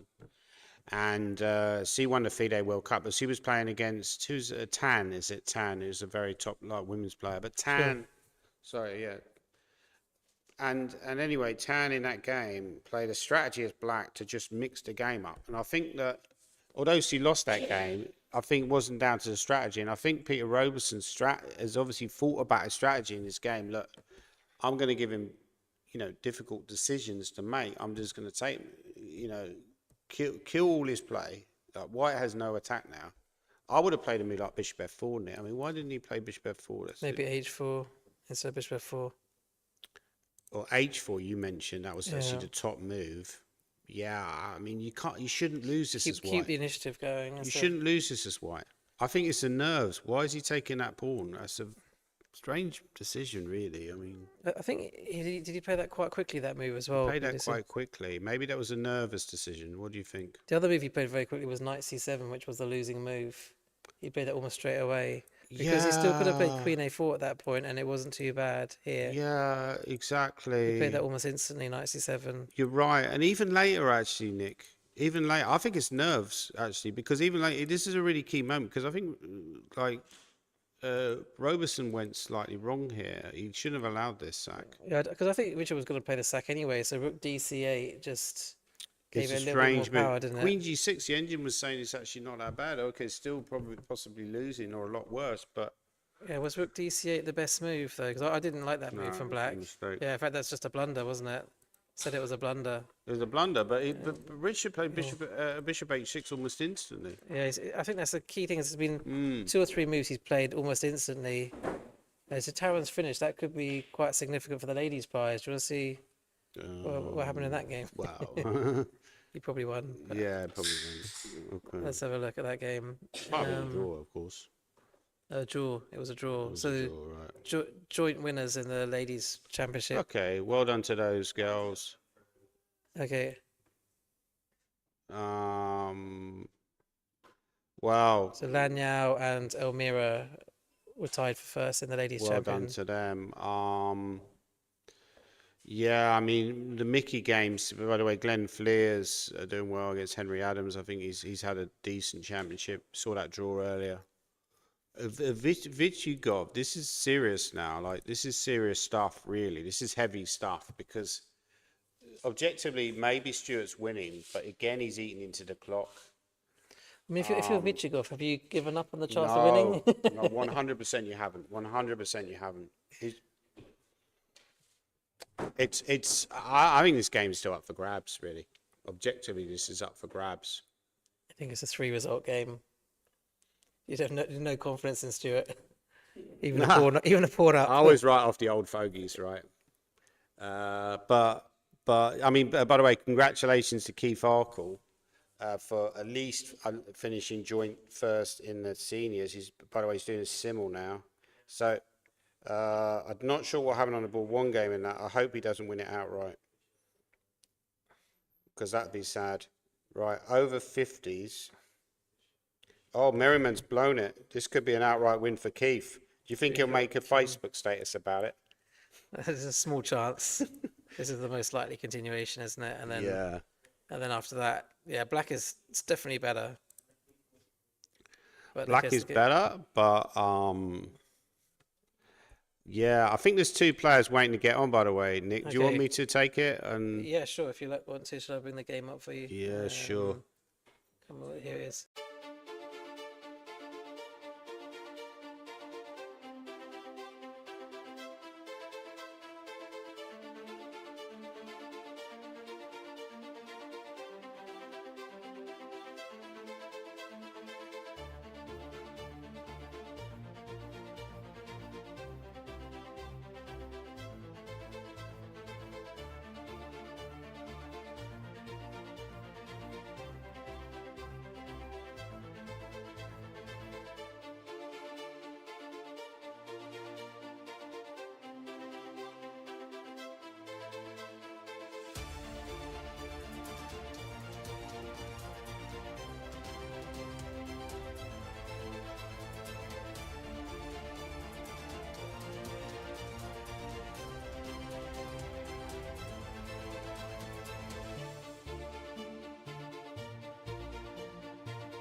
Oh, hello everybody, welcome back. And I've been joined by two of the players from the tournament.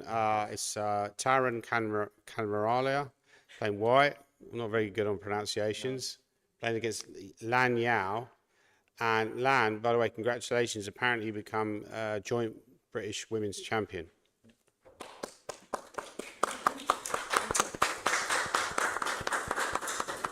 An even greater achievement is you're the first female player or first female personality to appear on this whole commentary stream for the whole. So, okay, let's have a look for your game. Right, okay, so how much of this was theory, guys? So after e6, I was out of book. So after knight c3, usually c takes d4 is played. Oh, yeah. Isn't there an a6, or am I getting mixed up with some other variation? Yeah, I thought of that, but I'm afraid of d takes c5 and annoying things. Yeah, how It's do you just get the pawn back right? It's not so e6 easy, right? Yeah, that makes sense. Can you go queen a5, or is that terrible? It's possible, but I think I'll always get a good version of of French structures. Sure, sure. So in the game, Lan, you played e6 and then knight b5. I always find that move quite irritating. Yeah. But however, there was a good response. Knight e6 covered that square because obviously the fault was threatened. And then c3, good move, I'd say, because I guess you're ready to go a4, Taran, right? What happened in the game, I didn't choose that. I'll tell you why. So after bishop e7, here was my first thing. I took around 10 minutes here. a4 is usually played, but I was wondering what if, let's say castles, Yeah, sure. and perhaps knight f3, bishop d7, Right. and bishop d3, and what if c4, and then trying to win the b5. Yeah, this makes sense. Probably the engine would say it doesn't matter about the pawn because you always get a little bit of comp, right? Maybe some line like castles, and I don't know, but yeah, it's true. Maybe b3 or queen b1 or yeah, I agree with you. Maybe knight e5. No, knight e5, queen b2, right? I was thinking instead of castling, maybe just h4, g4, knight e5, but yeah, it felt, probably here. Oh, you want to go here and then go full bore? Yeah. What were you thinking, Lan? Were you thinking about doing this, or were you not sure at this point? Yeah, I kind of see this, and I think it'll be good for me. I think it's. I didn't see h4, but I expected kind of for this kind of kingside attack. Yeah, because I think this move makes a little bit of sense because black's closed the center. I always say to people that you get h4 sometimes when the center is closed. If you just check that line with the engine, I think it probably says, Wow. It's okay. It's okay Didn't for white. expect that. Yeah. The engines don't care about pawns anymore. They're willing to give us pieces and rooks and queens and still beat us. So, hang on. That wasn't the game, right? So you took, which to me it looks a little bit strange. But were you aware that this was theory or not? No, really? no, I was on my own after d takes c5. Okay, sorry, just fresh that. Oh, hang on. Sorry, I've just gone too far. Never refresh. Right. So bishop takes. This looks comfortable for black at this moment. Bishop e7. I think that was a good move by you, Lan, and you're threatening knight c5, right? It's quite positional. Yeah, I thought so, but then b4, I just didn't expect that. Because I thought if he can't play b4, he could have played like earlier, and now b4. So I was like, what? I guess here, but then maybe that weakens that pawn. Yes. So, once Taran defends it, then it's, knight e4, I think it's... Yeah, I didn't see e4. I thought knight e4 I could have played better, but I'm not sure. I thought of knight h5 and... Right. And obviously you're not worried about this because the bishop can drop back, just to show that to people watching at home. Looks like that might be strong. Maybe king g6 also, but this is quite good for black. Knight h5, and what happens after e5. b5 makes sense. Try to f6, induce f6, weakening move. Yeah, and I thought of strange things like knight somewhere. Maybe knight g5, yeah? Yeah, knight somewhere, and I get scared. Yeah, it does look a little bit ropey for black, I agree with you. So, Yeah, but so you rejected. I mean, that's a typical move in the middle game, just to put the knight on e4, kind of suppress white's play. Maybe a3 for white was an option. Did you consider a3 turn? Oh no, hang on, I'm blundering. Sorry, I'm Yeah. blundering as usual. Yeah, but by playing b4, c3 is obviously a liability for me. So I had to be careful. But I was really happy to find a4. It looks like a smart way of protecting b5. And Yeah, a4 is too good. thank Yeah, you. f5 is very bold. Yeah, I mean, I like that move, but obviously maybe a little bit of risk there involved. Yeah. So, okay, bishop e5.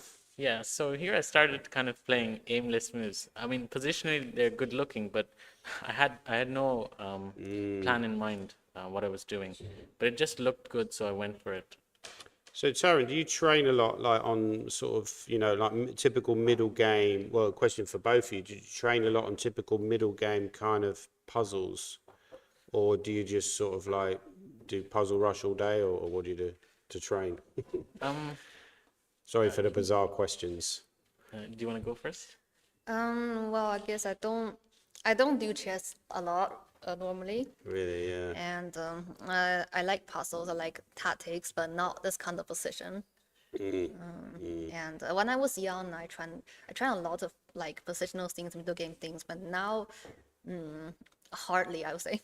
I think as you get older, you get more lazy, right? Yeah. Yeah. And what about you, Taryn? Yeah, What would similar you say? story. But nowadays, yeah, mostly kind of analyze top GM games and kind of understand their thinking.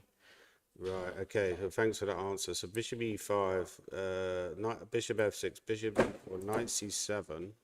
Yeah, this was probably the critical moment after knight c7 instead of queen Right, b3, sorry. okay, queen b3 So mistake everything made. is set for white, and I was hoping that once the knight comes to c7, there's no pressure on b4. Therefore, I was thinking I can break in with my only pawn break, which is c4.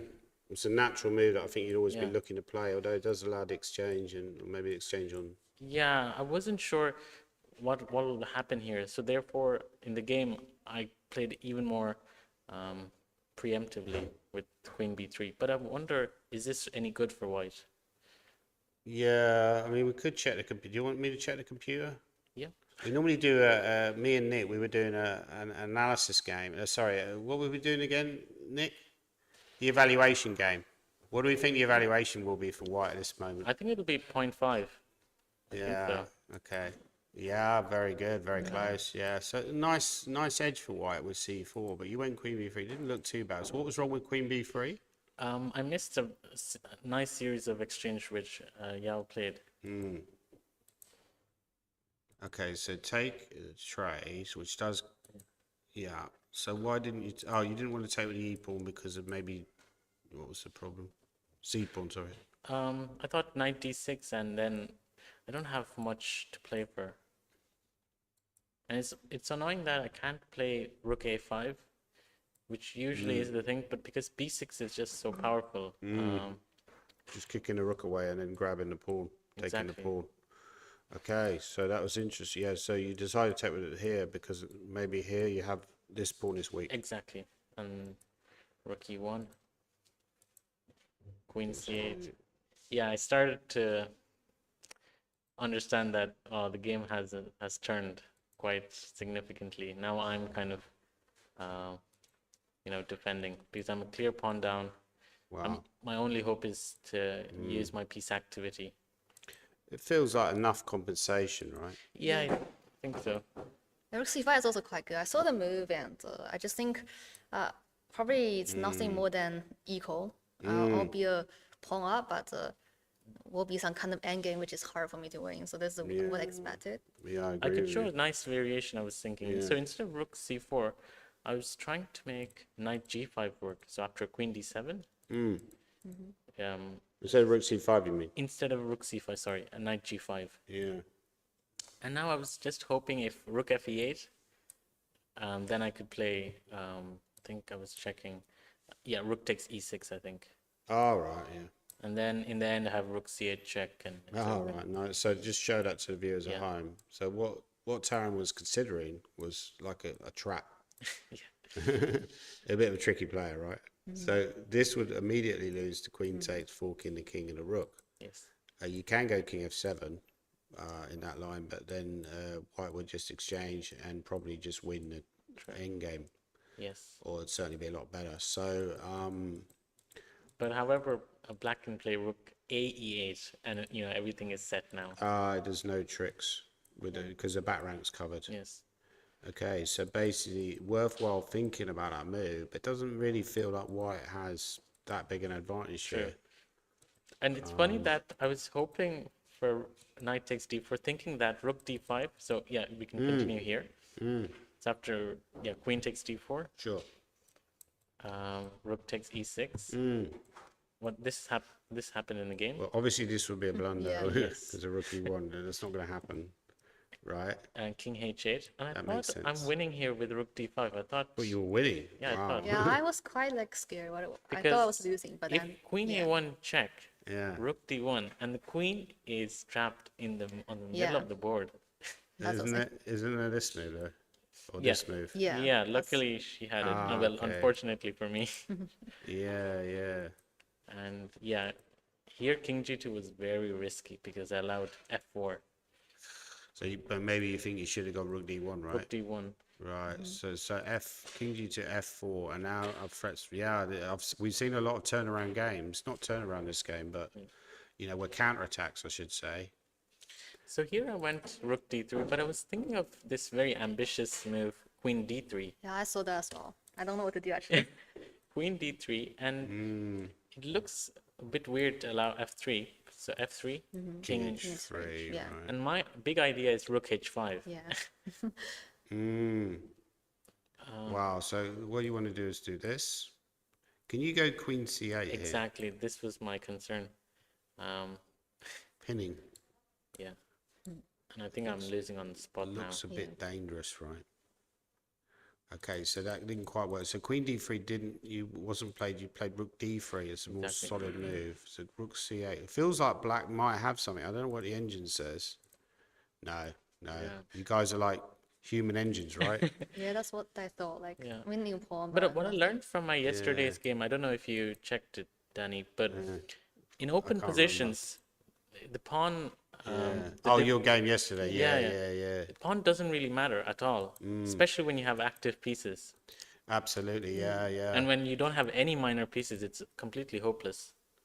So, so rook b3 was played. Rook f7, f4, king h7, and then this kind of this fizzles out because these rooks are so strong on this file. Exactly. And my It's just impossible to shift them. yeah. So essentially, But the question is, can black play for a win? Like migrating the king from the king side to the queen side, and then hope for okay. something. So you're Yeah, thinking I've about thought of that, this. but I just think it's a bit risky. Let's say if you do the king to h5, then g6 and f5, f6, and you True. get all the pawns. And I'm quite exhausted this tournament. So I'm like, okay. You can't go here because of Yeah. this. Yes. So that's you can, but you're certainly not going to win. So you have to go here. And from my game Maybe F5. against Richard, I learned a lesson that king activity is really important. I remember he sacrificed 2 pawns just to get his king That's in right. such a That was an situation. incredible idea. That really put him. Sadly, it seems he's lost. By the way. Oh dear, hard luck. Shall I just show you the games? Maybe I could just before you go, guys. By the way, thanks for showing us through your game. Can we have a quick opinion on this position? Black's just played d5. What do you think of? Seems like Nikita's worse. Do you think he's got good chances to hold, or what do you think? Wow, from a weird opening to such a position, Stuart is just a magician. Magician. So we can see h5 is dropping. I think the tide is definitely with black. The question is, can Nikita hold? It's hard to find counterplay for white, and that's what is really important. If white can get the rook on the e file, knight c5, and probably harass the king and the queenside pawns, then maybe. But I would say it's defendable. It's defendable. I mean, you can play knight f2, but then that blocks in the rook. Yeah. Okay, let's just quickly move on to the Michael Adams game. What do you think about this position? It's white to play. Looks quite good for Michael Adams, doesn't it, first glance? Oh yeah, rook on f7. Yeah. What a monster. Could he go Queen F3 here and then attack the pawn? Or, I mean, maybe he's thinking about whether to take Queen F3, just threatening to create checkmate attack. Maybe he's worried about Queen C4. Yeah, it's not a checkmate directly. He's played a move, by the way. Let's just see what he's played. Maybe he just took the pawn, yeah. So now he's threatening G6 and then also defending that. Yeah, C2, that was important. Yeah, It looks like a potential playoff, to be honest, between Peter Robertson, who's already won his game, and Michael Adams. And potentially, I think Michael Adams completely winning. We check the evaluations, must be completely winning for White. It is +7. Huge win for the GOAT of English chess, Michael Adams. Indeed. And I always got these terrible nicknames. And also potentially Viti Yugov or Stuart Conquest. I think Stuart Conquest is the one who's probably going to win that game. There could be a three-way playoff. Anyway, thanks so much for coming on and showing your game, guys. It's really great stuff. Thanks a lot. Thank you, Danny. Thank you. Cheers.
Wow, we've had a shocking development. Bodhana, the future. We're just watching Michael Adams, the GOAT of English chess, the future GOAT, Bodhana, Obviously, Supratit might have something to say about Shreyas Royal, but so he's just won a game, unbelievable, against Peter Wells. I mean, won't be the first time he'll be defeating Grandmasters in the British Chess Championships.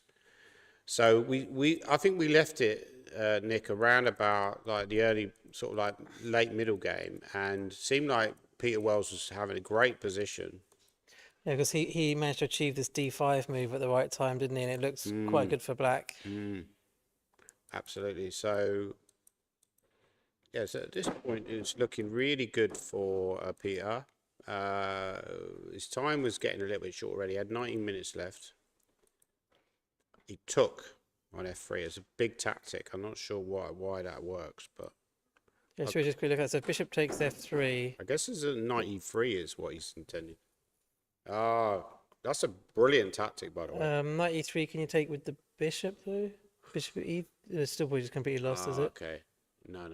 Yeah, but I think it's something to do with the knight. Probably along that knight way. somewhere anyway. It's nice somewhere. Yeah, we don't know where. It might be knight e3. Knight f4 might be the crusher, because if you take, you have the same problems on that diagonal. Yeah. You're going to get mated. Yeah, so basically there's some issue on that diagonal. So Bodhana went queen f2, and yeah, this looks really good for. I'm not sure if rook takes bishop's a bit of a. Not sure if that was the right move, but anyway. I mean, how on earth did he win this? He must be some sort of magician. Okay, why is he giving up that knight though? Oh, he's got some idea of. Okay, still looks good. I'm not sure. Oh no, you got to move the queen. Sorry, I'm getting a bit tired now. I wondered if actually you could go knight g4, Nick. Probably I just can. want to put those knights in. Knight a8, then you take on f2 and you take back. Looks good for black.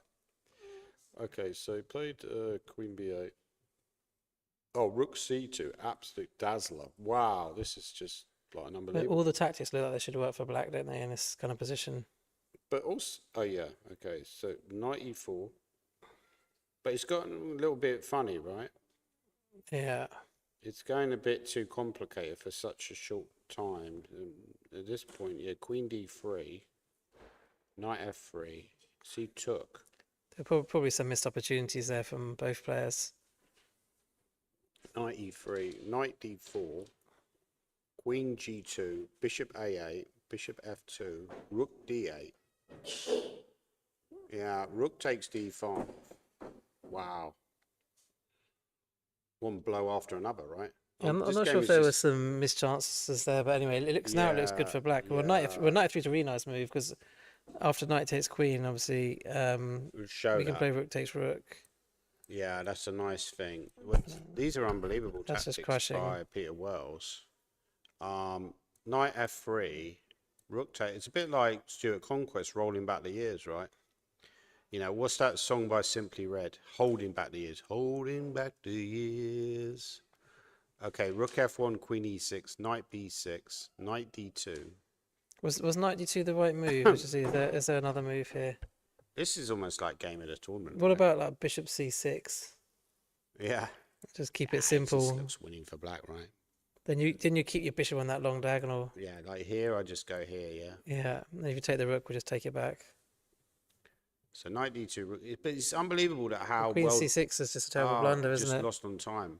No, because knight No. takes rook just wins for white now. Oh yeah. Queen yeah. takes and rook e8 check. So just to go through some of those moves from where the tactics started is absolutely just I think there were unbelievably I feel there's some mistakes complicated. there. Yeah, knight f3 was a complicated. nice move. Knight f6 apparently wasn't the best, and knight g4 was rubbish. What? No, knight g4. I think I thought actually queen a7 was much stronger. What about my knight g4 idea? That's actually a mistake because you That was allow queen b2. Oh my like, goodness. exactly. So he spotted that one.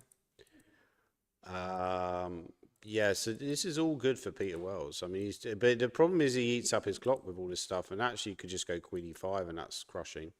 So you can see both of them actually low on time here. Both of them low on time and making mistakes. Knight takes f3, brilliant move. So in the end, anyway, Bodhana won. Congratulations to her. Wow, this is completely winning. There's so many brilliant moves in this game. It's Yeah. one of the most And brilliant- mistakes. Knight brilliant c4 moves. was a big mistake, right? It's an incredible game. Knight f3, incredible move. Yeah. But that's what I say with Peter Wells. He's very good in dynamic positions. But unfortunately, his clock handling is bad. Just bishop c6 now, like we said, was much more straightforward. Yeah, like you said, probably not the only way to win. Clock management, time management. So Michael Adams has won. He currently joins. Wow, we're on the verge. I was just about to say, Michael Adams won. Amazing game, again, by the GOAT of English chess. He currently joins Peter Robes in the playoff. However, we've got an amazing development in the Stuart Conquest game. Yeah, so if Stuart does win, was a Oh, blunder. he's blundered horribly. He's Let's blundered just see. horribly, King D4. I would have gone knight, B4. Oh, mate. knight d8. There's some mating ideas after knight d8 because you stop all the checks. Threatening knight c6. So it's knight c6 threatened to win the Wow, knight. This could be incredible. Where does the knight go? So let's say white plays b4, then rook f3 with knight c6 mate coming. He's found it. Wow, this is Oh, incredible. this is an amazing This game. is 2008. No, reborn. this is probably the game of the tournament, isn't it? I mean, he plays Nah, so I'm well. not sure I agree because there's so many mistakes in this game. I feel like I've the already level, the agreed. level of I've already play. agreed to deal with Eggy to give him half the. You got a commission half there. the price, yeah. Knight D8. Yeah, that's an amazing move by So Stuart. b4 rook f3 is you have to Wow. sack the knight Nah, to stop mate. He looks disturbed there. He's annoyed. His face looks like someone who's annoyed with himself. Put it that way. So if Stuart wins this game, I think Stuart will play Peter. Exactly. playoff. That was what I was about to say. I think it's a massive. I think it's wrong to actually have like my personal feeling, obviously. But I think it's wrong to have like two playoffs because you've got the best player who's Michael Adams. He's waiting there. He's not going to have to play two playoffs, and the other two have got no chance. Essentially, they might as well not bother turning up because they're going to be exhausted after they play each other, and then have to play the GOAT of English chess in Mickey Adams. It's just they've got no chance, right? It reminds me of when Anand.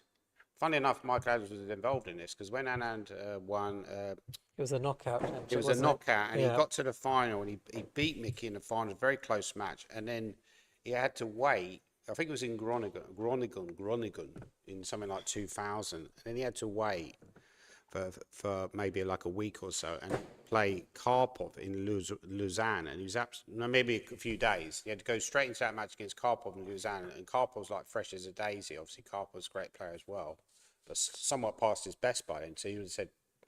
Anyway, the point I was trying to make is you're getting a massive advantage. So I don't agree with that. I think if it's a playoff, they should all play each other, and then we see what happens. But then you right? could just argue if Mickey's played the hardest players so far, That's then he true. deserves a That's bit true. of It's a Swiss recognition system. for that. No, I'm not having anything against Mickey or anything like that. But I just think the rules are wrong. I just think if you're going to have a playoff, they all have to start from the same. Yeah, but I also think it's not. There are worse ways of deciding it than thinking who's played the hardest field. But also, don't you not agree with me that makes Mickey a huge favourite in the playoff? The Yeah, fact that he's overwhelming fresh. favourite, yeah. Overwhelming favourite. He's going to be fresh in that. Why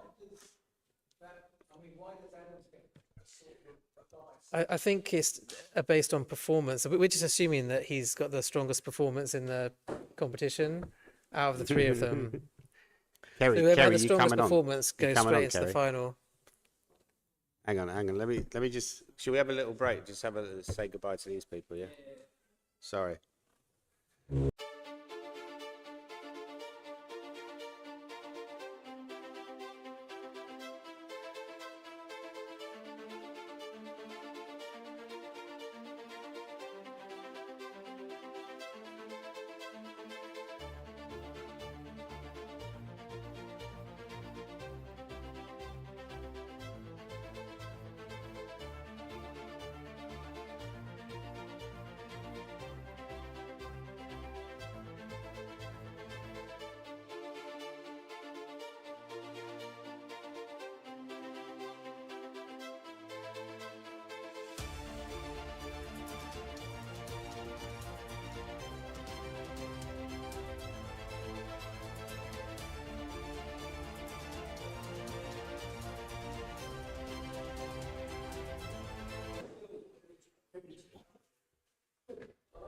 Bye, guys.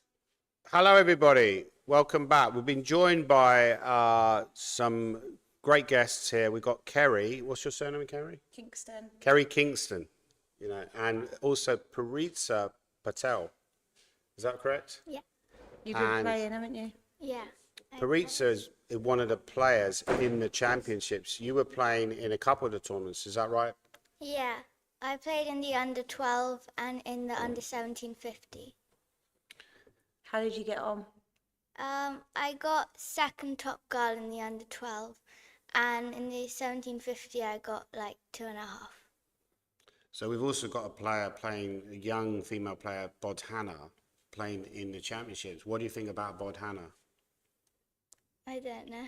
You don't know. Sorry. She's really good, She's isn't she? quite. Yeah, she's Yeah, good. she's really good. Yeah, Bodhana. What do you think about? By the way, Kerry, your good friend Peter Roberson is now qualified for the knockout I championships. know, I'm really proud. Do you know what I said to The him? You're playoffs, going to sorry. win. I said to him, Yeah. I think you're going to win the British. He deserves a good win, doesn't he?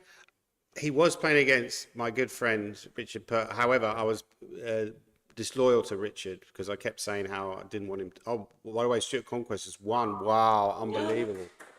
Well done, Stuart Conquest. Well done. So there's going to be a three-way playoff, and hopefully they'll just get on with it and won't wait for the other games to finish, so I can just go home. Right. We all just want to go home, don't we? Now we've had a all wanna long go week. home, yeah. So, okay, another question for Paritza. Your brother plays as well, Zane, right? Yeah. Have you got ambitions to be stronger than Zane in the future? Yeah. Yeah.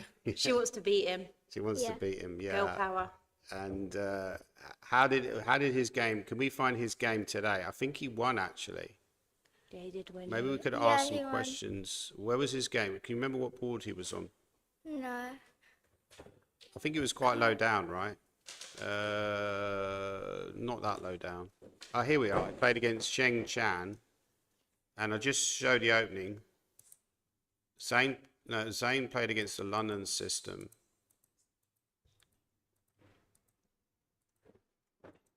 Zane taught me how to play against the London system. It was the one line that he actually taught me. Right. Good Okay. player, isn't he? Okay. Queen e7. Rook c1, h6, a3, a6. So what do you think about the position at this point? Yeah. It's a good one. Just, yeah. I mean, we do an evaluation game, Paritza. Like, how would you evaluate the position after this move? Like, who do you think is better and why? Black, because he has the bishop pair. Bishop pair. I taught you that, didn't Danny loves the bishop pair. I? Danny loves the bishop teaches pair. her. Am I a good teacher, would you say? Yes. You're very patient, Ah, aren't you? right. Well, okay. It's actually saying that white is better. Wow. So I was talking rubbish all along. Okay, so I'll let you guys go soon, but thanks for coming on so much. Thank you for having us. By the way, just one last question for you, Paritza, and one last question for you, Kerry. Paritza, have you got any chess coming up? Rhodes. Rhodes in Yeah. European Club Cup? Yeah. Okay. And have you got any ambitions to do any stream in the future? Because I often made the joke that you were like the Asian Anna Kramlin, right? She could be, couldn't she? Do you think I you don't could be know. the Asian Anna Kramlin or Alexander Botes? I don't know. You You could don't be. know. Sorry. Anyway, that's great having you on. And what about you, Kerry? I know you're really good friends with Peter Roberson. Yeah. Are you going to give him some advice before the massive playoff that we got coming up, or are you going to basically... Leave him to it because I don't really know a lot about chess. I don't want to leave him to it. He seems to do it very good on his own. He's doing very well, isn't he? He's been going to bed early, not drinking very much, sensible. He's very- taking chess very seriously. Peter's a lovely guy, so we're all rooting for him. We're all rooting because he needs this. He needs this. He needs this. Yeah. Right. Well, thanks Thank anyway, you for having guys. us. So much for coming. We need more women players. Brilliant.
Hello, everybody. Welcome back.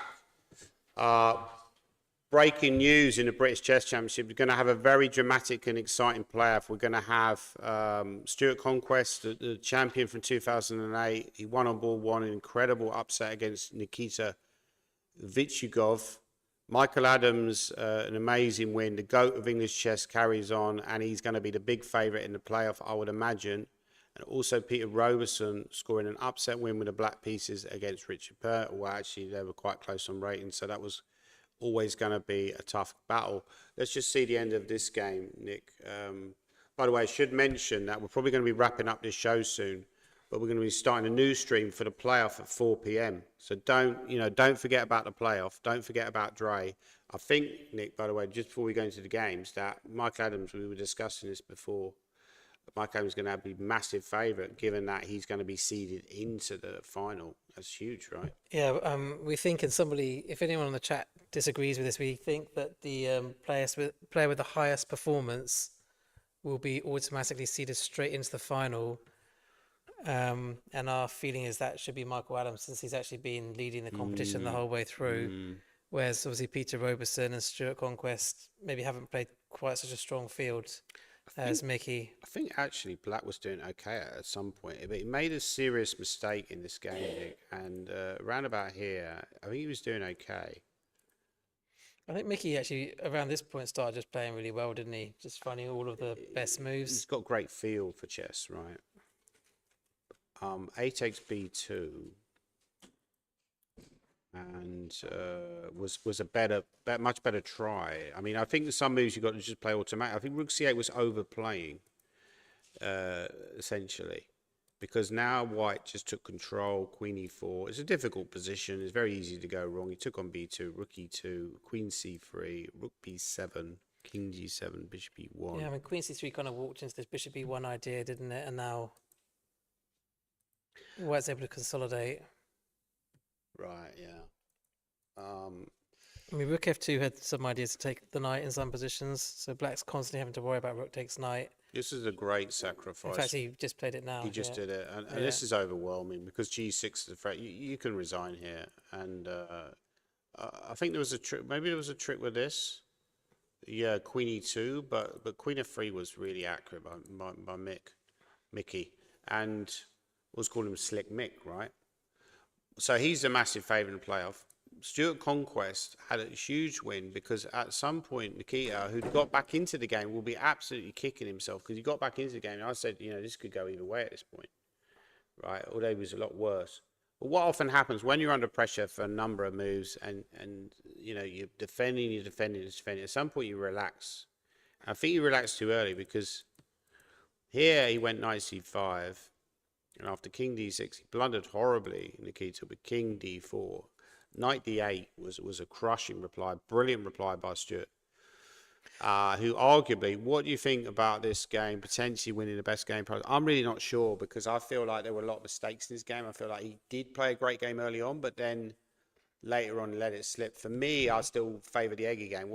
Should we flip a coin? Maybe we should get a vote in the chat. I don't know if anybody can remember the Eggy game, but I thought this was a phenomenal game from Stuart. But the problem is you've got recency bias because this game was played in the last round. So we could go through the Eggy game as well if you like, and then we can see. I can't be bothered. But you think it's the best game of the tournament? No, I'm not sure. I'm not sure. What about? Should we get our hands up in the audience? Let's get our hands up in the audience. We'll have to show them the game though, because they probably can't remember the Eggy game. Oh, that's true, yeah. Okay. But this knight D8. The main point here is obviously what Black's threatening knight C6 check, which will just win White's knight. And I think he realised the game was up. Did he resign here? Did he? No, he moved the knight away. Because that's basically like this is resign anyway. Like B4 is resign. Knight D3. You force him to at least find Rook F3, but he found Rook F3 and then he knew the game was up.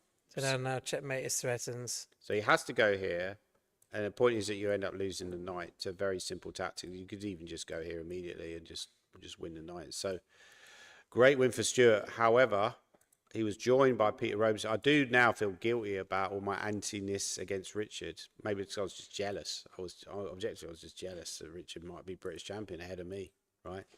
I'm a very jealous person. But I was kind of rooting for him a little bit. He lies. Okay, Queen C4.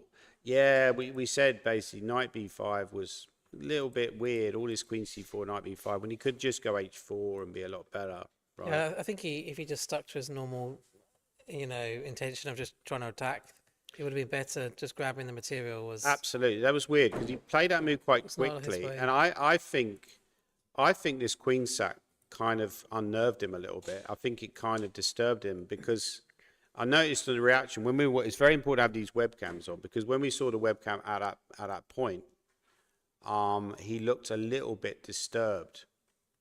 So I think some people in the chat are rooting for Stuart's game today to be the best well, game. of course both. they are. Of course they are. What about Eggy? We'll Come have, to, on. we'll have to show the game. We'll have to show the Okay, Eggy game. let's find the game. Right. Okay, let's find the game. So that game was a draw.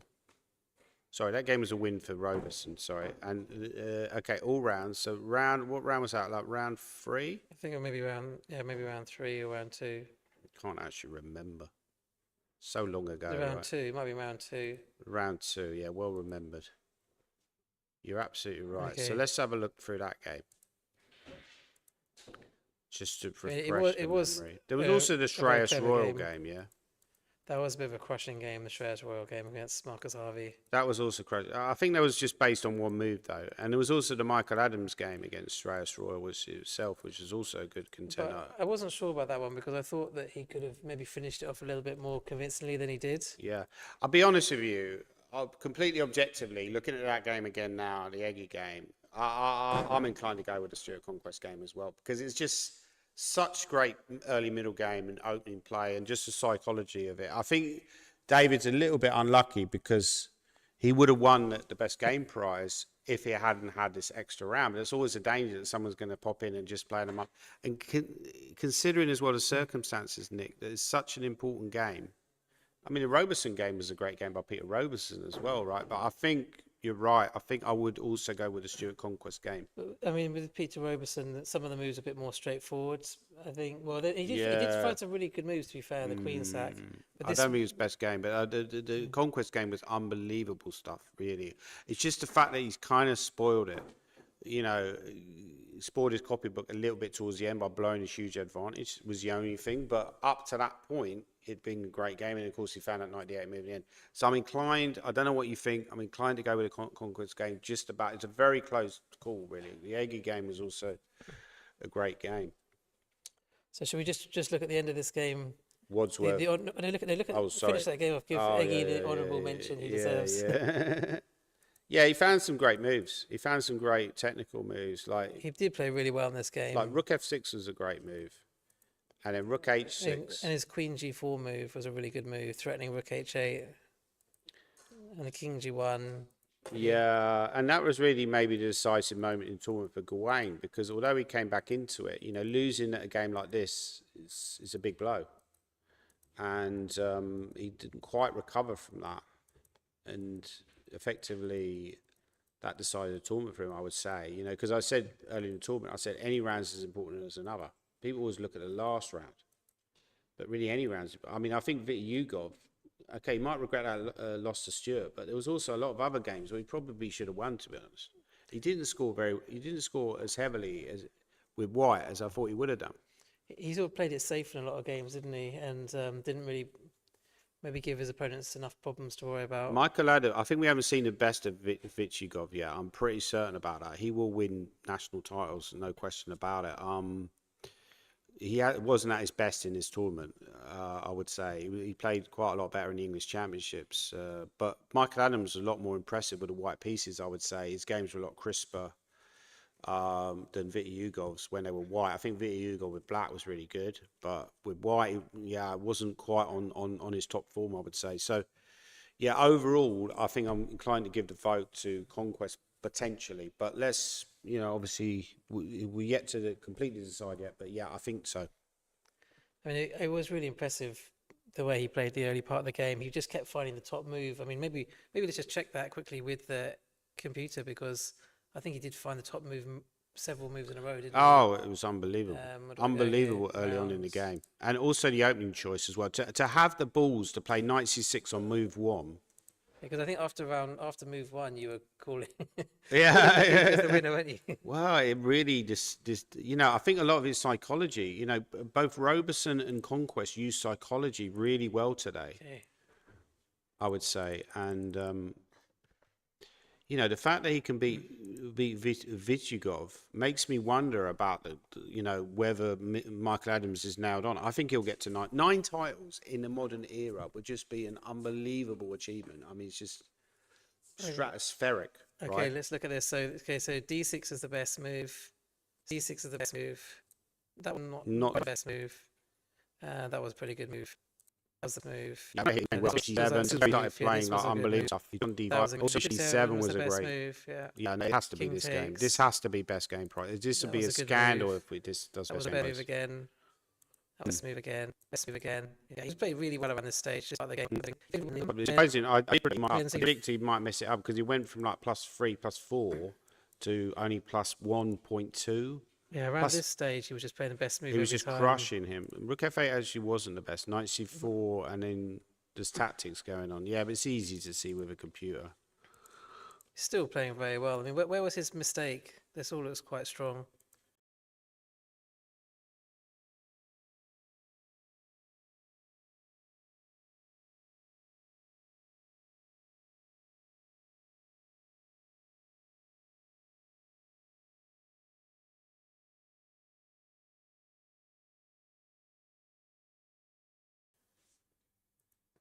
He's just played really well this game. That was maybe slightly dubious move, 95. Mm. Bishop F6. He found a lot of very strong moves though. It's practically every move he's finding the best move. I think objectively this is just a really strong game. Maybe that was a bit of a mistake. Yeah. Bishop takes There was a C3. tactic. Bishop No, takes, with the he idea rook missed takes it. He F2. missed it. He basically just missed it. You Missed see the this, tactic. you play it, Nick, right? You see it, you play it. But to He be didn't fair to see him, it. he was down to 1 minute. Yeah, 30 at that there's a stage. problem. That's what the danger. You spoil these games by being so. Well, What happened with just Peter get- Wells almost won the best game prize today. It's just the level. Well- Even here, he's playing all the best moves again. So just a brief period when he was low on Yeah, I time. agree with you. I'd say this. I'm completely agree. But I think it is worth. When you're awarding best game prize, which is not only about the money but also about the prestige, I would say, you've really got to consider it as well. And by the way, in future, if anyone's watching who was playing in the British Championships, tell the commentators about your best games because we don't have the time to play through every single game, right? There might be some other games lower down, but we're generally looking at we're considering the best games that were played. But in terms of quality, that was a really high quality game. That has to win, mate. That has to win. So many times he found the best. I was actually shocked by the quality.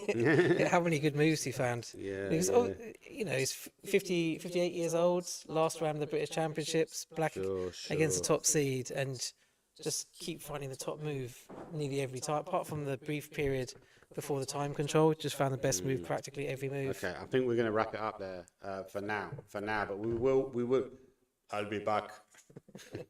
We will be back to cover the playoff, which promises. What's the actual format of the playoff, Nick? Do we know the format? Is it 2 games that Roberson and I assume it must be 2 Conquest games. play? Shall I try and quickly look it up? It's free, and then the winner plays out. It's free. I guess if it's 1-1. People up 2 games rapid. Let me just quickly find the rules. Okay, it could be quite a long playoff.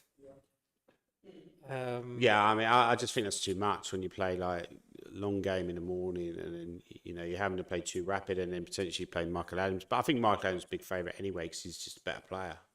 Then they'll just give him a bit more of advantage just in case. Yeah, it's interesting that both Stuart and Peter Roberson have won £3,300. So the drinks are on them tonight. Absolutely.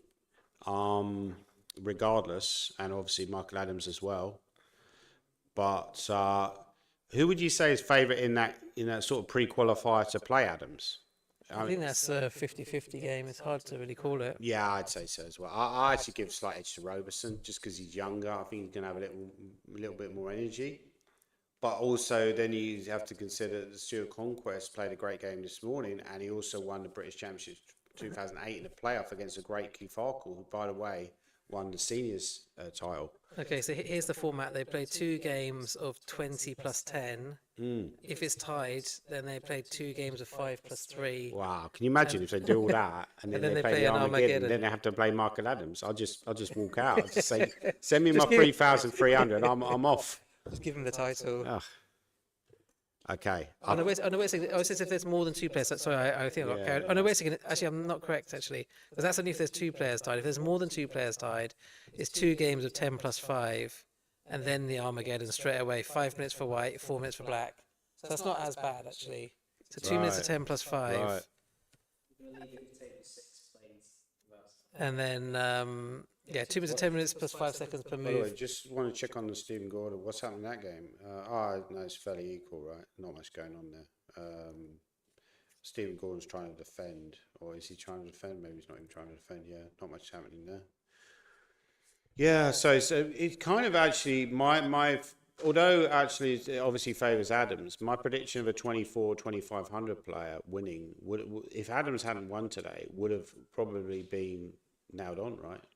Yeah, so the performance of the players, performance coming into the round, 26-27 for Adams. I'd be way ahead of Roberson. I don't think Roberson got a GM norm. Stuart Conquest going into the round, 25-40. Yeah, he's one of the few seniors. But then he did beat Nikita, so that would obviously bump it up. It's one of the few seniors who's kept his level. I mean, it's impressive that you keep your level at 58. I'd assume he'd go down to like 23-80 very quickly. I think if he played a lot of open Swisses, hang on, this is not the right time to trash Stuart's Conquest. So I think even though 2,500. Even though Stuart played against Nikita, I don't think that would increase his performance enough to overtake Mickey. So I think it will be Stuart against Absolutely. Peter. It's nailed on. And then the winner to play against Mickey for the title. Yeah, it's going to be exciting. 9 times champion, potentially. On the verge of 10. Unbelievable stuff. Right, okay, I think we're going to stop there for now. Okay, so yeah, colours drawn by lot. 2 games of 10 plus 5. If 1-1 is straight into Armageddon. So it's actually 2 games of 10 plus 5. There's no 2 games of rapid. Yeah, so I think I was reading the tiebreak if there's only 2 players. Exactly. More than 2 players, they've More than 2, yeah, control. which is, it would be, that just sounded too punishing. Like 2 games of 10 plus 5. 2 games of 20 plus 10. Essentially, it's 2 games of blitz, 2 games, and you're kind of warmed up. You know, you play your 2 games of blitz, you're kind of warmed up. So, I mean, you're not completely dead against Mickey. I would say that the winner would have about roughly 27% chance of winning the final. That's quite a specific amount.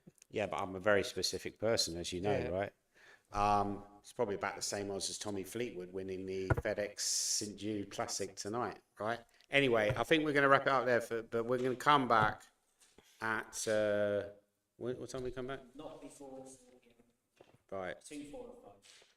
Between 4 and 5, guys. Yeah, we'll be back for 4, right? Thank you again. Thank you.